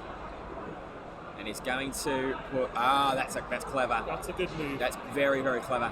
Fill your board up at the same time. Puts the extra 2 Don underneath it so that are arrested. An additional one to make sure. Yeah. And there goes the Yamato, not wanting to get rid of the law blocker early. And of course that leaves 1 character for next turn Pierre, maybe being able to use the leader ability of Kinemon. And here we go, using Law's leader ability, using 2 to scoop 1 up and play up to a 5 cost of an opposite colour. And he decides to play the 6,000 power Zorro Realm Edition. Happened roughly about the way that we saw it. Perhaps maybe not the end goal with the 4-drop being put down, but it's a good option to have. But that's excuse me. That's 1 Nami now safe as well, and the other 2 currently unrested. Yeah, exactly. This is exactly what Armin will want. Protect those Namis because he wants to keep digging through his deck to search for viable options depending on where we are at the state of the game. Good option to play. No blockers though, so potentially Makino is a risk there. Excuse me. Yeah, Makino only obviously at 0. Its effect is so good, it's so strong, but such a powerful card. That's made a huge difference to Lord X since OP2 released. So yeah, absolutely is a vital piece. But I think he has got another one in hand. So. Come to the OP HQ for you. So the blocker is going to swing 6 into 6 over the top. Jamie Conquest, I Safari. suppose he's got Cameron 7 M, Dono, and but Nathan now I R. think so. Thank you. We could see a potential top end follow up here Yeah. from Pierre. Could also see the Kinemon just go 5 into the Makino as well as a follow up, but 6 into 5. Yeah. Just debating whether he wants to commit a 2k counter here, Armin, to give himself an extra life to use later down the line. He will. Yeah, he will. Now the 5 will go into the Yeah. Makino as we thought, and now using the leader ability, he's going to pay 7, and here comes the big boss, Kazuki Oden. Yeah. Losing both Makino there wasn't great there for Arman, but Yeah. I think preserving life is probably more important at this stage.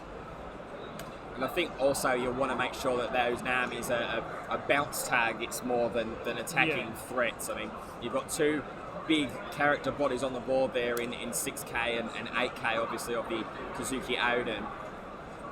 So there is, with that law rested, there is an option to crash into it as well. Yep. So the Zoro now is eligible to attack, slide a couple of Don underneath that one, and you know, then you're trying to threaten a little bit. See a little glimpse into the discard pile, double Makino, double Chopper, which Pierre will be, I think, quietly happy to see. Yeah. Obviously important elements of a lore deck there. A couple of blockers, and the Makino, as we were talking about, helps buff those 1 costs up to be able to become viable attackers. So yeah, Pierre will probably be happy that those 4 cards are in the discard, and those Makino obviously being 2k counters as well. Valuable resource in a one-piece game are those Absolutely. 2k counters. So, options here for Armin if he wants to reflood his board up or just put one more up to get the leader ability active. So now we're going to go 7,000 to 6. Lure leader into the blocker Trafalgar Law. Armin's been able to get to this stage without blocker Trafalgar Law of his own doing as well. Yeah. Testament to the construction of this great player who you heard in his post-match interview in the semi-finals has only picked Law back up over the past week, and is all of a sudden playing it in a grand final or a regional championship. I have a funny feeling he might be going back to putting that as his main deck like he did in OPO1. Yeah, I think so. Also have your limitless So the attack into the Law was countered Yep. by the Kazuki Tuki, which if played would have had block up because there is a Kazuki Oden character on board. Now where does Armin go from here? Scoops his Don up, just mapping them out once again, wants to keep 2 to the side probably with whatever he does here for a potential leader ability usage. 7 left it looks like to use it at his disposal. See him just sort of shadow mapping it out, shadow attaching, seeing what's going to be the best play, what's going to be the best option. Back in towards the hand he goes. There's a Nami in there that he bounced, of course, if he wants to go and dig through the list. There's Curly Dedan there as well that can help him search out.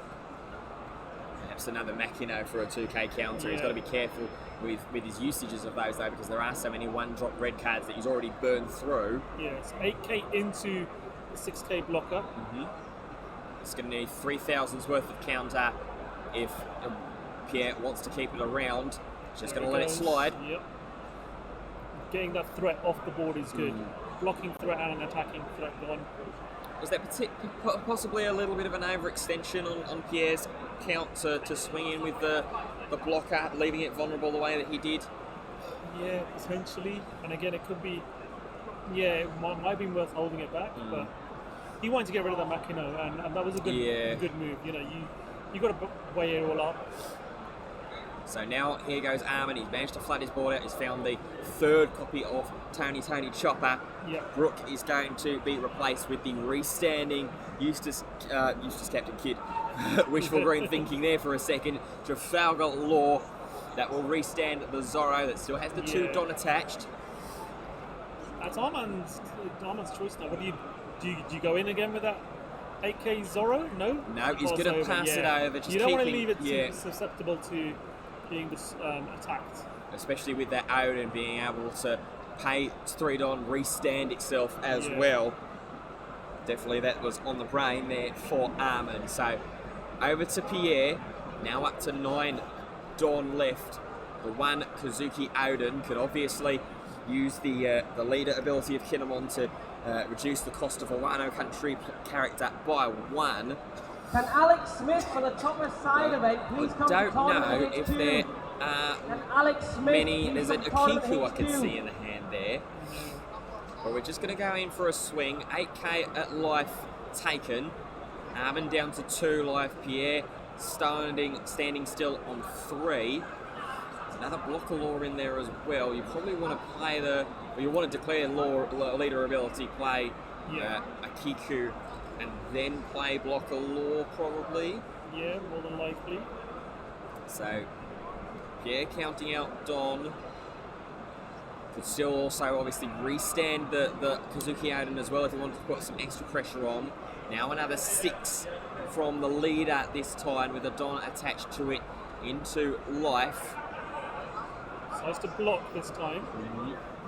8 Don remaining, so the Akiku law combination still an option, but instead he's just going to go Bonnie and search, crack it straight away. Go and grab a Supernova card. And he's found 2, I think, there, or 3. He's found a couple. There's options for him here. He's going to be the blocker Trafalgar Law as well. And he's just going to be reordering his cards, the rest of the 4 cards, to go to the bottom of the deck as you rightfully are eligible to do. Yep. And he is just going to pop it, just going to play that straight out as well. He's going to bounce the Jewelry Bonnie off, get the Akikus, it gets the Akiku out as well, pay 1 more to replace the Jewelry Bonnie perhaps. It's going to be a Capone blocker, and that's going to pass the turn. That's strong sequencing there from here. Yeah, absolutely. 2 blockers on field, 1 big one, that a threat from Akiku as well. Knowing that next turn, it's going to be a bit worrying now for Armin. And for Armin to be able to respond to it immediately, he needs that Otama Vista combo that we've started to have been seeing in these law decks recently. Now here comes Dadan as the first port of call in action for Pierre. Sees his final copy of Chopper there, but he's going to elect to go for the Otama instead. He now has a full board. He's going to be able to use the law leader ability to take one of those cards away, play down a 5 cost or less to the opposite colour. Sorry, had the alternate Trafalgar Law blocker in his hand as well there, did Armin, so... yes, he does, yeah. So, potential options here to swing. Instead, he is going to use Otama. Yep, makes sense. Okay, and he's targeting the Odin. How much Don is he now going to willing to commit to try and put some pressure on and go over the top and force Pierre to either block or over counter? So that is 8,000 now into 6. So it's 3k counter or one of the 2 blockers to be expended here. Yeah, looks like he's only got 4 cards in hand. Will he want to commit too much into this, or is he going to let one of his blockers go? I think you let one of the blockers go in this scenario. I think because you've got 1 more swing coming in from the Zorro. You've still got a swing that can come in from the Law. Nami can be boosted up if you want to. And you've still got the opportunity as well to then use the Law leader ability. In fact, he's actually just going to let it go. Yeah, he knows it's going to go at some point. It's, do you waste your resource trying to keep it on board, and it's going to be hit several times. It means, whittling your hand down, leaving you susceptible next turn. So yeah. He is going to go through and resolve the deck search feature. However, of course, on KO, Kazuki Odin has that fantastic ability to be able to replace itself with another Wano Country card with a 3 cost or less, and elects to go with a second Okiku. So potential there just to be able to control the board for Armin in the following turn. Wise move there, so get another Akiko out. Puts a bit of pressure on Arman now. So Zorro still yet to swing. The law now goes in. This is just at life.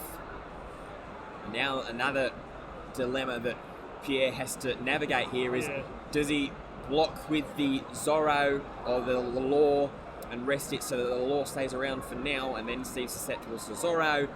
Does he block once with the Capone? He is going to block with the law, which does leave it open in theory. Obviously, you've still got the Capone blocker to run in front of that. But there could be another opportunity to swing in, especially if there is a rush Zorro in hand for Arman. You'll be able to just pay 2, put it straight on top, put a Don underneath it, and then you've got only your cards in your hand to defend yourself with the counters. Yeah, he should be Arman Law into Zorro comboing here. Yeah, I think so. In this turn. 2 Don underneath Zorro and swinging, I would say. That's exactly what he's trying to sort of calculate right now. He's got 3 Don left over. He would have 3 Don left over if he committed the 2. Is he just going to go vanilla? Is he going to go 2? Arman just really wrestling with himself. He is going to go he's just going to go 6. Would still need to draw out 1k counter or a block from the Capone that's on board. And 1k counter graciously offered there to Arman by Pierre. Just motioning to his opponent as well there, Pierre. 3 left in hand. And now he's going to pop the leader ability. Yep. It should probably be the Nami or Atama, one of the 2 options. Brings down the blocker law. That will activate now. He's going to be able to bring back a card of his choosing. Now possibly an option to bring the Nami back, or one of the green cards that's just swung in. Yep. He's deciding which one to put back in hand now. I think there's an argument to be made for either the Nami or the Trafalgar Law here. Yeah. Both with their on-play effects, being able to utilise them again, recycle them. Hovering over Dadan, where he thinks Nami now. It is going to be the Nami. Yeah. And straight back in with the Zorro. Probably now going to commit those 3 Don to that Zorro in order to get an 8k swing in to the law blocker. Well, either that or he could have gone. No, he's going to put 2. Okay, so he's going to go 7 into 6. Yeah. Well, Is he going to use his Capone now to block, or? Well, I was going to say is what he. I suppose it's 5k, isn't it? Whatever maximum for the Dadan. I would have initially said, or my initial thought was, put 1 Don underneath the Zorro, get it up to 6, swing in 6, and then put the last Don underneath the Dadan, and then that swing. But of course, it is only it's 3k natural. So that gets cancelled away. 2k off of Scratchman Apu. And over to Pierre's side of the board.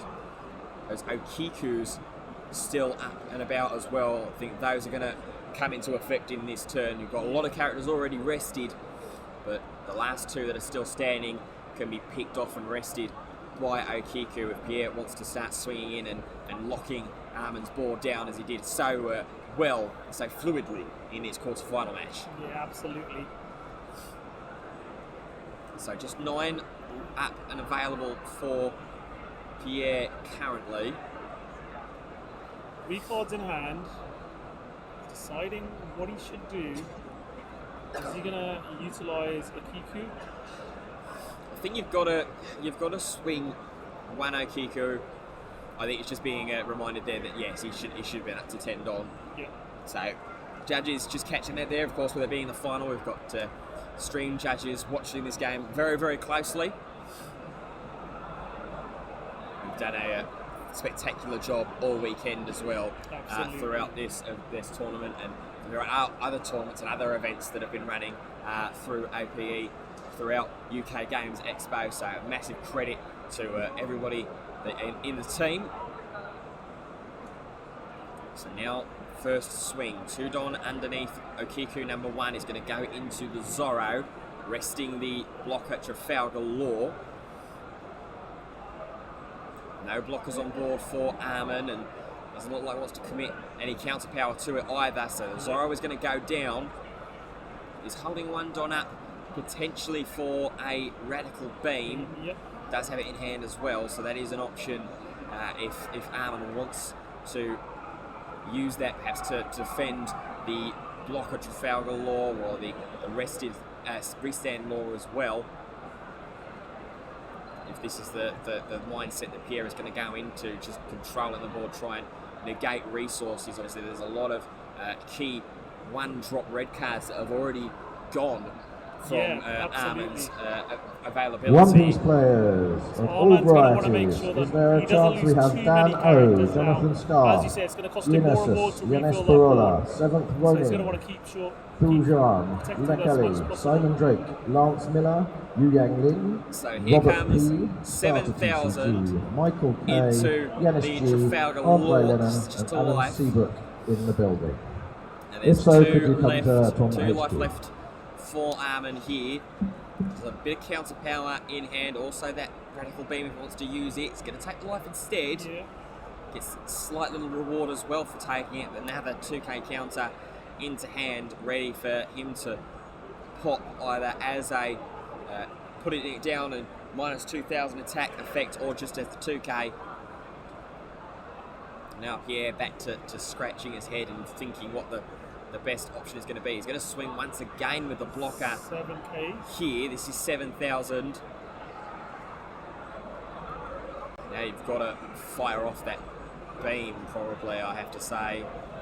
No, he's going to double counter. Okay, going to commit the 3k. That is the Nami gone as well.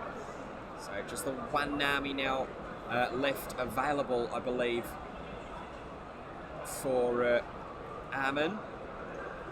He's going to Resets play. their Kiku with the Trafalgar Law. Nice. That's Yeah. really, really nice work there.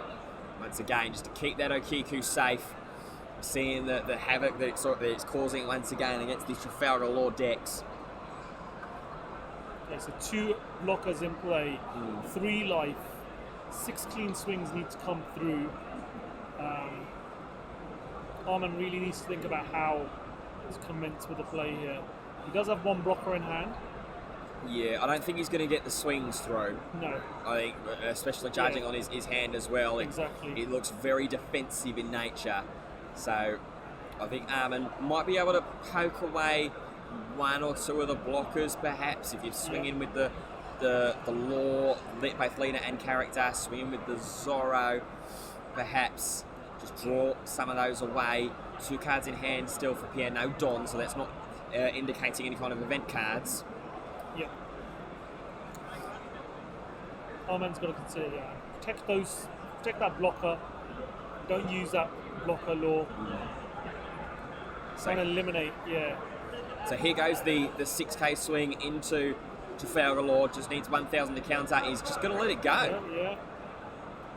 Okay, well I suppose when you've got the second blocker Law up there as well, you're not as worried about that. Yeah, you're on 5 life. You got 2 blockers, 1 big one and a 6k Law which hasn't committed to anything. So you're like, I'll let that one go. Yeah. 3 life for Pierre, I think it is. If, 3 life there. Look to the top of his play area. Now here comes the Dadan swing coming in. That's 5k. So this is going into life. Of course, Law can block this one away and still live, but then becomes a target later on in the turn. Just as we saw, I think, last turn with the Capone, where they need to go ahead and block and commit counters too. It gets a little bit messy. Yeah, 2 cards in hand now. I think Capone is probably going to be the play here to block. Just a little bit of a discussion going on at the table here as well. Just hopefully get that issue sorted. He's just going to take the life. So resume in play, whatever it was only a little minor discussion. And play back underway, 2-1 in favour of life and in favour of Pierre currently. But if Pierre is happy to take this life early, then There might be a little switch in the signal there for Armin to say, maybe I want to take another, maybe I want to try and continue to try and push this advantage. Here goes now 7K, and that's going to get taken as well. No triggers. I mean, there's 3 potential big threats coming over there with a Kiku coming through, 2 Akikus, you got the blocker law. Arman's like, yeah, come on, give me something here.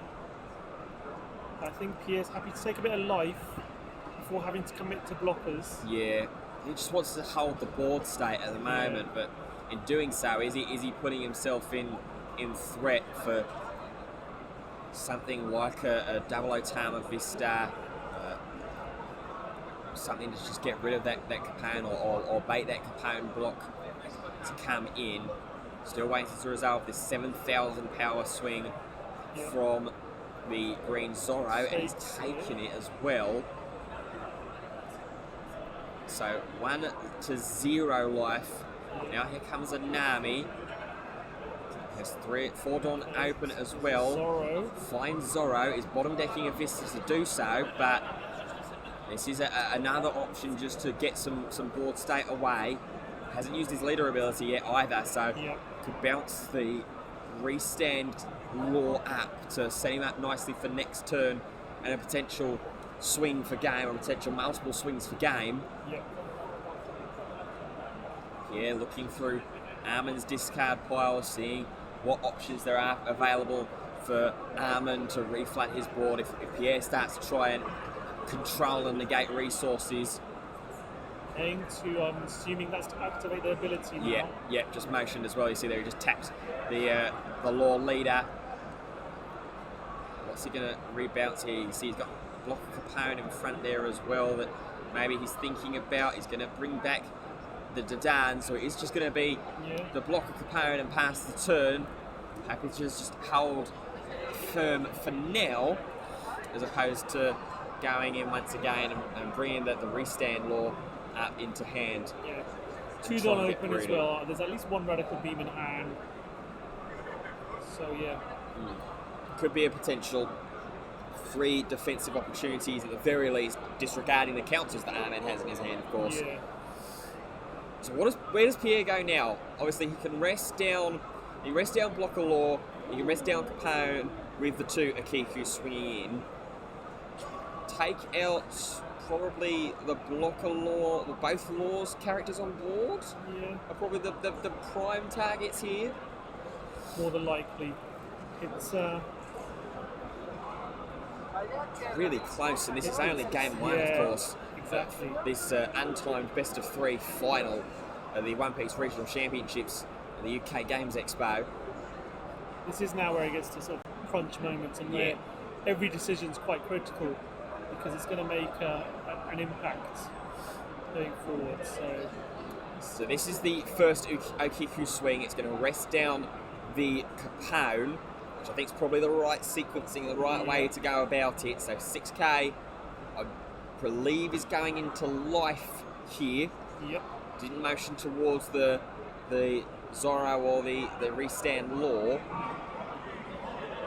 Now considering counter options here, Armin has 1 life still to play with potentially. Armin, well, Pierre has himself up to, looks like 6 cards in hand now. Armin, I think, with about 4 or 5. It's where it's the risk starts to come in. It's like, okay. So blocks. Yeah, blocks and sacrifices the blocker Trafalgar Law. Now where does the next attack go? Or where the next attacks, I should say, go, with Kinemon having a potential to swing in there as well. I think I see an X-Drake in there. So that could take care of the block of the restand law. We're going to see a lot of characters being dealt with on Armin's side of the board this turn. Well, it's exactly what we saw in top 8. Yeah, exactly. Isn't it? He just sort of just choked out the Trafalgar Law deck. Not being able to have more than about 2 or 3 cards on board and characters on board. So Pierre just looking and thinking, sizing out maybe an attack with the the leader would only either have the ability to attack life or the rested Capone. And if he wants to go on that board control kind of line of thought, he would have needed a Don underneath. Just goes life. Yep. 1k out from hand, bomb to Dan. We'll see that one washed away. Now, still 9 Don open. Okiku number 2 is going to swing into the Capone, takes it out, no problems there. Frees up some extra Don as well, probably for the 5-drop that's about to come and hit the board here. X-Drake is going to get rid of the vanilla Roronorazoro as opposed to the standing Trafalgar Law. And then one more is going to get rid of the X-Drake, going to pop another Capone into there, slide a Don underneath for the killer so that you can get that on-block card draw effect for 3 or more characters. Quite an impactful turn and a useful turn for just sacrificing your own characters to bring other blockers in. Look how wide his board is now for blockers. He's got 4 blockers out. Kiku that can be protected by them as well. Ability to tap down. And one of them is going to get you a card. Yeah. As well. Exactly. So the X-Drake on block will get a card. So Armin now with all 10 available has to find 3 more characters if he wants to fill his board back up. Feels like a really intense chess match right now between 2 grandmasters right at the top of their game. Have played so hard and so well throughout this weekend. So where does Armin go from here? Has a couple of 1-drop options as well as the Brook, but then you're leaving yourself open defensively. Don't know if there's a way through this for Armin. He's going to play Otama, reduce the Okiku by 2,000, so that's now 3k. Yep. Still 4 blockers though to navigate around. I think if Pierre loses the Okiku, I don't think he minds in this situation. Yeah. Because we know that he's not shy from turning that blocker Trafalgar Law sideways and swinging in with it on the offensive. Absolutely. So Armin readying 6,000 from leader Law, deciding against it for a moment. Yeah, he's really deliberating on how to do this move now. What do you do? How do you do it? Well, you've got what? You've got Rush Zoro in hand, you've got one more Otama, the beam. He's going in. Yeah. So 5 into 5. This might just draw out a 1k counter from hand. Yeah. Oh yes, of course, 5 into 3. So this would need a lot more than the 1k counter. This would need to draw out a blocker. Yeah. And it's going to be blocked by Trafalgar Law. Stays around, but does now become a potential target. Here comes Brook. Got to put 2 rested Don underneath the Nami. 3rd underneath to swing in. It's going to go to Okiku again, which is still 3,000. Yep. We need again 3,000s of counter. So something's going to lead the field now, isn't it? Really. It's probably got to. I think you'll want the card advantage in your hand for Pierre, especially when you've got the killer with the Don underneath it. That's indicating the style and thought of play or not. He's going to counter up, and that will save that Okiku from a 2nd attack. Will it save it from a 3rd? Big bulky character options in Armin's hand. You see there in the 3-card hand, Zoro, Law, and a Radical Beam. Now this will be 6 into 3. That'll be blocked by Killer. On block, draw the card. Still, what, 5 Don available? 6, I think, actually. 3. He's going to play that Zoro, I think. Yep, so there's the Zoro. Swing into Okiku once again. That's going to draw the Capone block.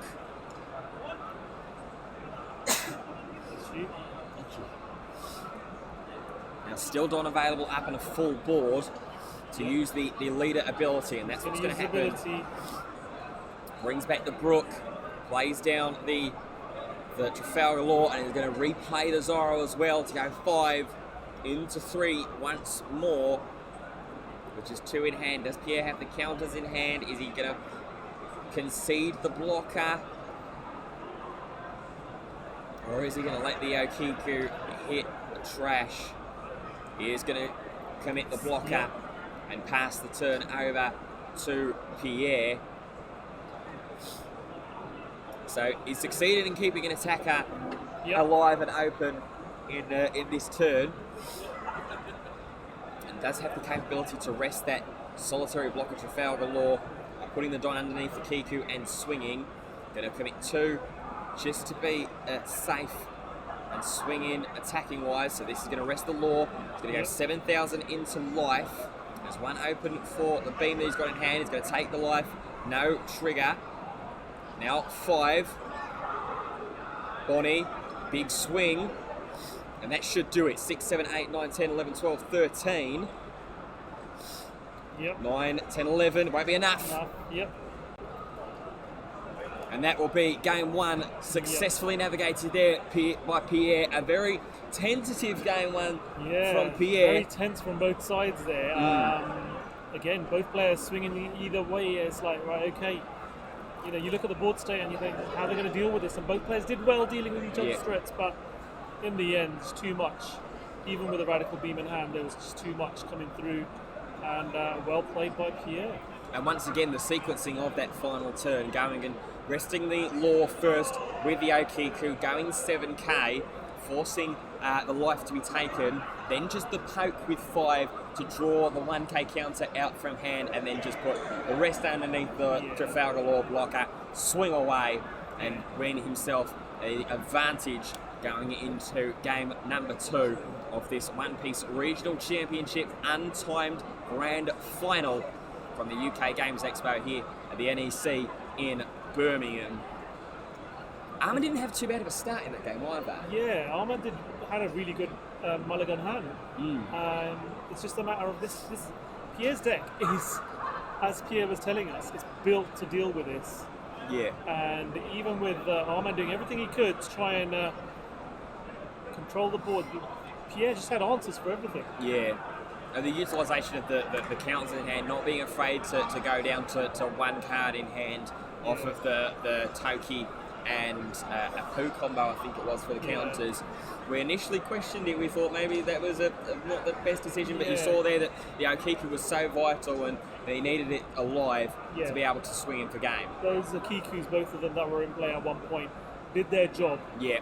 Keeping him out there as long as he could really helped him to keep control of the game. So yeah. So both players just getting their decks shuffled up, ready for game 2. A long game. Again, you spoke about there, Taj, the mental toughness and fortitude that these players need to have to get to this point. Yeah, absolutely. Is it going to be able to continue on now for Pierre to be crowned champion, and for Armin to get himself into a sudden death game 3? Yeah. It's being returned after being shuffled by the judges as well. Here we go. Game 2. So we'll draw the opening hands. We'll have a look at them obviously on the right hand side of your screen when we see them. Armin's hand drawing first. It's a low cost hand. I'll keep that hand if I was him, which he's doing. And Armin does oblige as well. Not quite seeing Pierre's hand. I see it now. That's not a bad hand either from Pierre, I don't think. Both players will be happy with their opening hands. I'm not sure Pierre's thinking about, is it too heavy? He's just deciding now. He is going to keep it. Happy enough with what he's got. He looks like he's got a nice little curve going as well. But here we go. What could potentially be the final game of the One Piece Regional Championships. And we start off with just a turn 1 pass from Pierre. Armin will go fishing for the first time in game 2. Looking for a 1 cost, which he's got at least two targets here. Yep. Brings out the Nami. Probably the smart option here. Wants to get the blazing start, the blitz start here in game 2. Now over to Pierre. 3 Don available. Sees that there's Neko Mamushi and he is going to play that as well. Swing into it, get rid of it, There it goes. So that's back down to 0 characters on board as well. 1 Don up for Pierre. It's elects not to use it, and it is going to go over to Armour. We saw obviously he pulled the Nami off of the Dadan, so there is going to be some more search happening. Yeah. 5k into life will be taken. Here's a second Dadan that's used. Sees another Nami. That's going to be the only target for Dadan. Has to bottom deck a Zorro. Plays the Nami, goes in again. Yeah, this should be Nami number 1. Finds another Zorro, as well as double Vista in there. But yeah, Zorro is, I think, the right move there. Yeah. So he's going to grab the Zorro. That would have to be a follow-up turn and play. So there's the opportunity to play one more Nami, maybe even solidify with a block. I see Capone in there. See Bonnie's in there as well, like Tama. Yeah, what's he going to do? I think Blocker's probably... Blocker sounds like the right call at this stage at the very least, and that's what we do, because then that way at least you can Bonnie next turn to find Trafalgar Law blocker, Nami next turn even to find an extra counter piece or a straw hat card to even rattle up a beam. Over to Pierre we go. 5 Don available to him. He's got the Trafalgar Law blocker in there, and that's what he's going to do. Pick it up, drop it down, rest that, swing in. KO. That's what this is about, yeah. Quick turn, simple turn, but an effective turn. Yeah, absolutely. As we go over to Armin, who's been starved of 1 extra 1 cost resource, but I think he's in a relatively comfortable position here. And Dalwheel's going to will want to play that Bonnie and search. In fact, he's actually got the block Trafalgar Law already in hand, so it would be for the restand law that he would be aiming for. Don spread out, lot in hand. Now just putting 2 away to the side. I don't know. We've got 2, 3, 4. He's playing Bonnie and doing the search. Just counting out the Don, making sure and seeing if he would be able to use the Law leader ability this turn, but he will. He's going to grab a second block of Trafalgar Law, probably the right option and the right call considering how effectively Pierre dealt with them in game 1. Absolutely. So now Otama coming down is going to reduce 2k off of the block of Trafalgar Law. 5k swing into leader, takes the life. Now here comes the follow-up in Nami. It was smart there with the Otama as well, because putting that down to 4,000 means that if he wanted to block there, Pierre, with the Law blocker, it would go down. Yeah. So just still having a look here, has Chopper and Brooke as options. Going to reveal Brooke, bottom deck that restand Law that you probably would have wanted to see off of a Bonnie or even off of a top deck potential. Now here comes the bounce. Otama, the option to reveal. Now grabbing the Bonnie off of the Trafalgar Law. He's going to play the Zorro, who's going to rush in. Great swing in. 5k has counter options, Pierre in hand. Counting up whereabouts where he's at in his Don as well. Really having to give this one some consideration and thought. Obviously with the Law, you like to swing in with those Laws in game 1, and was what eventually won him game 1.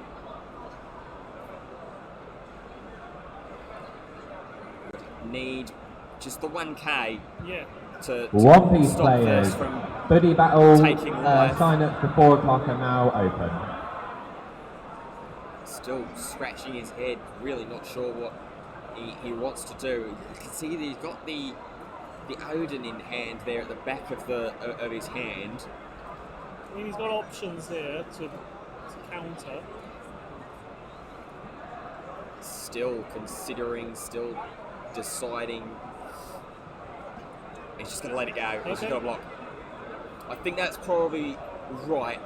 I think, because I believe that Pierre will go up to 7 Don next turn, which gives the ability to play out that Kazuki Odin. Yeah.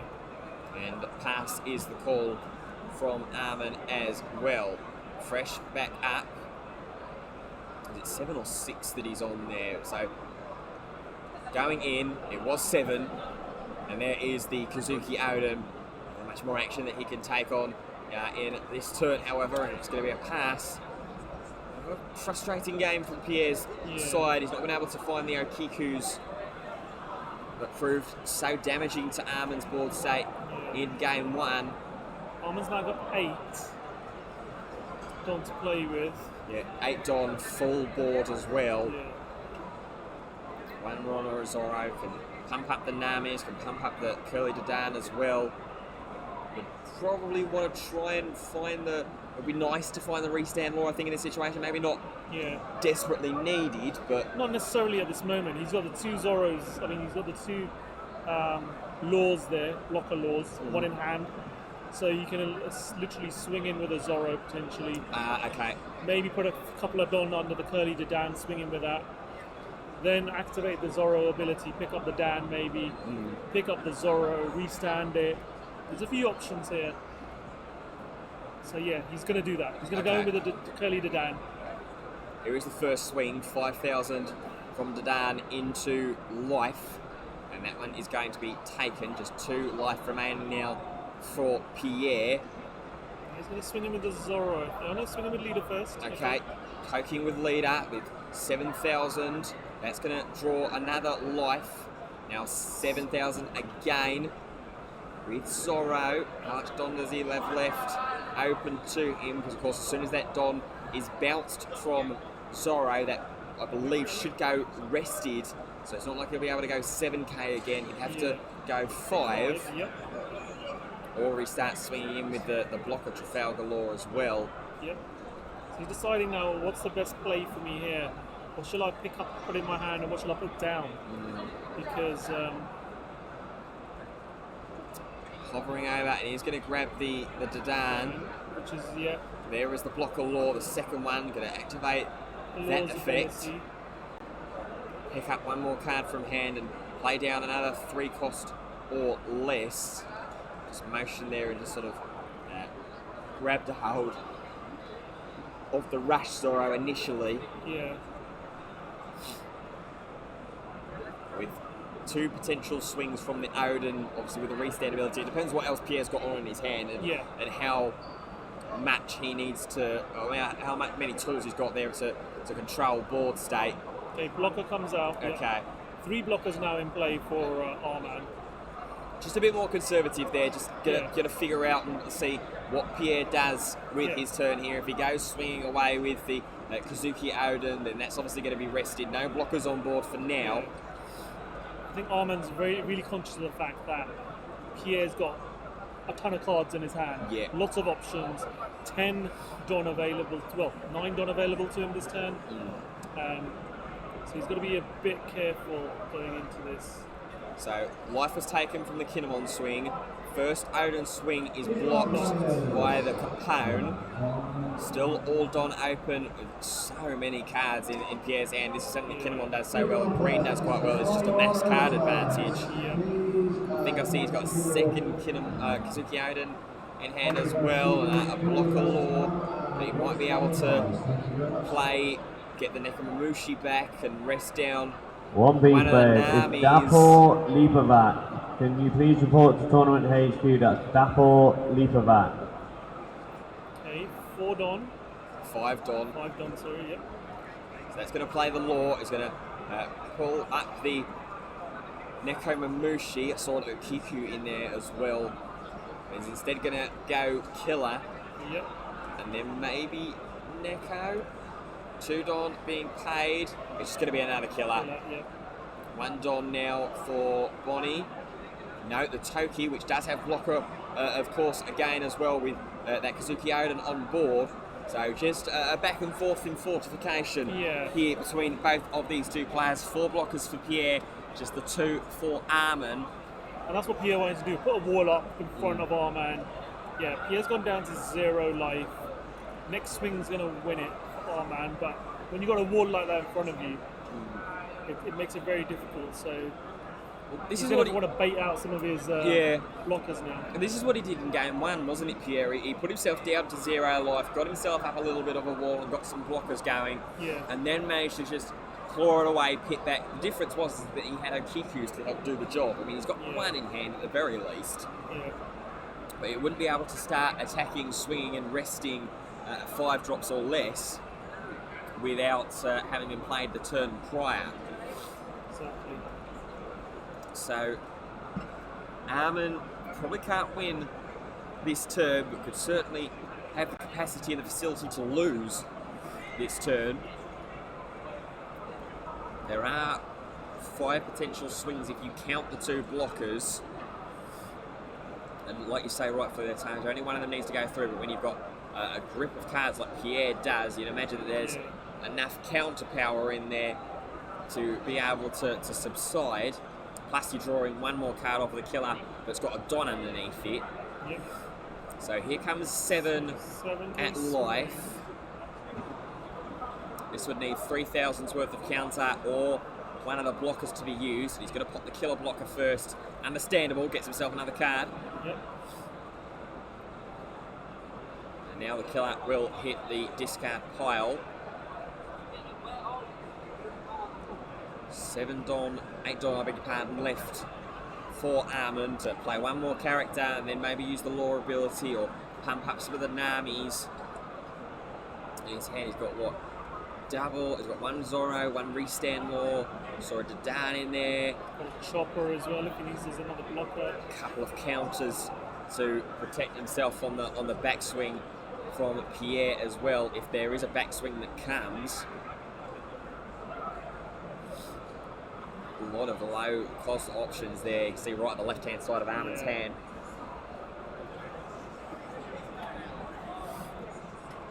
Fanning the Don out once again.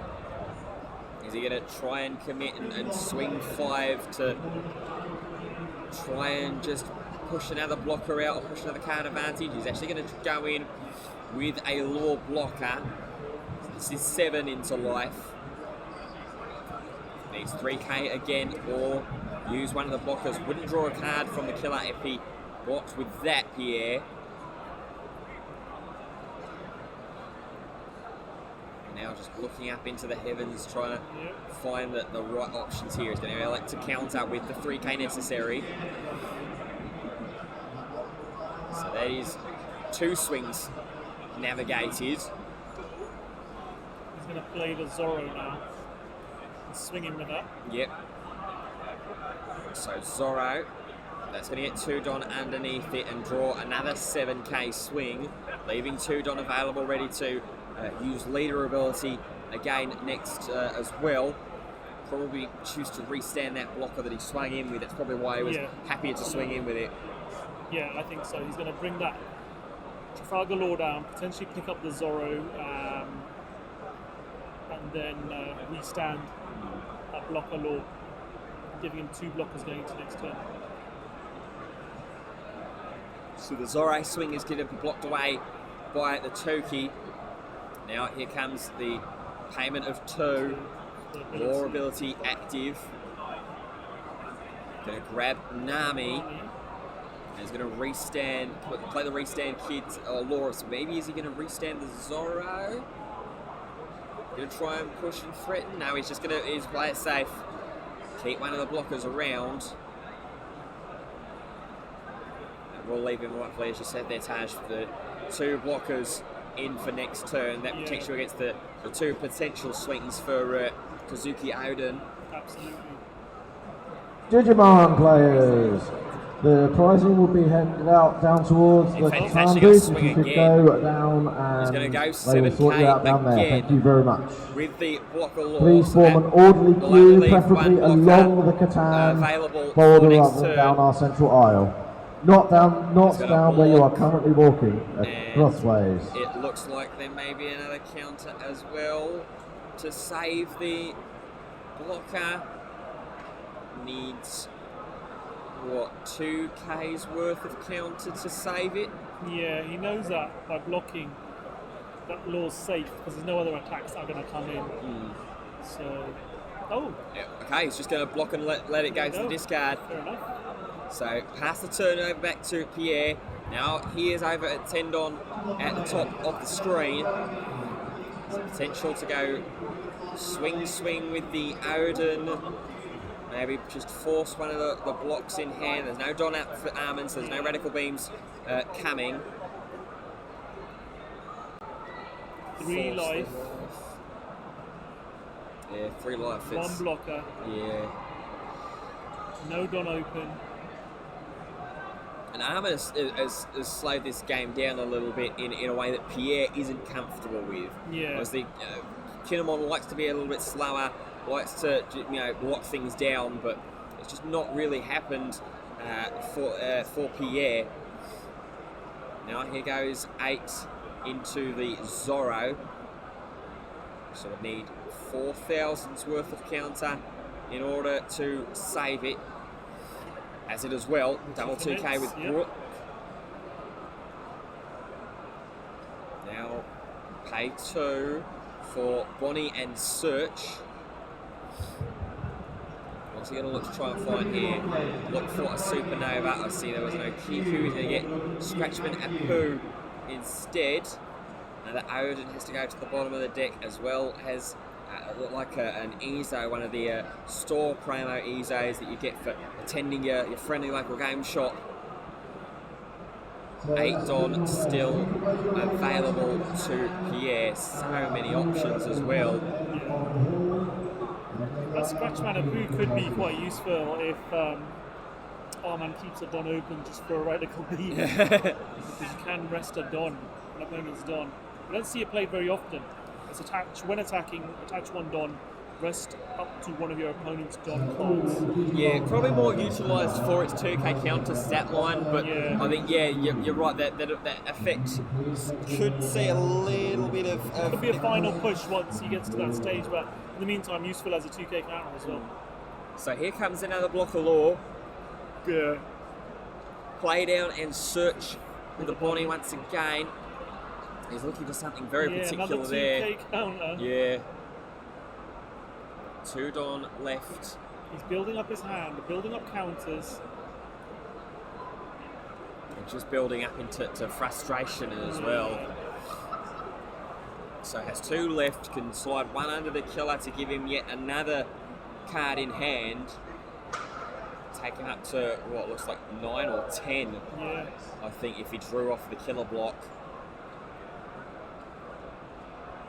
Slides 1 under indeed, leaves 1 Don open, and it's going to be a pass of the turn. Very slow, measured game being played by Pierre. Armin needs to try and force away and figure a way to try and push on and close this game out. Yes. How do you respond? How do you get through this now? All those cards in hand.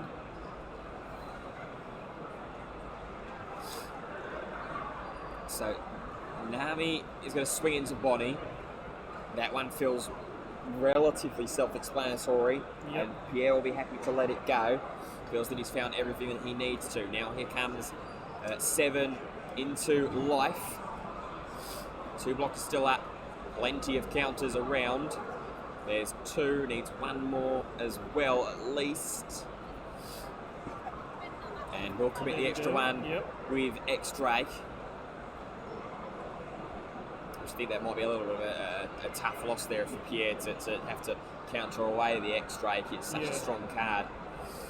KOA arrested 5 drop character or less. Now 2 Don going underneath the Roronoa Zorro. This will have to be a life swing again. 7k. So this is just teasing 3k's worth of counters out from... Whittling down his hand, which he's worked so hard to get up to. Perhaps he might be more inclined to use the blocker here instead. He's going to actually counter from hand. Yep, again. Has the 3. Loses 2 cards from hand by countering with 3,000. So he's only got 4 cards in hand now. Now he's going to have to start probably relying on his blockers if other leaders and characters start swinging. Still has the law leader able to swing in. Another 7k attack looks like it's coming in. No, reconsidering that one. Is he going to start swinging with the blockers perhaps as well? It might not be a bad decision here. Swing with the 2 blockers, force that one to go through. Then that. Here we go. Here's another one of these. 5k swing. Yeah, here's another one of these 5k pokes. Yeah. Just trying to tease one more 1k counter out from hand, or one of the blockers as well. He's only got one more counter left in hand, and Pierre's going to expend it as well in the jewellery Bonnie. So now, no more counters in hand left. Now here's the 2. It's going to be a Bonnie search. Probably hoping to find another restand Law. Doesn't find it. In fact, said sees green Zorro. So can't go in swing in for game here. The 2 blockers would just get in the way of the 2 Trafalgar Law blockers swing in, and then Armour's leaving himself very, very exposed. Yeah. Doesn't have Radical Beam or anything like that in hand either, so you're relying purely on counters to defend. If he did try and push forward, he's going to try with one of them, it looks like. Yeah, 7k.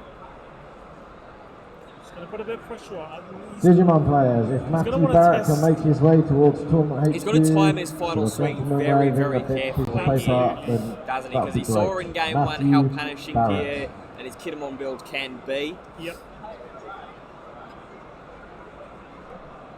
Is he just going to pass the turn? Is he going to attach an extra Don? Maybe replace. I'm thinking, swing in with one of your blockers. Mm-hmm. Maybe sacrifice your Bonnie and then bring a chopper out. That's what I was thinking. The Bonnie's done its job. You're not going to need. You can bring another blocker out. Give yourself a bit of protection there, and see what happens. Because now what's going to happen? 7,000. Yeah, has to block. Has to block now. It will block with the killer. That will draw him a card. Couldn't quite see whether that was a card with counter on it or not.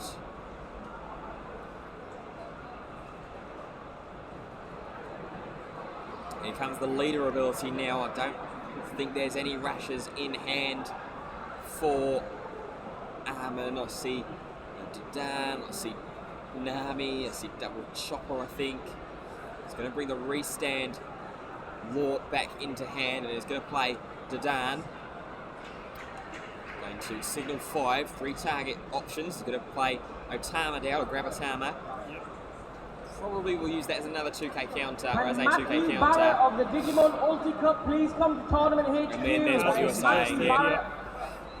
It leaves one open for a potential beam as well. Yeah. So Armin's in a really nice spot here. Probably has the potential to swing in for game. Yeah, I think if I was Armin, I'd be feeling comfortable now. Yeah. You've really whittled down that hand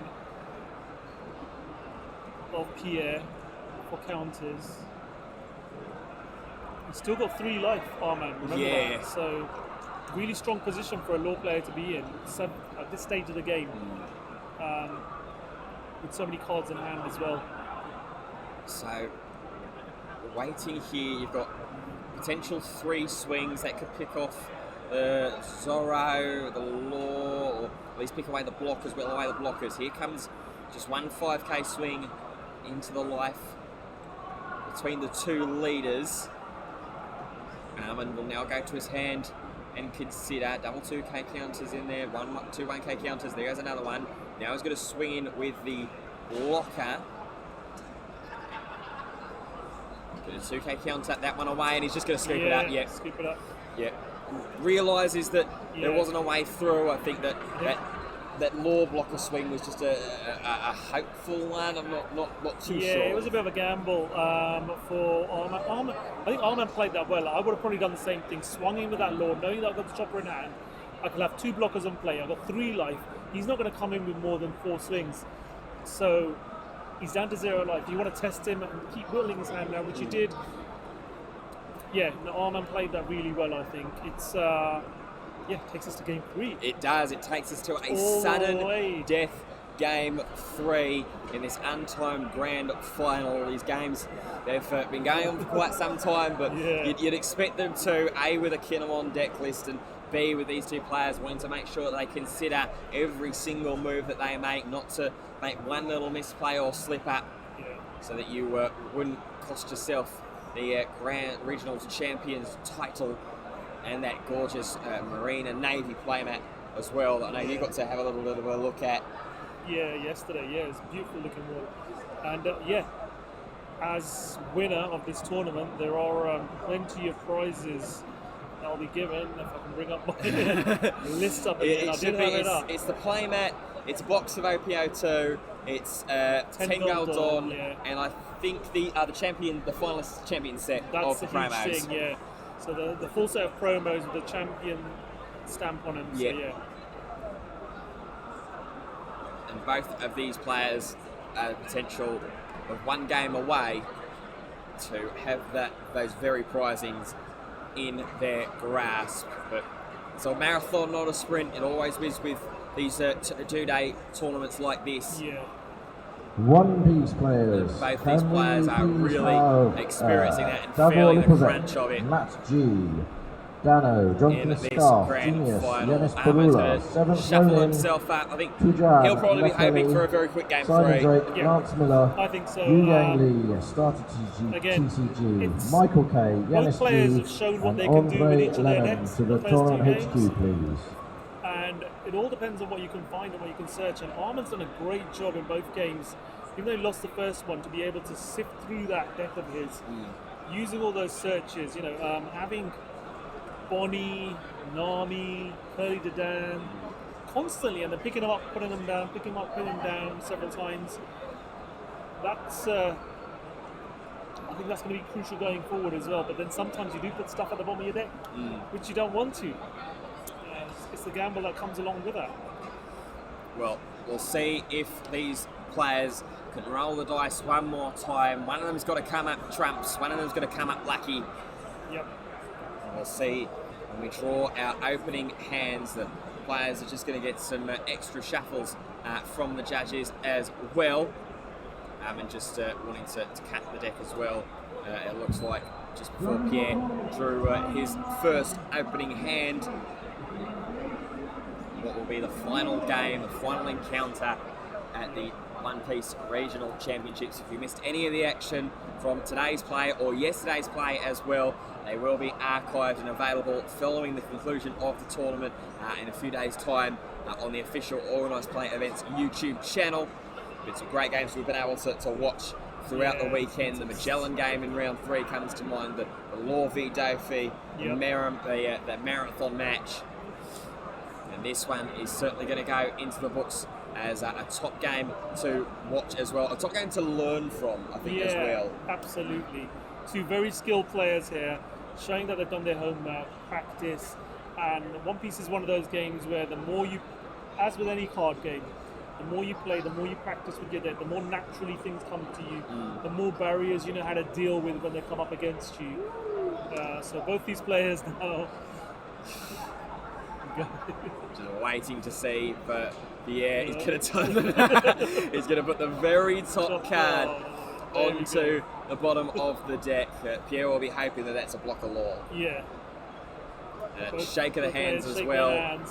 Really good sportsmanship throughout we've seen in this tournament. Yeah, both players acknowledging there that they've come so far and they've taken each other to the absolute limit in this best of 3 set. And here we go. Armin's first hand looks like a mulligan hand. Armin, I think, might hold on to that. He's got a Bonnie for search there. He's got a Capone for block. He's got a lot of green. It's a lot of green. He's got to decide what he wants to do, really. A Vista, a Bonnie, a Capone, a block of Law, and a restand Law. Yeah. That screams mulligan to me. Yeah, you're probably right, to be fair. It's not enough search there. It's not the quick start that you'd want against a Kinemon deck that likes to lock things down in the way that he did in the first game with Okikus and the like. That's one thing that I think is going to be would have decided that game 2, or let that game 2 go as long as it did and as well as it did for Armin, is not having that early Okiku based pressure from Pierre. he's really debating this now. Both players really are debating this. There's no clear decisions about whether they want to keep this hand. I wonder if both of them are even just sort of describing to each other that this hand is it's salvageable. I don't know whether I want to. It's a tough one. It's not your optimum hand, but at the same time, it's not the worst starting hand you could get. Peek into the hand of Pierre slightly there. He's keeping his cards very close to his chest at the moment. Yeah. That one doesn't look as bad as Armin's hand, I think. Yeah. Initially, I have to get a better view of it and a better look at it. But Armin, I don't really. I could see a world in maybe where you'd keep it and try it, but not in a grand final, I don't think. Nope. He's going to go for it though. Yeah. He is going to risk. He is going to keep. Yeah. Pierre will keep as well. Let's see how crucial those decisions are to keep their hands as they were. So turn one, Armin, play block of Capone and pass the turn. And we're underway in the final game of the grand final of the One Piece Regional Championship here from the UK Games Expo. Decisions already early on to be made by... You can quite easily play the Bonnie, but Pierre. he's susceptible. Yeah. So what's he going to play? He's also got Momo in there if he wants to search for a Wano Country card. Yep. He's got Neko Mamushi, I think that's Izo in there, Yamato at the back of the hand, I think as well. So he is just going to go Bonnie. Bonnie, yep.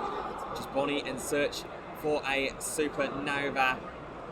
Just rearranging his deck there, Pierre. It just wasn't the right way round facing him. He's found Odin, Bonnie, X-Drake. X-Drake not a bad claim here. Yeah. Especially early doors. He's going to take the Drake as well. Just be able to put some pressure on and negate some board presence for Armin early, especially if you can combo that off with an Okiku, attacking in, resting that, and then just dropping the X-Drake would be enough Don on turn 3 to do so if Pierre has all the pieces. Now, turn 2 for Armin. Top deck's Otama has Vista in hand, so could just stop the Bonnie searching early. Swings into life. And it will be taken. And there is going to be the Vista, pop the Bonnie, and pass the turn.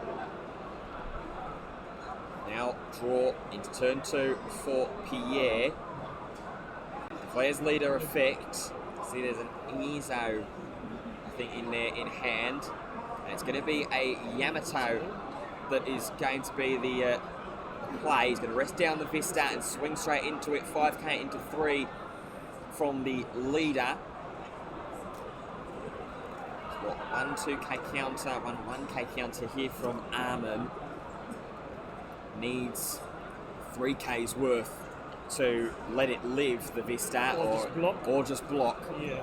So he is going to use the block of Capone.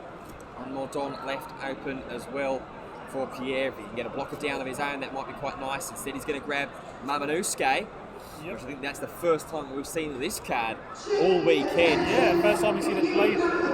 What used to be such a really easy inclusion into green decks, good vital green setup was tap up, rest it, search for the top 5 cards in your deck for a Wano Country card, put it into your hand. So 5k from leader, swung into life and taken there by Pierre. Now here comes a blocker Law, just playing it hard cast, putting it down the Vista once again, and well, doesn't get the searching there from the Momonosuke, does Pierre. Steals it straight away. So 6 Don open is able to reduce the cost of a Wano Country by 1, with there only being 1 character on board thanks to that leader ability. See how Pierre responds now with Yeah, I don't think he's got that Okiku that we were hoping for, or we were looking for to combo off with that X-Drake on this turn. Still has obviously Yamato up there and can swing in for 6,000 at a minimum natural. Yep. That would bait out or force out a counter or a block of the Trafalgar Law in hand as well. So, Nekomamushi. Tap it down, yep. That rests the Vista. 4 Don still up and available. Leader ability still able to be used as well. Swing into the V-star. 5 into 3.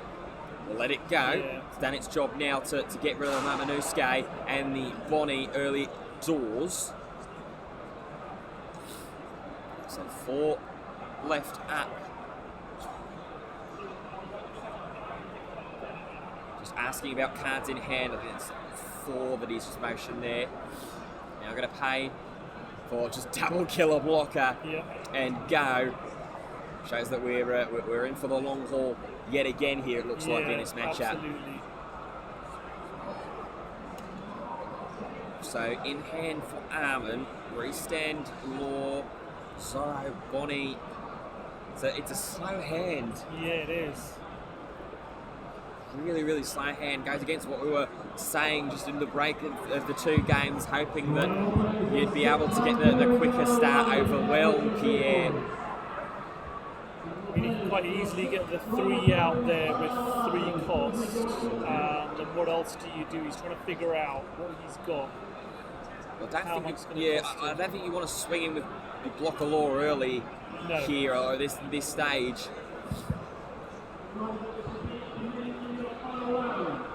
He wants to get some board presence. But I don't think Otama's the right kind of board presence. Plus 5k swing coming in from leader. Take the life happily, will Pierre. Yep. Gets him another extra card in hand as well.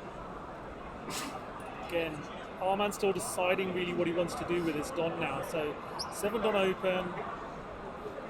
Yeah, nothing that's going to rush in and put any pressure on or really force any of the blocks from the 2 killers. Yeah, wouldn't get the card advantage from the killers either at this stage, or he's gonna go in with a blocker. So 7,000 versus 3k worth of counter. He's just gonna take the life here, Pierre. And he's gonna play the restand law. Stands the blocker back up. Plays the blocker shopper, and that will pass the turn. Not a bad sequencing of events there, actually, I think. One that we didn't see. Yeah. Pierre's life is down 1 now. Obviously, Pierre's in a comfortable position with 2 blockers out there. Still has Yamato to swing in back. Still has the leader to swing in as well. Nakamamushi probably don't want to swing in with that because that costs 2 Don, to force a 5k. Yeah. See, he's got block of law there as well, does Pierre, so that could be an option to perhaps pick the Necromamushi out, rest, play it down, rest the chopper. Yeah, absolutely. Couple of options in hand as well. Pierre's managed to find his way through in game 1. Game 2 was a bit of a slog, but he just couldn't find the answers. Armin had too much pressure and board presence. Can Pierre lock this game down, lock this board down on Armin's, get it to a manageable level, and secure a finals win? Okay, 5 committed, brings down the law, picks it up just as anticipated by himself. Yep. Taps down the chopper, and now he's going to swing at the chopper for sure. You'd imagine so either that or it's a swing into life just to force the law blocker. He's just going to take down the chopper, and that one's going to go. No arguments there from Armin. Now with 3 Don left open, as the Yamato still potential to swing. The Nekamamushi can't swing now because it's just been bounced and replayed. Yep. So that is needs one more turn to cook. Killers are going to have the 2 Don placed underneath them, so that'll give Pierre a little bit of card advantage. He's just going to say go, not wanting to give any more resources or anything like that from Armin, because obviously, like you said earlier, he's still at 4 life. So taking 1 life at this stage of the game just doesn't really matter to Armin. Yeah. Probably happily do that. So this is 9 Don now up for Armin. 4 cards in hand, it looked like there's Zorro, Bonnie, I think there was an Otama and a Law, I think, a restand Law is the final card. So not quite enough to start flooding the board and using the Law ability. Yeah, it's the restand Law in hand. Was the restand, yeah. And even then, playing the green Zorro, it's not immediate threat. It is threat nonetheless, but it's wouldn't necessarily be the rush that you'd be looking for. I mean, you could look for Zorro off of the Bonnie search. Yeah. That's a potential if he wants to commit that Bonnie down. Digimon Ultimate Cup players, if you have not received your Scoops up the prizes, Don please come once forward again, and just counting queue. them out, making sure that he's got everything available for what he wants to do. So he's going to go Otama first. He's going to pick the blocker Trafalgar Law. It forces Pierre into an awkward situation in terms of his blockers now. 5k swing. He either counters or he blocks and counters. I think probably block with one of the killers might be a bad idea here. He's going to counter with an X-Drake. I'm not sure about that thought process for myself, especially if you're expecting one of the Laws at least to swing. Yeah. It would have been a nice sort of pop back 1-for-1 option there. Here's Bonnie. Finds double blocker Law, a Capone, a Machino and a Brook. Not really much in there that's useful. I don't think the blocker Law maybe just for body and for beef. Yeah. But see what Armin decides he wants to do. They are the only possible targets. He's going to fan and count his Don out once again. He's got six Don there to play with. 6 available open. He might be sizing up to attach 1 at the very least onto the restand Law. Blocker Law probably won't swing in this turn. I mean, as a worst case scenario, he could get the blocker Law, hard play it, pick up the Bonnie, replay the Bonnie for free, and then use the other Don to search again, maybe? Potentially, yeah. But then that'll leave the Bonnie exposed as well. So. Yeah, I think either way the Bonnie's probably going down next turn. I think from Pierre, I can't see Armin committing tons of resources to protecting it. Yeah. He is going to go with one of the Laws. I think this is a play. We'll see what he follows up with, whether he's just going to hard play it 4-5, like you say, keeps the one Don open. He's going to tap 4, so he's not going to play the Law just yet. He's going to play the Zorro down. Leaves 2 open, so still potential for one to be slid under. He's gonna, okay. See, this is why he's in the final. He has sequenced it correctly. So yeah, he's managed to get that Zorro out. Yeah.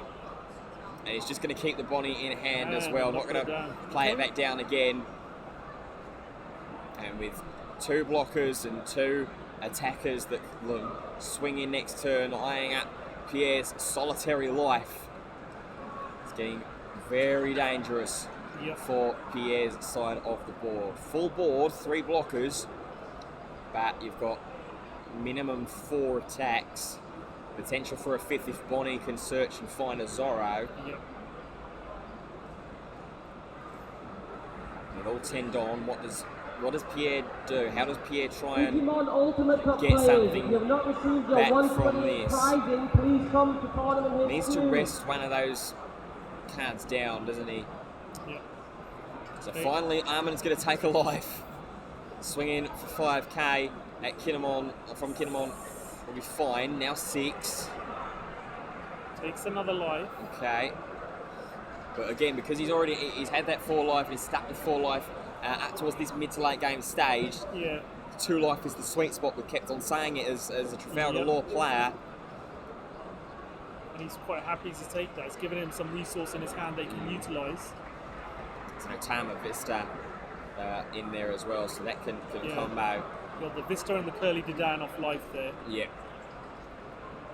So Pierre's thinking really hard. Yeah, back into deep contemplation mode. 3 blockers there, but how can you respond? Yeah, it's I don't know, because you probably want to put 2 on the side, 1 to attach to each of the killers, to draw you an extra card off of the blocks. It's going to go 6k with a blocker law into the leader. That's going to get 2k countered.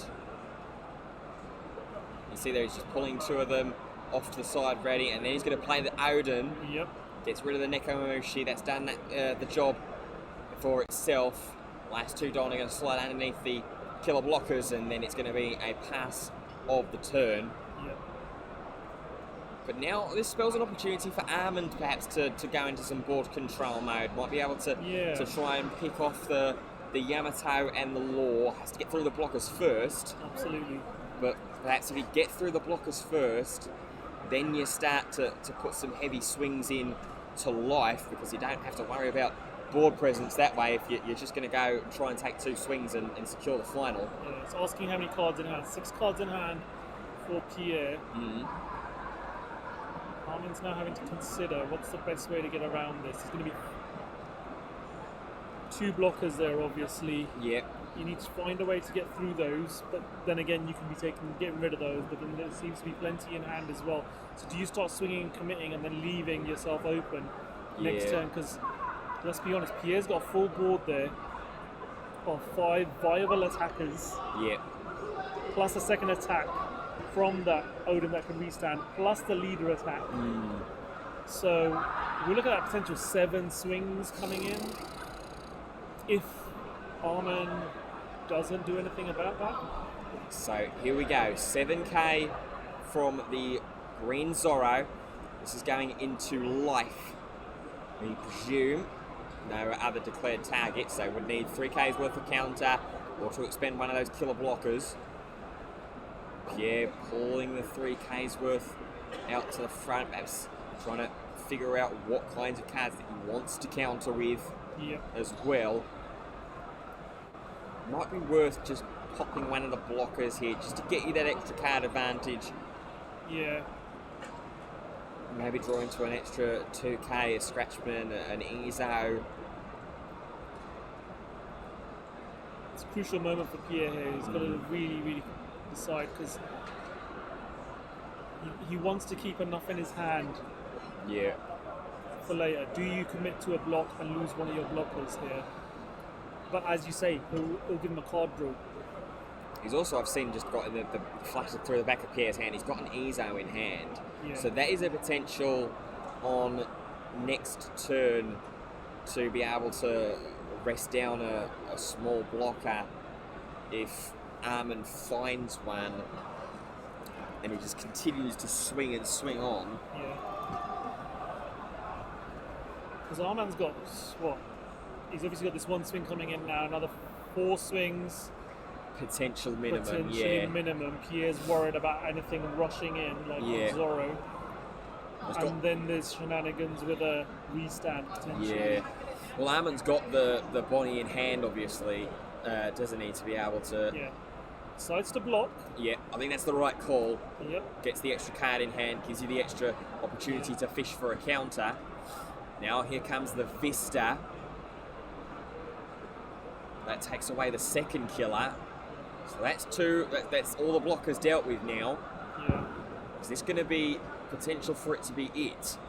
7k into life from Trafalgar Law. Needs 3k. There's the 3k. Needs 2 more attacks to go through. What, 5? Now. 5 Don left open. It's drawn the extra card off of 1 killer. So has he been able to find an extra 2k counter to be able to just stop any attacks coming through? Potential for 3 swings with the 2 blockers and the Law leader.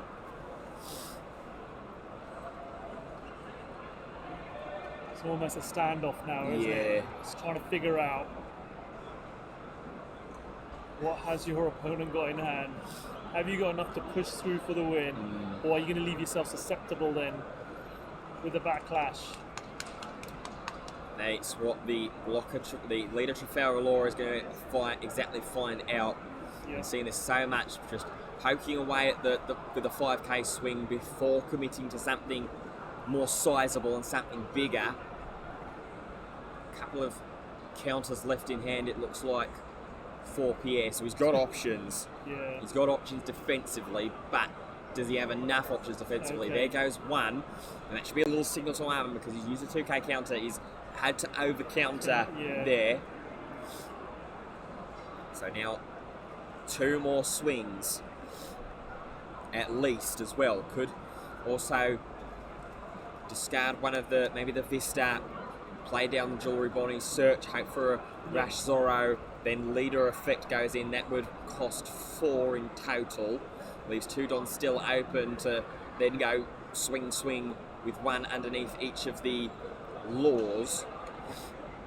Now Armin counting up how many 2K counters have been used, how many blockers have been used, trying to systematically figure out the probabilities of what Pierre has in his hand. 1, 2, 3. I think 2K counters have been exercised, so statistics not bad there. So what's he going to do here now?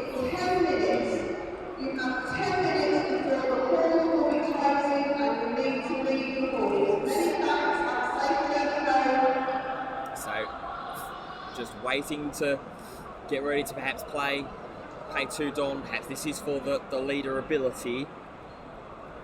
But I figure he'd want to pay 2 first, or 1 first to put the Bonnie out there, then the second one to search. If he can find the Zorro, then great.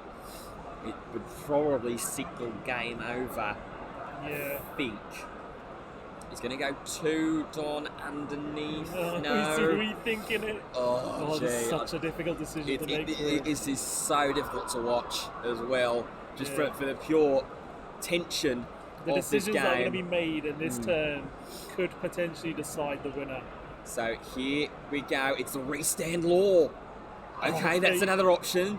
Yeah. So you're going to put an extra Don underneath. That's going to be 8K swing. It's going to go into the law. Oh, okay. It's going to go into the law. Just gives him perhaps another option just to whittle down if this perhaps doesn't go right. Can't attack with that restand law this turn again. Yeah, of course. Looking worried now. He's like, I can't afford to lose that blocker, knowing potentially what's going to come next turn. But then you're wasting a counter out from hand, and then it's just potential to swing, game over. Here's your regional champion as well. This is really tough. I mean, I don't know what if I was in. Pierre's in a really difficult position. Yeah, he's going to have to lose it. He's got to let it go. Yeah. And he's going to pass. Yeah. So just putting the onus back onto Pierre now, basically saying, have you got a way to kill me this turn? I believe that's probably the decision here. Pierre has to go for game and get the 3 attacks to go through this turn. Or am I going to be crowned the regional champion? Yeah. Arman's got his 2 blocks and 2 life. And a couple of counters, I think, in hand there as well. I mean, he's got a couple of 1Ks, which might be able to just help push away and get him over a little bit of a line. 2 Don open as well. So that's a nice little bluff to pretend that, signal there might be a possibility of being. 2 radical beams, so yeah. So Pierre with 10 Don open, a Kazuki Odin and a Yamato standing up in front ready as well. Of course, the Odin has the potential to swing in twice, so this is minimum 4 potential swings. Yep. Here we go. Yamato swings 6 into 6 against the rested 5 drop to Falgalore restand card. He's got 3 1Ks in hand, and then the third restander. One Piece players, there's 10 minutes left on registration for the final Buddy Battle of the day. He just 10 needs minutes left on the final Buddy Battle. 1K counter to it. Is he willing to do that? I don't know if you need to in this situation. I think you're happy to see that one go down, because if you've got one unrested there on the far right hand side of Armin's play area to swing in, he's going to elect to counter. Yeah. So does want to save that for some potential on his own turn. Pierre now back over to him in priority. Needs to probably play down He's some got blockers. potential 3 swings coming in. Yeah, wants to play down some blockers. Yeah. I think 10k into 6. I'd let the law go here. I think you've got to. Yeah, just let the law go. Or is he gonna fighting with Don? He's not got the radical beam in hand, so this is purely just a little bit of a bluff. Yeah. Does Armin value that extra law even further? No, he's going to let it go. He won't need it. Yeah. He's not going to need it next turn. No. He's going to win this if it continues. Right, restand. Restand and swing in. This is it. It's don't know what much more he can do. He's going to go 10 into the other 6. Yep. Going to let that one hit the discard pile. Does Pierre? He's got 1 blocker in hand there, so that might buy him. Ultimate Cup players. That'll buy him 1 swing. Yeah. 128 players. But there's the potential of 4 and even 5. He wants to hard play the restand Trafalgar Law. He's going to play the blocker law. He That's passes. past Did he not the turn. use his leader to attack? No, he didn't. Didn't Didn't There's a attack bit with the of a misplay leader. there. You know, you would have used that free attack from your leader, I would have thought. But I don't know, because the law just blocks it. yeah, With no true. Don underneath, the law just blocks it. No Yeah, more attack true. threat coming on. True, absolutely. I think Pierre might slightly have just concised and conceded to himself that he's come so far, but just come up a touch too short. Yeah. So 1 blocker in play, 4 cards in hand. Let's see how 4 Arman minimum does. potential swings as 7k well. coming in. Needs 2 counters or a block here. Pierre praying perhaps for divine intervention to give him some this turn at the very least, to be able to try and then poke through, come back on the next turn, deal with some of the board presence. So this is 8k. So he does, realistically, he needs to block here. He needs 4,000 worth of counter. It's a 7k attack coming in. Okay, so he needs Yeah. 3,000. Yeah. It's big Yeah. pardon. Life taken. We didn't see No, what that was, so we don't know what. Did not see, and not a clue. 7 eyed up here from leader. And that one's going to swing into life. He's going to double 2k that away with the EZO. I think Arman can smell it now.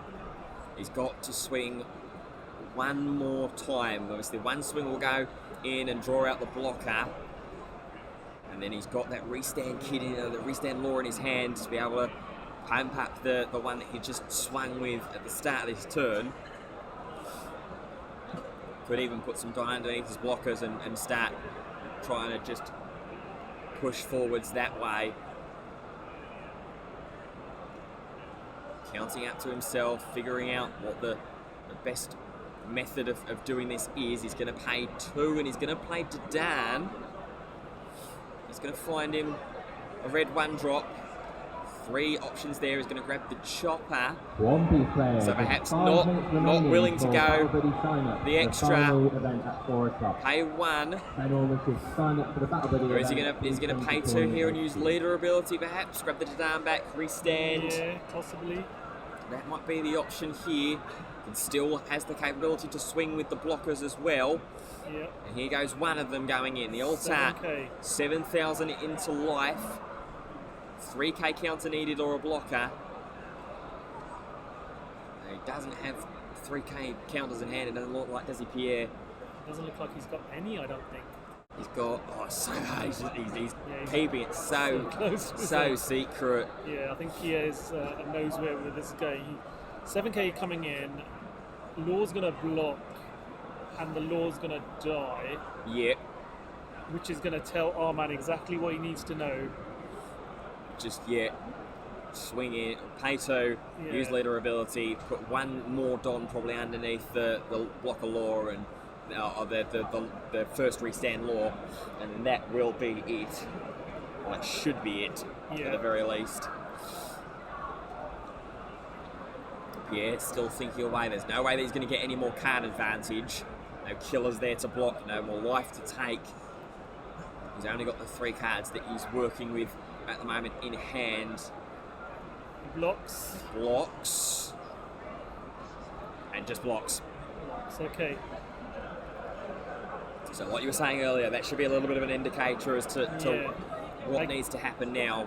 Again, now Arman needs to know, was that a bluff or not? Yeah. Because if Arman leaves himself susceptible here, then he's going to think, right, no. He's coming himself. He's going in. One piece going in. We have 7K. one person looking for a buddy to do a buddy. This battle. needs 3K. It's over. Just like that. Wow. You hear the celebration. You hear how much it means.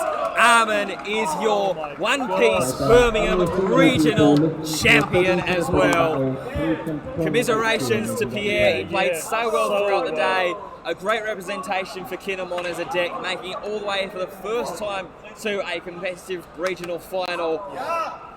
Lord just had a little bit too much in the tank. Absolutely stunning final there. And it did come to a bit of bluffing towards the end as well, you know, like, and this is what you see this a lot in One Piece, you know, you try and entice them, but I think that move there by swinging with that blocker law, knowing that potentially you could restand something as well, to try and push out to see whether he had counters in hand or not. And once that law was committed and by Pierre, and he knew that the law was going to go, he's like, right, I'm clean through. I've got to swing. I've got to swing and go for it. So yeah, absolutely fantastic.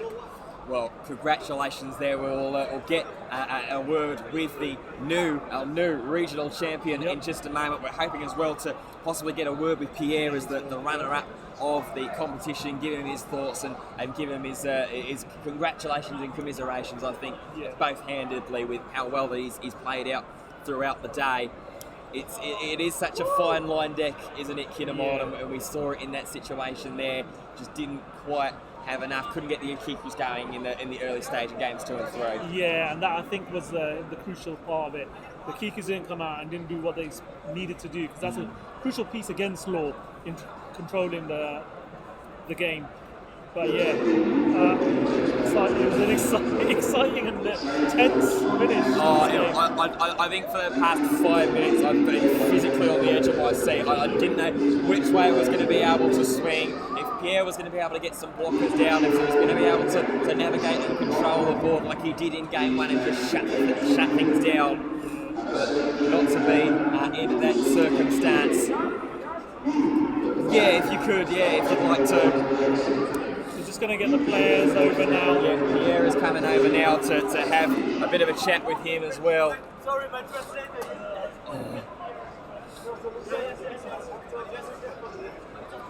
Pierre, welcome back to the stream. Hello. I wish we were talking in better circumstances, but you've done so well to get to this stage. I tried, but it's hard. It's slow. Sometimes you can't win, sometimes you can. It depends. Yeah. Game 1 went really well for you as well. Kiku once again putting in such hard work, but not being able to find those early in games 2 and 3. Do you think that's one of the biggest things that's cost you the game? So, the second game was a no match. I can't do anything. It was a low game where he has nothing you can play. And the third one was really hard because I was second, so it was the first game I can choose. So it was like, okay, if I have a Kiku, it's fine. I looked at my hand. There was no Kiku, but there was Yamato and Nekomamushi. So this is the card of the matchup.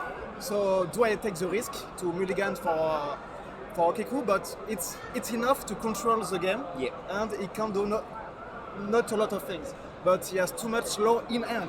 He was low for 5, low for 5, low for 5. Oh no! It was close, but not enough. Yeah.